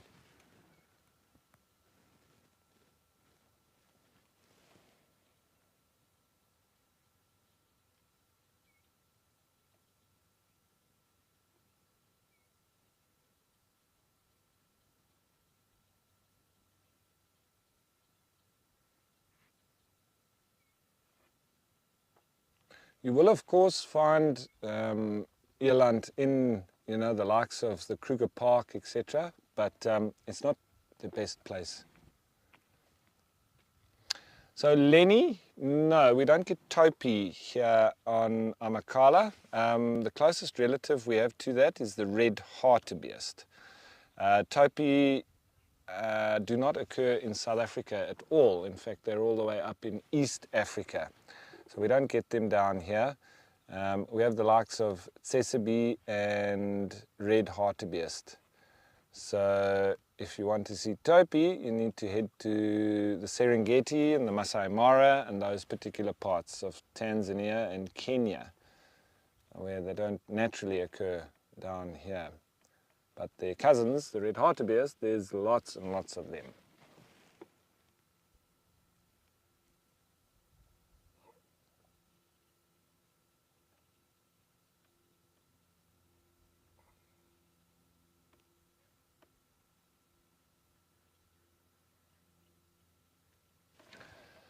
So today is one of those days when there's not much wind and then we really feel the heat. So it's actually quite good for us to be watching eland, because they're one of the animals that don't really feel the heat as much. So, but we do. Jeepers, it's the mercury is rising, and I'm just hoping that that wind picks up a little bit, so it will cool us off. And coming in from the ocean, it's a nice cool breeze, so then it just drops that temperature a little bit, because for now it is pretty sweltering.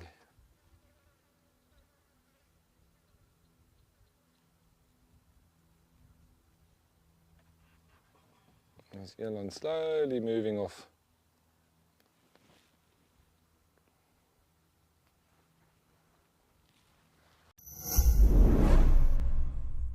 The state of our planet is now critical. Children are the future conservationists, and it is more important than ever that we reach them. By encouraging them to understand nature, love it, and interact with it, we hope that they will want to preserve it. At Wild Earth, we are now able to bring back our Wild Earth Schools program, thanks to our explorers. Thanks to you guys for helping to reach kids from all over the globe and teach them about nature. Wild Earth Explorers. King.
So these eland have now just pushed off, moved in through the thickets. But just now, even though we can't see them, just a quick little story on them. In ancient times, during sacred games in honor of the sun, brave African youths used to somersault over the back of a tamed or half-tamed male eland.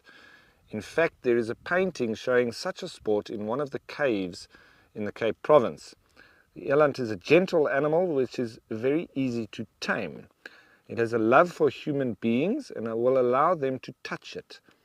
In the olden days, even right up to the coming of white people to South Africa, our kings used to keep one or two tame elands, a male and a female. They did this for the sport that was mentioned before, and also for the important fact that the milk of an eland is very, very rich, much richer than the milk of a cow, and it was used to give strength to sickly children. Many a princess or prince with a delicate constitution as a baby was brought to full strength by being given the milk of an eland and not that of a cow. Eland milk is very creamy and is gladly tolerated by African babies. And it was the milk that we used in the days when there were young shaman in helping children with malnutrition. When the milk of an eland had been used to save the life of a human child, that female eland would afterwards be trussed up and gently taken back, usually on a sled drawn by warriors, to the bush where it had come from and released unharmed, as a sign of gratitude towards the entire eland race and to the sun god, to whom all elands are sacred. If you're lying sick in an African village and you dream of an eland, it is a good sign. We are told it means that a great healer will arrive from far away who will heal you from your illness, bringing you to complete recovery. An eland is a symbol of freedom, also of enlightenment and courage. If one is undergoing initiation and one dreams of an eland, one must thank the ancestral spirits for this by depicting the animal either in clay or in wood, or as a drawing or a painting inside the initiation hut. Dreaming of an eland was taken to mean that one's period of initiation has ended or was about to end, and that the gods and their ancestral spirits had accepted one as an initiate. If an initiate has difficulty in dreaming or seeing visions, the teacher of that initiate must once a month burn a bundle of eland tail hairs, the smoke of which the initiate must inhale together with a mildly hallucinogenic herb. This will bring back the dreams of the initiate, because dreams are very, very important when one is a shaman, a diviner, or a sangoma. And in these particular parts, the isiXhosa people go through the initiation, and they are termed the abakwete. It's the going through from, or the initiation from becoming, or going from a boy to a man.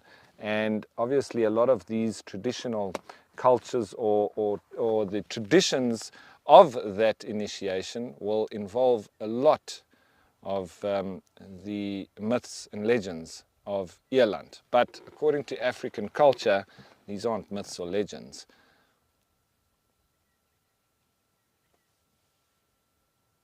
So there's a lot to be spoken about with eland, and hence why they're one of my favorite animals.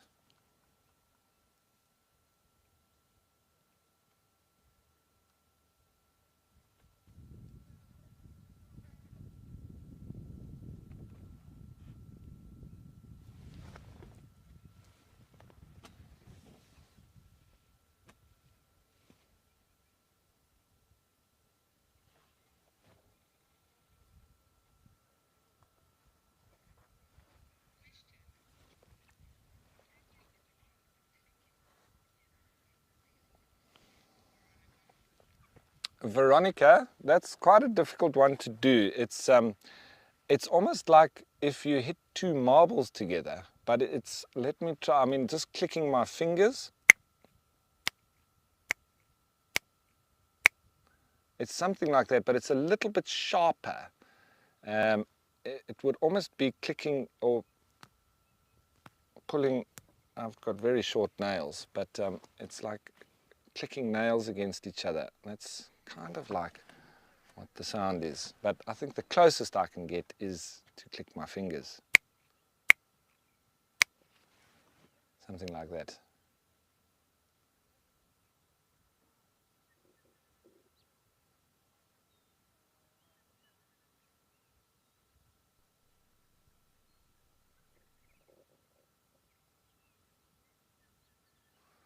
Righty, so now that our eland have disappeared, we'll see what else we can find.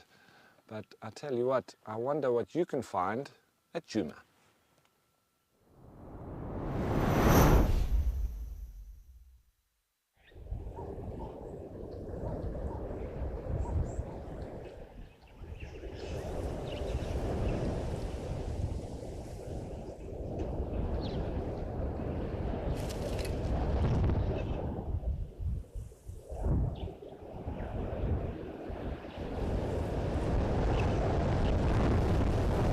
And once again, back in Djuma, a bit windy, has been the case for the majority of the day. Still listening to the chorus of our parrots and doves. Waiting to see if it might rain again.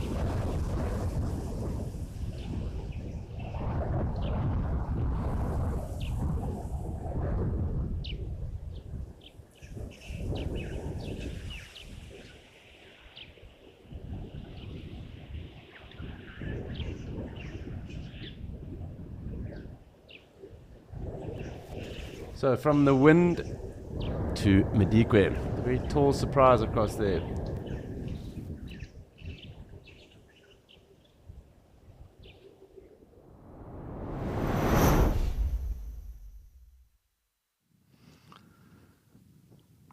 Yeah, thank you so much, Ralph. Alex, was it Alex? Thanks, Alex. Oh yes, it is not too windy here in Madikwe. It's actually quite a pleasant morning so far. We had a bit of cloud cover, so it hasn't been like just sun, but once that sun does come out, it is quite warm. But as you can see, we've got a beautiful male giraffe in frame at the moment, and he's very fortunate. You can see all the little twigs on top of the branches. It's all kind of been stripped off, or all the leaves have been stripped off, and that's due to, of course, the giraffe that can pretty much reach to all those nice little shoots. Oh, and we've got a female that just decided to go and have a rest here in this little open clearing. There you go. You're having a midday siesta, as it seems. So just like the camels, so when they do lie down, you'll find that they fold their legs in, and then they'll plonk their bodies down, and then of course they'll have their heads still raised up like that, completely down. You can imagine it's got a very complete heart system, so you'll find that that heart is large. It's about 11 kgs heavy. It's pumping at least about 160 beats per minute. So that the blood pressure going up to the brain is quite intense. Apparently they say if you remove the giraffe's head off, and the blood will actually squirt about 3 meters out. So that's how much pressure there is. So if the giraffe lays its head completely down, it'll just pass out. That blood will just rush to the brain, and it won't be a good thing for the giraffe. So that's how you can see it just lying with its, resting with its head up and just ruminating for the time being.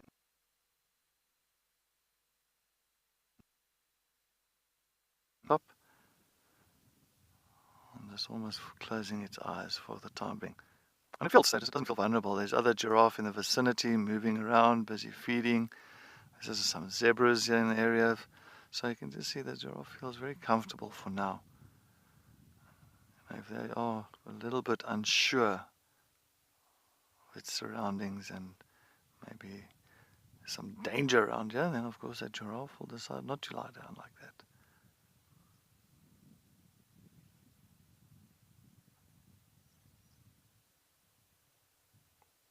It was the other morning as well. We came from the camp. We saw a whole lot of them just lying down on the open clearing. Kate, yes, they are very fascinating. It's my mother's favorite animal. Like, she loves giraffe. Every time we go to Kruger Park, it's giraffe.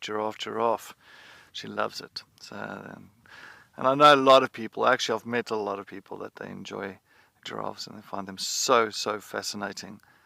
It is quite an elegant animal, and it is quite a unique looking animal. With that long neck and head, but it's built just perfectly just to get to those high areas on the trees, to get to those nice young shoots, and they primarily just eating, of course, the leaves, and that's about it. So they'll wrap that long tongue of theirs around the branches and then strip all the leaves off.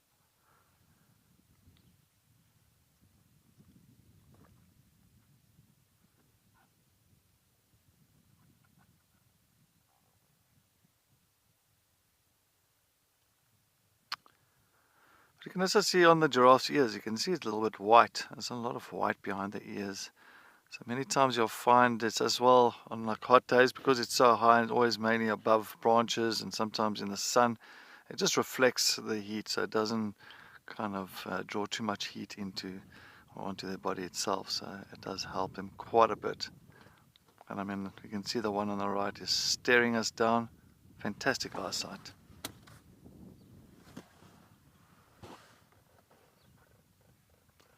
Birchall zebra just coming into picture.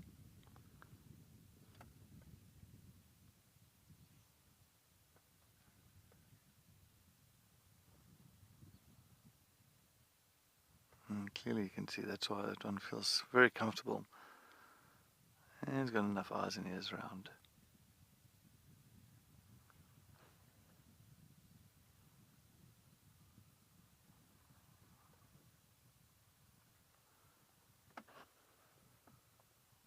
So the one on the right, it looks like also a female. Two females this side. We did have a male earlier, but of course he looked like he went a little bit deeper into the vegetation. Can't see him now.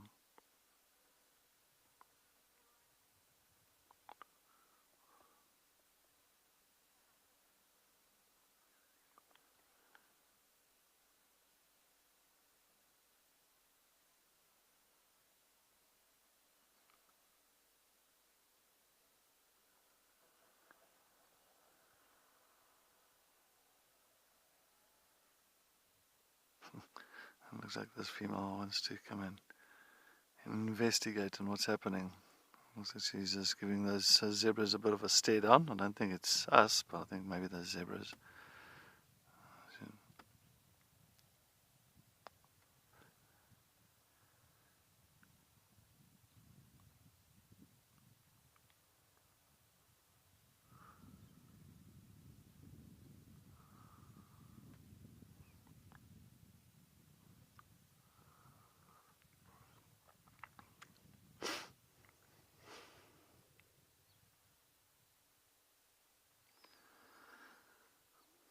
Of course, and the main predator for these giraffe it will be lions. So there is certain prides. There was a pride I remember many years ago called the Chalala pride, and they used to specialize quite a bit on giraffe. They knew exactly what to do. It was a big pride. It was at least about 15, 16 strong, and they would know exactly where to chase the giraffe, and they would chase them exactly into into dips, into drainage lines or into rocky areas, and they'll try and force this tall mammal to topple over. You can imagine with those long legs trying to maneuver around some of the rocks, or maybe try and run down the drainage line, and it's not going to be the easiest. So once those giraffe topples over, of course, then the lions will be right on top of them. Sorry, just go with that comment again, please, FC. I did not copy that.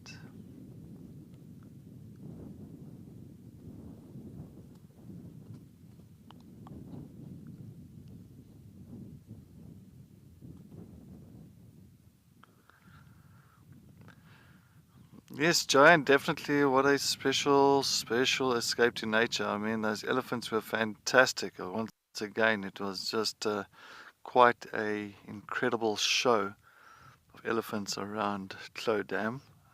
It's definitely a winner, that dam. I think it's one of those ones where you'll find a lot of animals coming around there just for a good old drink, and elephants, for some other reason, it's an ideal spot for them.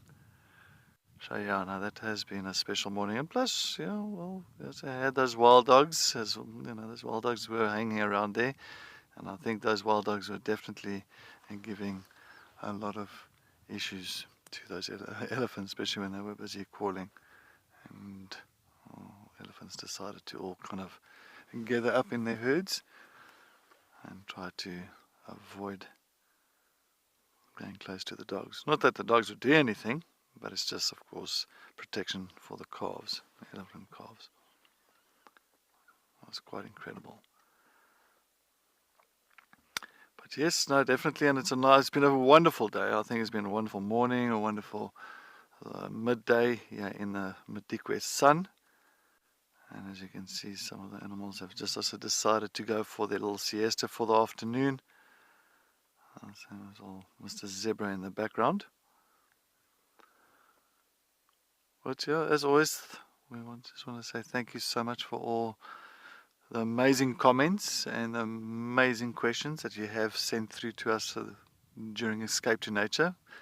It definitely keeps us on our toes, and it's always nice to educate everybody. If, of course, we are to get some education out of that, the sightings ourselves. So it's always quite nice.